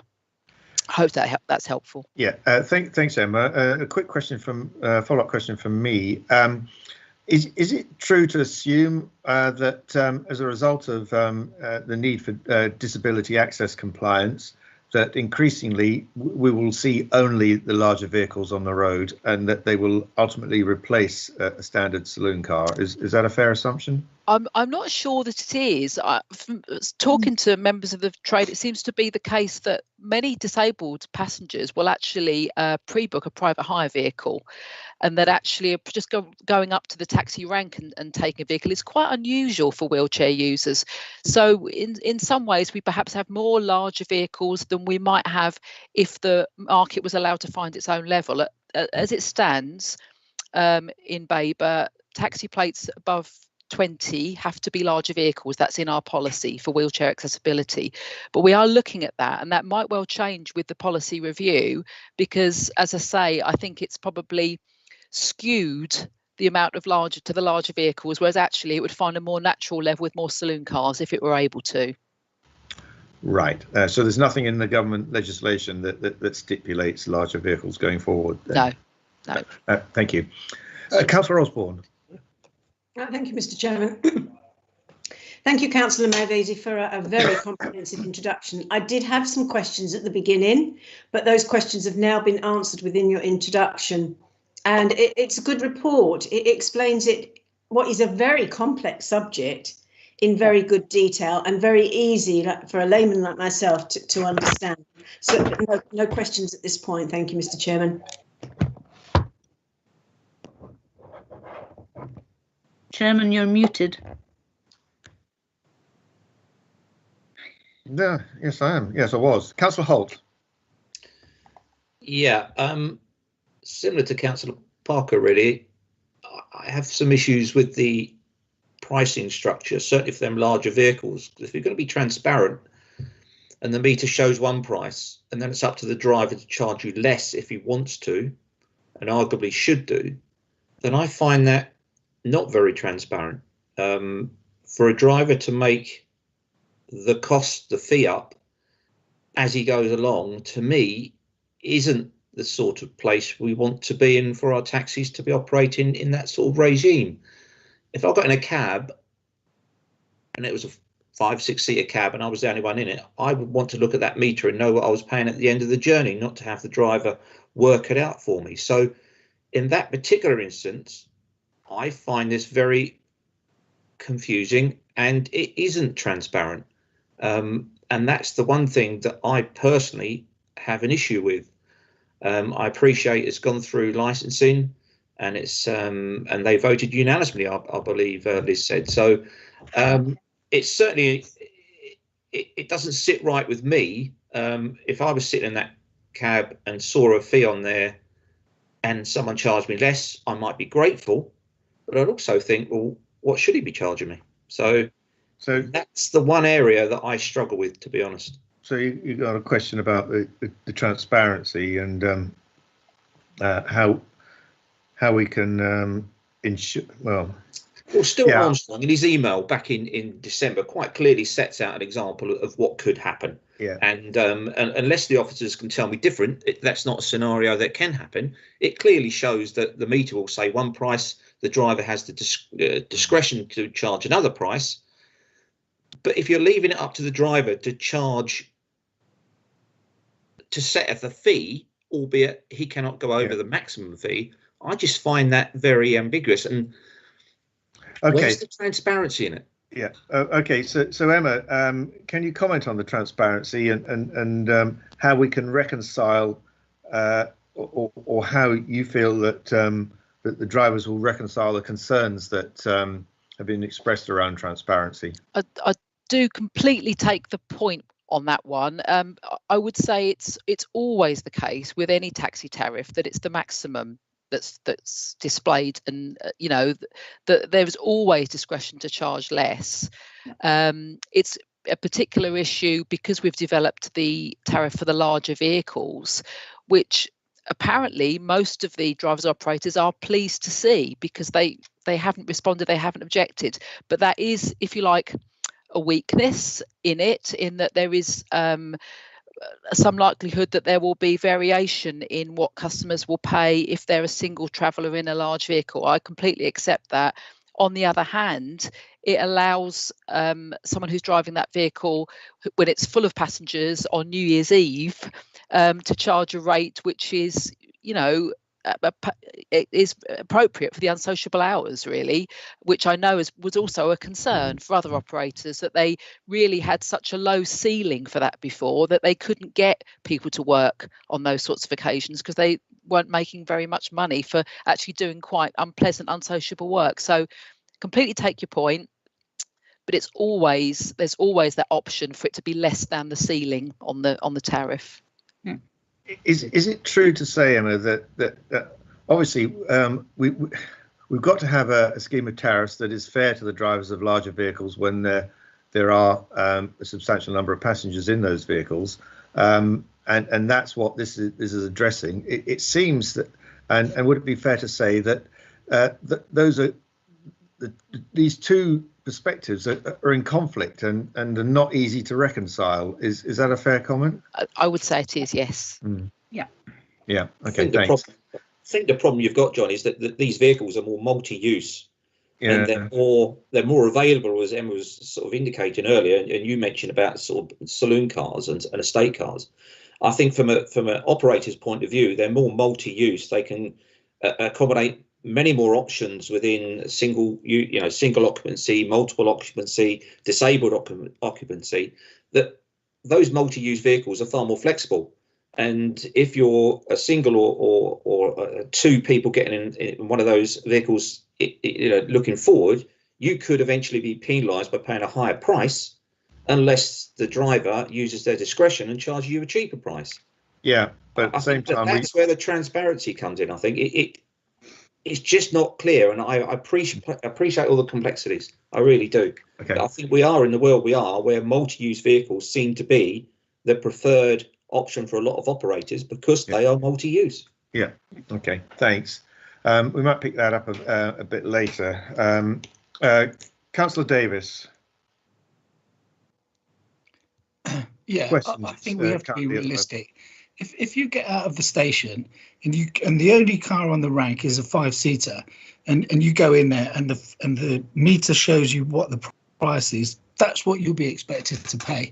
And yeah, okay, you might get an operator that won't, but I bet 99% of the time they will. And I don't think this is fair, because even if you phone for a private hire, which are usually less expensive anyway, and give you a particular price, they will tell you this is a 5-seat, it's going to cost you more. Or if they don't, you say, I'm not paying the full price on that. You can negotiate with private hire. But with a meter, legally, you have to pay what the driver's asking you. So I'm not very impressed with this, and I wonder why that conclusion was made. And if there is not a way we can be more explicit to say, if it's 1, 2 or 3 people which would pay ordinarily less to go in a saloon, they should be allowed to pay that instead of the maximum, which the drivers quite understandably will charge.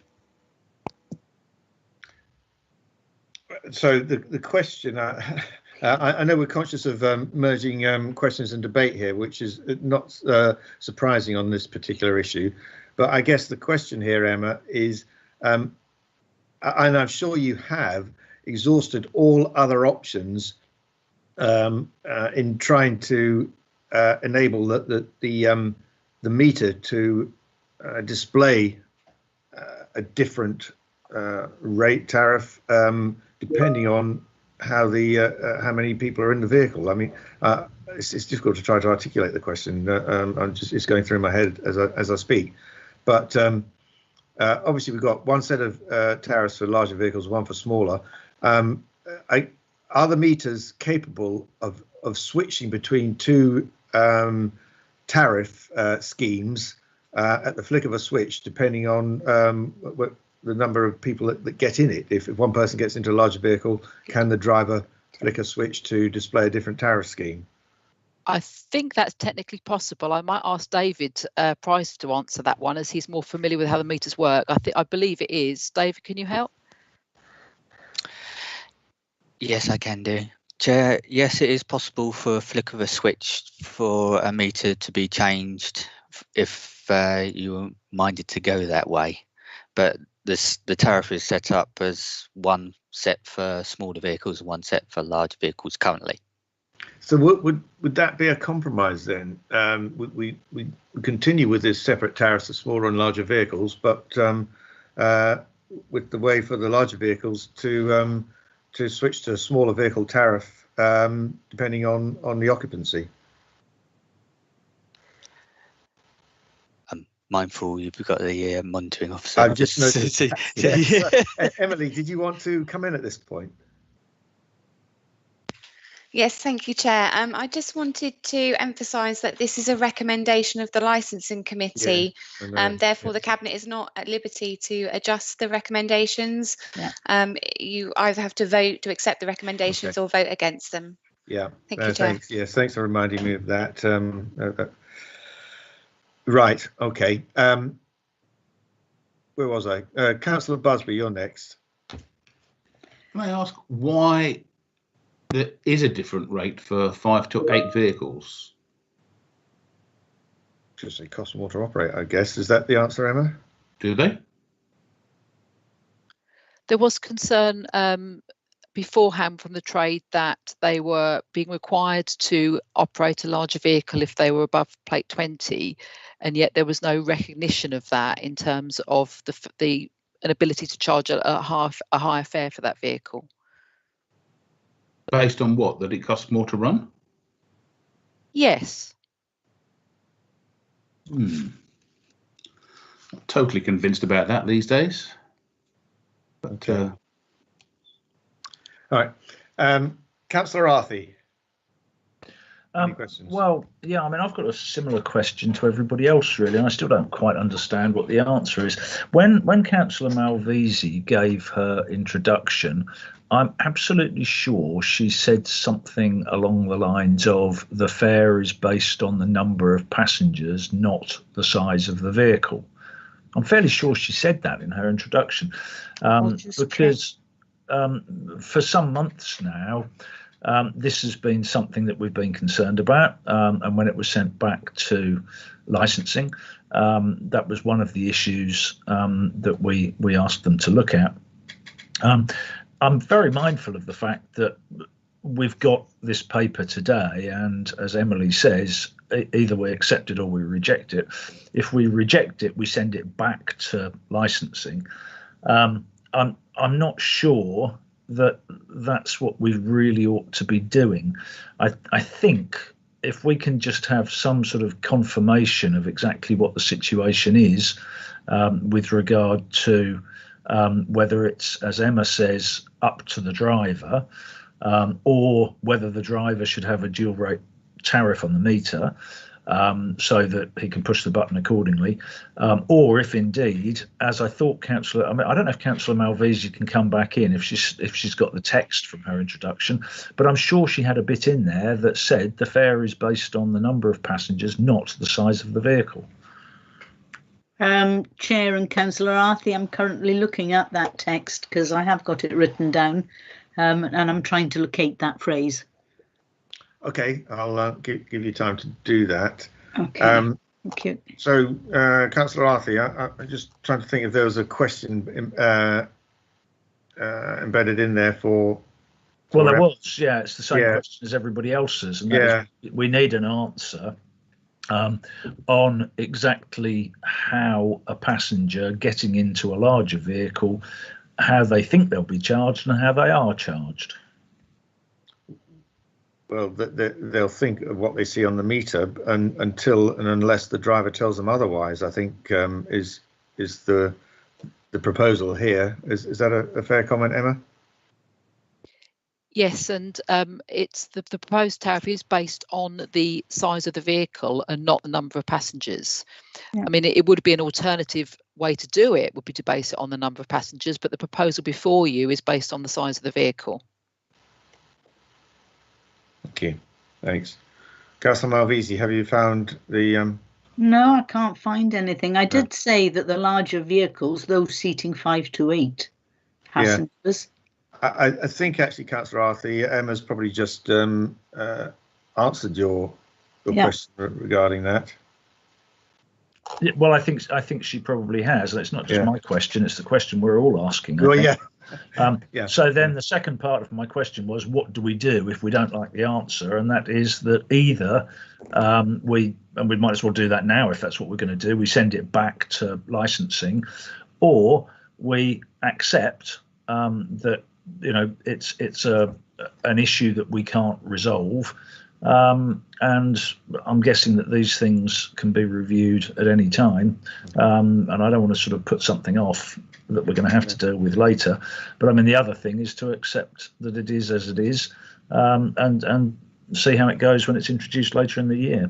Right. Okay. Well, I'm conscious a number of hands have gone up. Some of them are cabinet members. So and we are sort of merging questions into debate. Before I do move into the debate part with the cabinet members, councillors Mabry and McCraw have got their hands up. So if you can restrict it to questions, both of you, that would be very helpful at this stage. So firstly, Councillor Mabry. Thank you, Chairman. I was actually going to help you out with a comment from the licensing committee, or would you not like that now? I would love that, actually. Thank you. Okay, fine. Thank you. This question about charging, how the charging would take place with a larger vehicle was raised because I raised it, and I did ask what the operators had thought about this, and I was assured that they had been asked. And unfortunately, it transpired that they hadn't.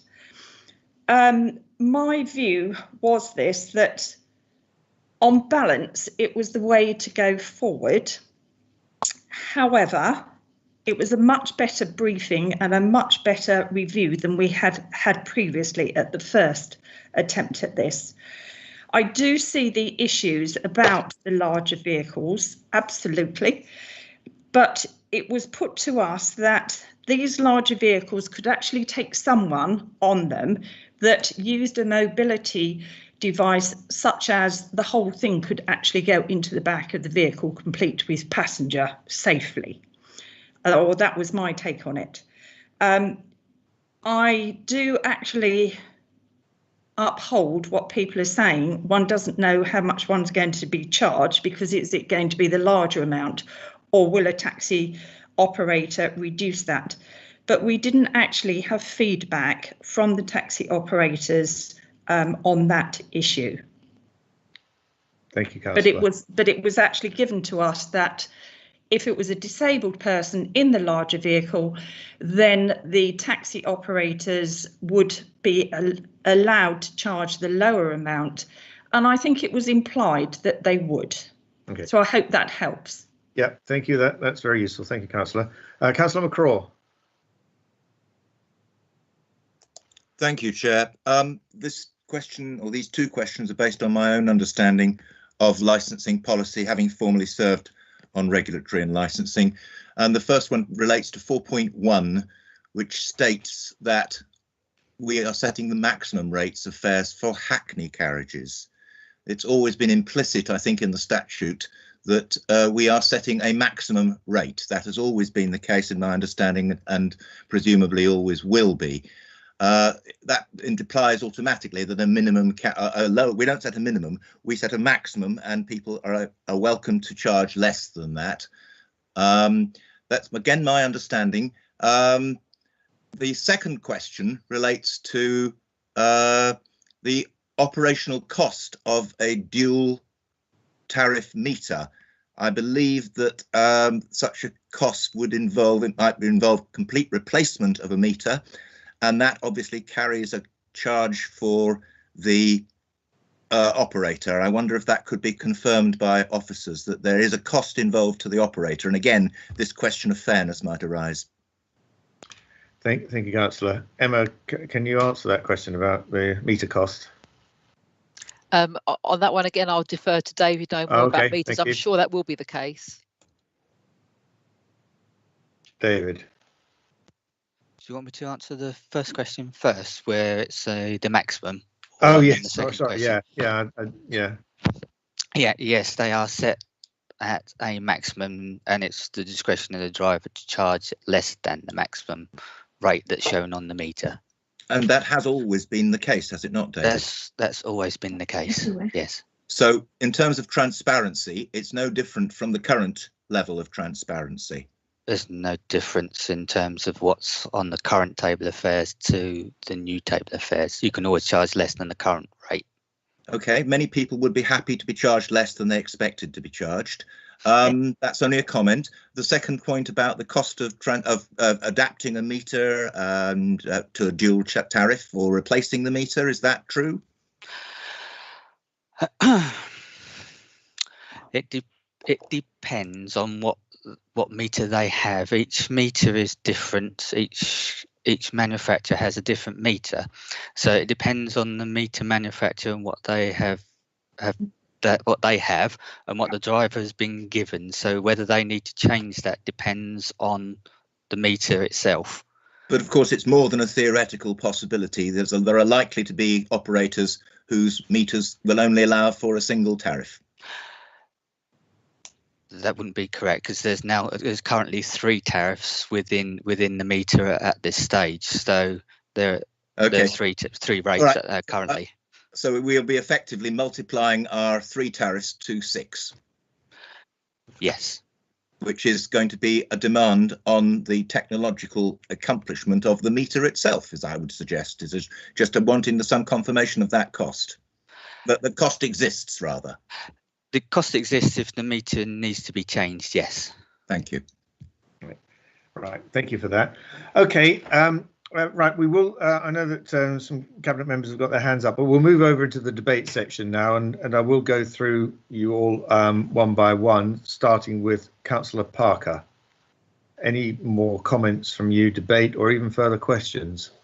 Yeah, more debate, I think, Chairman. And I think what I'm trying to, or what I was trying to drive at in my comments last time round was, is it that this is just an imponderable? I mean, if Cabinet were minded to send this back again, are we any greater?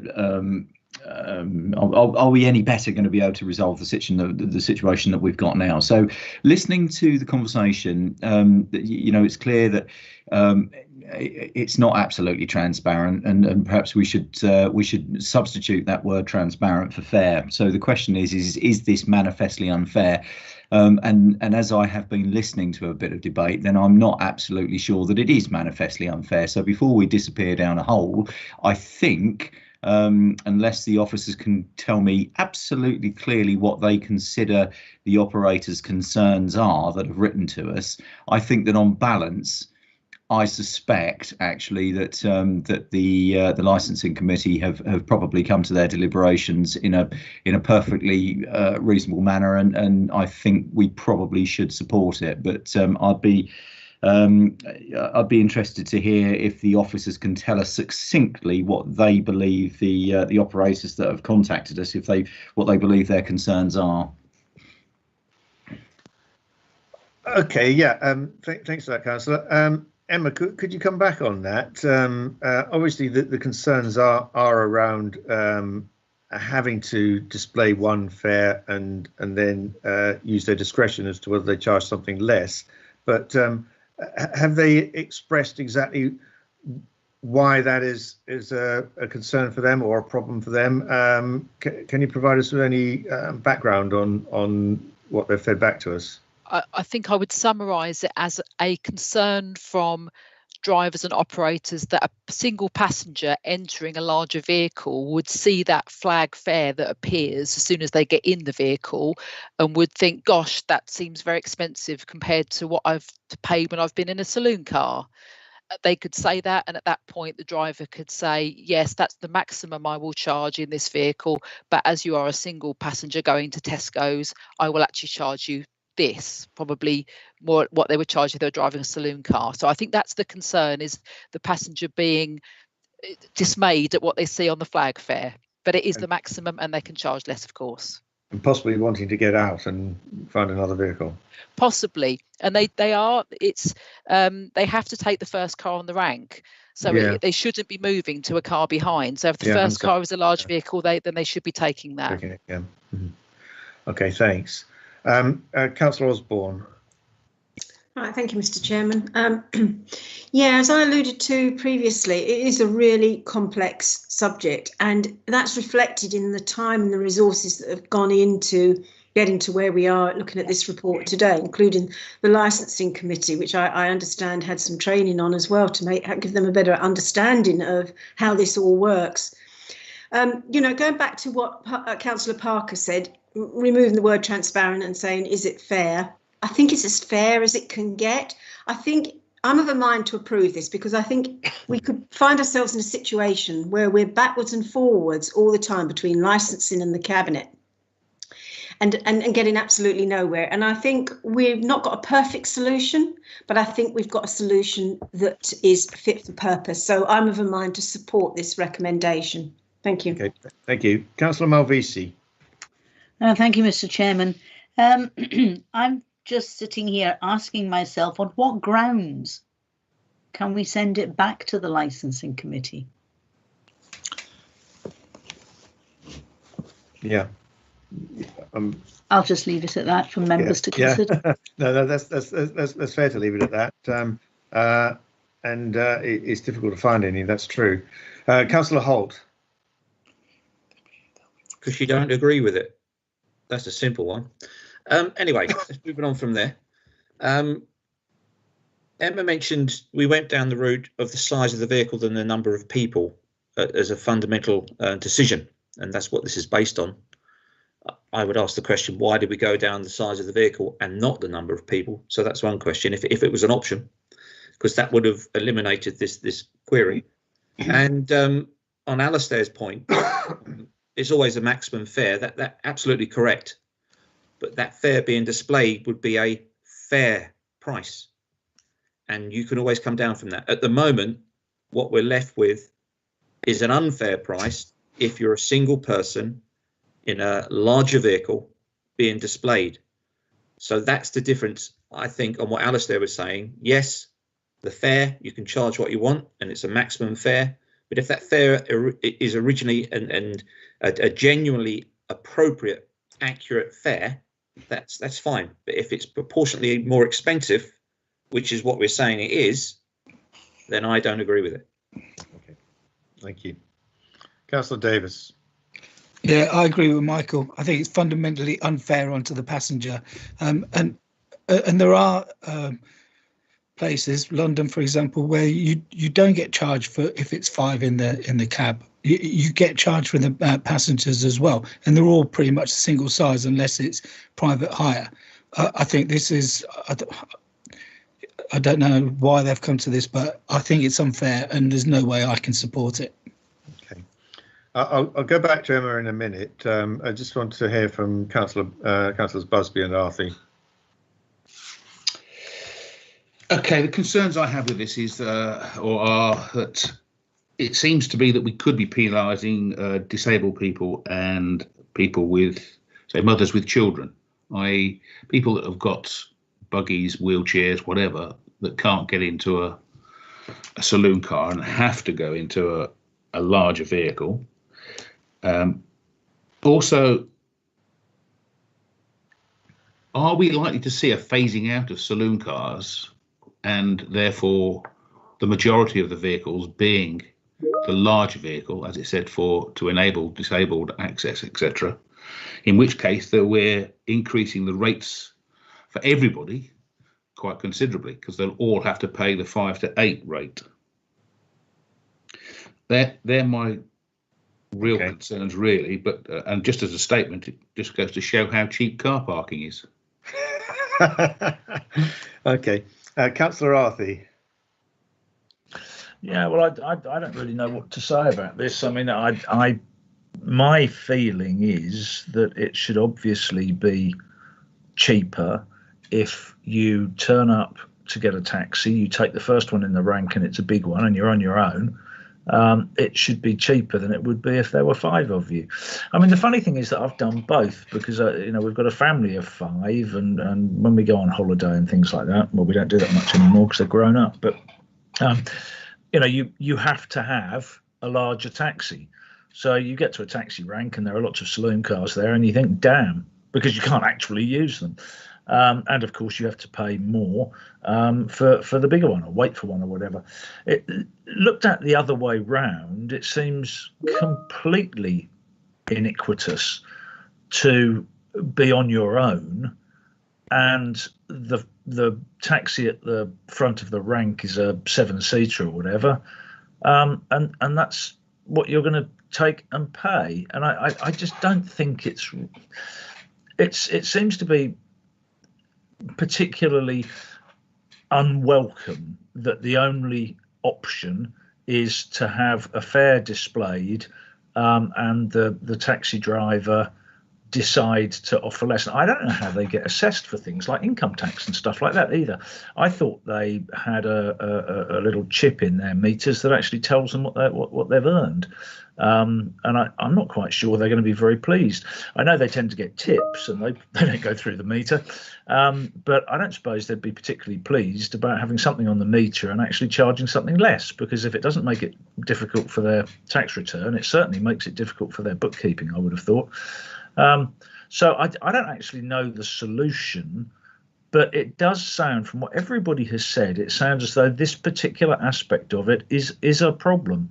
And I'm just so reluctant, though, to send it back to licensing and asking them to do it again. Okay, thanks. I picked up several questions for Emma. Before I go to her, I noticed, Cass, you've got your hand up. Did you want to come in at this point? If I may, Chair, thank you very much. So it was just a couple of points there, and probably things that you were about to ask Emma. So just a couple that I wanted to pick up on. Just to confirm that it's actually a legislative requirement for us to display the maximum fare on the meter. So I'm afraid that's not within our power to do anything different. And I do understand the points that are being raised by members that someone getting into the cab could see that fare and be reluctant to take the journey. But just to reiterate, that is the situation that's going on now because of that legislative requirement. So someone would go into the cab currently and see that maximum fare, and no doubt you've got a combination of the person willing to say I'm not paying that, and also the taxi driver not wanting to lose that fare. So it's whilst it's within their gift to charge that maximum amount, the highest likelihood is that they're going to see a single person getting into the cab and reduce the fare accordingly and say that at that point. And also just to say that again, the reason for that increase is that they haven't been inflated for some time, and so the reports back to us from taxi operators was that they are losing money and that they do need the ability to increase the income from their journeys. So just a couple of points there that I hope cover off a couple of questions. But thank you, Chair, for letting me come in. Okay, yeah, thanks, Cass. Okay, well, I will go to Emma and David now. So really, I think I picked up three questions. One is sort of fundamental one, and I think it might have been covered and answered before, but I will ask it again if it hasn't been today, certainly on another occasion. Why didn't we base it on the number of people rather than size of vehicle? Secondly, if saloon cars are being used less and less, and I note your answer to my question about the vehicle types that are in use, will the rate for the larger vehicle become more the normal rate that people see, and therefore the problem over confusion to the passenger gets more common? And lastly, is Councillor Arthey's question about linking the output from the meter into their tax returns. It's something I hadn't heard of before, but can you clarify something around that, please, as well? Well, I was going to ask David to answer the one about people versus vehicles, because I know he can give you a better rationale for that one than I can. And David, do please carry on with the other two if you're happy to, or... I can do, yes, Chair. The rationale around the larger vehicle and the smaller vehicle choice was purely on the basis that the abuses of the current rate. The current rate was being used for bigger vehicles on night rate, so that unfortunately the trade was making up their own rates as they were going along with the current tariffs. Hence why we didn't choose the option for them to have overall discretion on between number of passengers. We set it on the vehicle itself. If we were going down the route of fairness, yes, you could leave it into terms of the driver. However, if the driver doesn't like that one passenger, it's still open for them to charge the larger rate, because that's the rate for their particular vehicle. The question surrounding tax, that is a totally difficult one for me to actually answer. I'm not aware of HMRC plugging into any meter to take out a taxi driver's rate, what they've earned over the course of their time between tariffs. Other than that, I'm not quite sure, really. No, I don't think Councillor Arthey was referring to HMRC necessarily, but businesses use lots of software packages now to assist with managing their accounts, managing their tax returns, whether their meters actually link into their laptop applications that prepare the tax return data. I don't know. I mean, I'm just trying to clarify Councillor Arthey's suggestion there. Unlikely for them to be able to plug in. They will be able to have a plug-in for a receipt, but other than that, that's all they're entitled to plug into the meter. Okay. Thank you.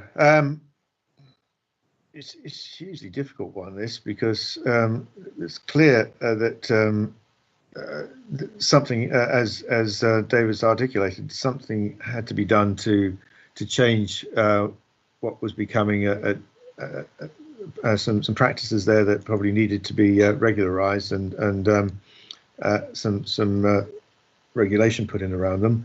We need something that is fair. This one is fair in one respect, in some respects, but not others. It's not perfect. The big problem that I have is that, yes, we've had representations from a couple of operators, but we haven't heard back from the others. I don't want to open up a can of worms that if we send it back to licensing, ask them to make yet another change, we then have loads more representations disapproving of that. At some point, we have to make a decision. And this isn't ideal, as we've said, but there is flexibility in this proposal here, and the fact that we've only had 2 representations, I think, has to be part of our decision making. Councillor Arthey, you've got your hand up. I've run out of things to say at this stage. Yeah. Okay. Well, yeah. Fine. I'm convinced. I think we should accept the recommendations of the licensing committee. We've asked lots and lots of questions about the options with regard to sort of single occupancy of a 7-seater. And I think I'm happy that we leave it up to the driver. We've got to leave it up to the driver for a number of reasons. There's the flip side to this, which is that he's sitting in a rank of vehicles. There's a train unloading. A guy turns up and wants the taxi on his own, but it looks fairly clear that there's going to be a family of 5 or 6 step off that train any minute, and he'd be able to earn a lot more out of his 20-mile journey with a van full than he would do out of a single person. I mean, you know, we're starting to get into the sort of the operational, the day-to-day behaviour of taxis and taxi drivers. And you know, I've never been a taxi driver. I can't think. I've used enough, more than enough, I think. And interestingly, the ones that I've used in Holland are all electric, Teslas. Anyway, so I think that I will be accepting the proposal, which I think has been proposed and seconded, which is the recommendation from licensing. Thank you. Councillor Parker.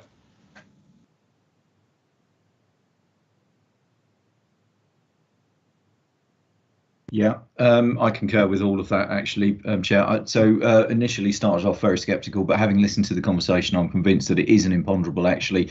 And Councillor Arthey was quite right the first time round. You know, when you arrive at the taxi rank, you've got whichever vehicle happens to be at the front of that rank, and that in itself, you know, might not be fair. But the point is here is that we're not. I can't see that we're penalising the operator in any way. So with all things considered, I'll be supporting the proposal. Thank you. Thank you. Councillor Busby. Well, actually, Chair, I was going to suggest a compromise, which is I like compromises. Yeah, which is that we accept the proposal for the new rates for all vehicles, the basic rate should apply to all vehicles, and we send the 5 to 8 tariff back to licensing with a list of all of our concerns and see if they can come up with something which is slightly more equitable. So that way you've got a new set of rates which applies to everybody, but it gives us the option to consider the issues that we've raised on the 5 to 8s. I don't think we can do that. Of course you can. It sounds that's effectively saying we reject the paper, because it's that's the no, we only reject half of it. But it's.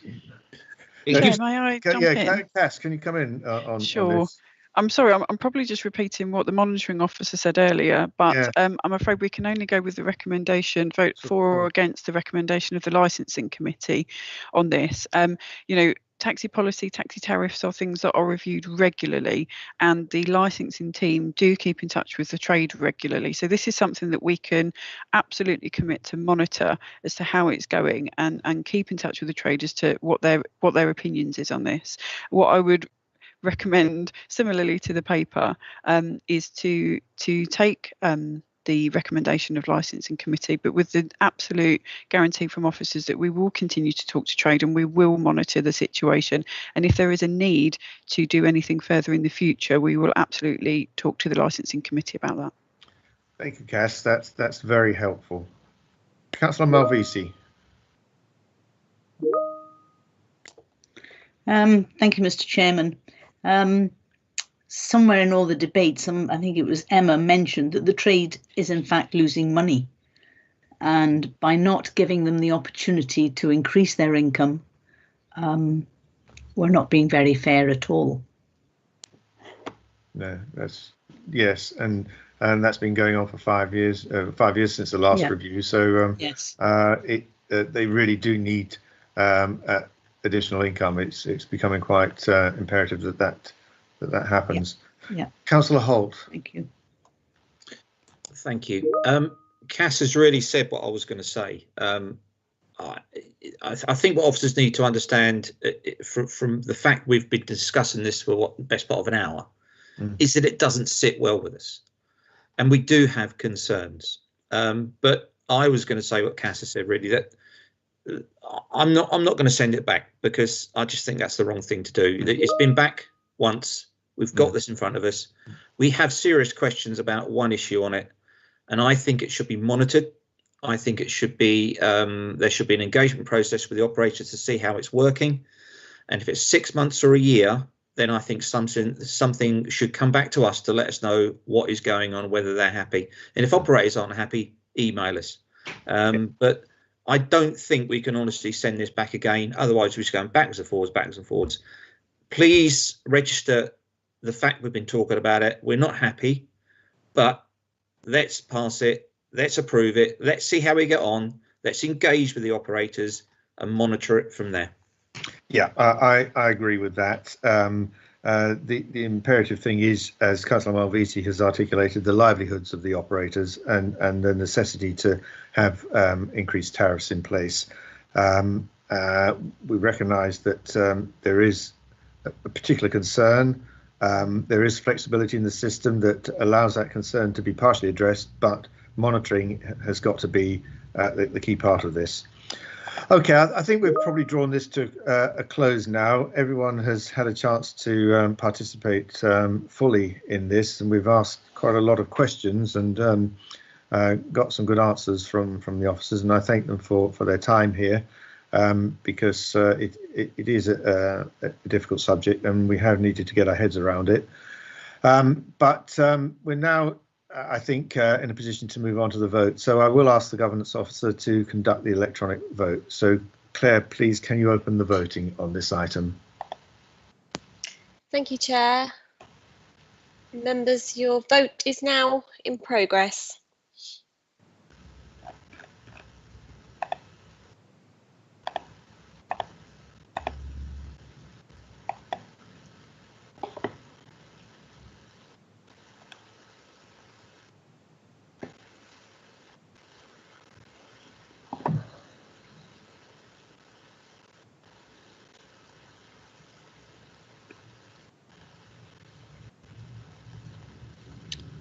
Just waiting for one more vote. Okay, thank you. That's 7 votes for and 1 against, Chair. Thank you, Claire. Right, we're moving on to the last item, which is the confidential minute from the meeting we had last month on the 7th of January. I'd rather we didn't have to go into confidential session on this. It's just to approve the minute, but you've got it on page 191 of your report. If anyone has any questions or around that particular item that we discussed at that meeting, then obviously we will go into confidential session. But if everyone's happy just to approve the minutes, then we can do it without having to go into closed session.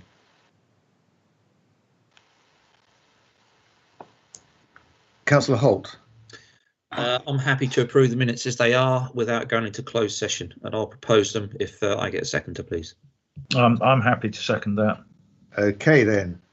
Okay, well, we'll go ahead and vote on that. So I'll ask Mr. Chairman, can I interject? Oh, sorry, Councillor Marvisi, I didn't see your hand go up. That's okay. I declared a pecuniary interest last time, therefore I don't consider that I'm able to vote on this occasion. No, of course, I understand that. So do I have to remove myself from the meeting? No, I don't think so. You just don't vote. Yeah, okay. Yep. Okay, then. So I'll ask the governance officer now to conduct the electronic vote to approve the minutes for the confidential item from last month's meeting. So Claire, can you open the voting, please? Yes, Chair, the vote is now in progress. Thank you.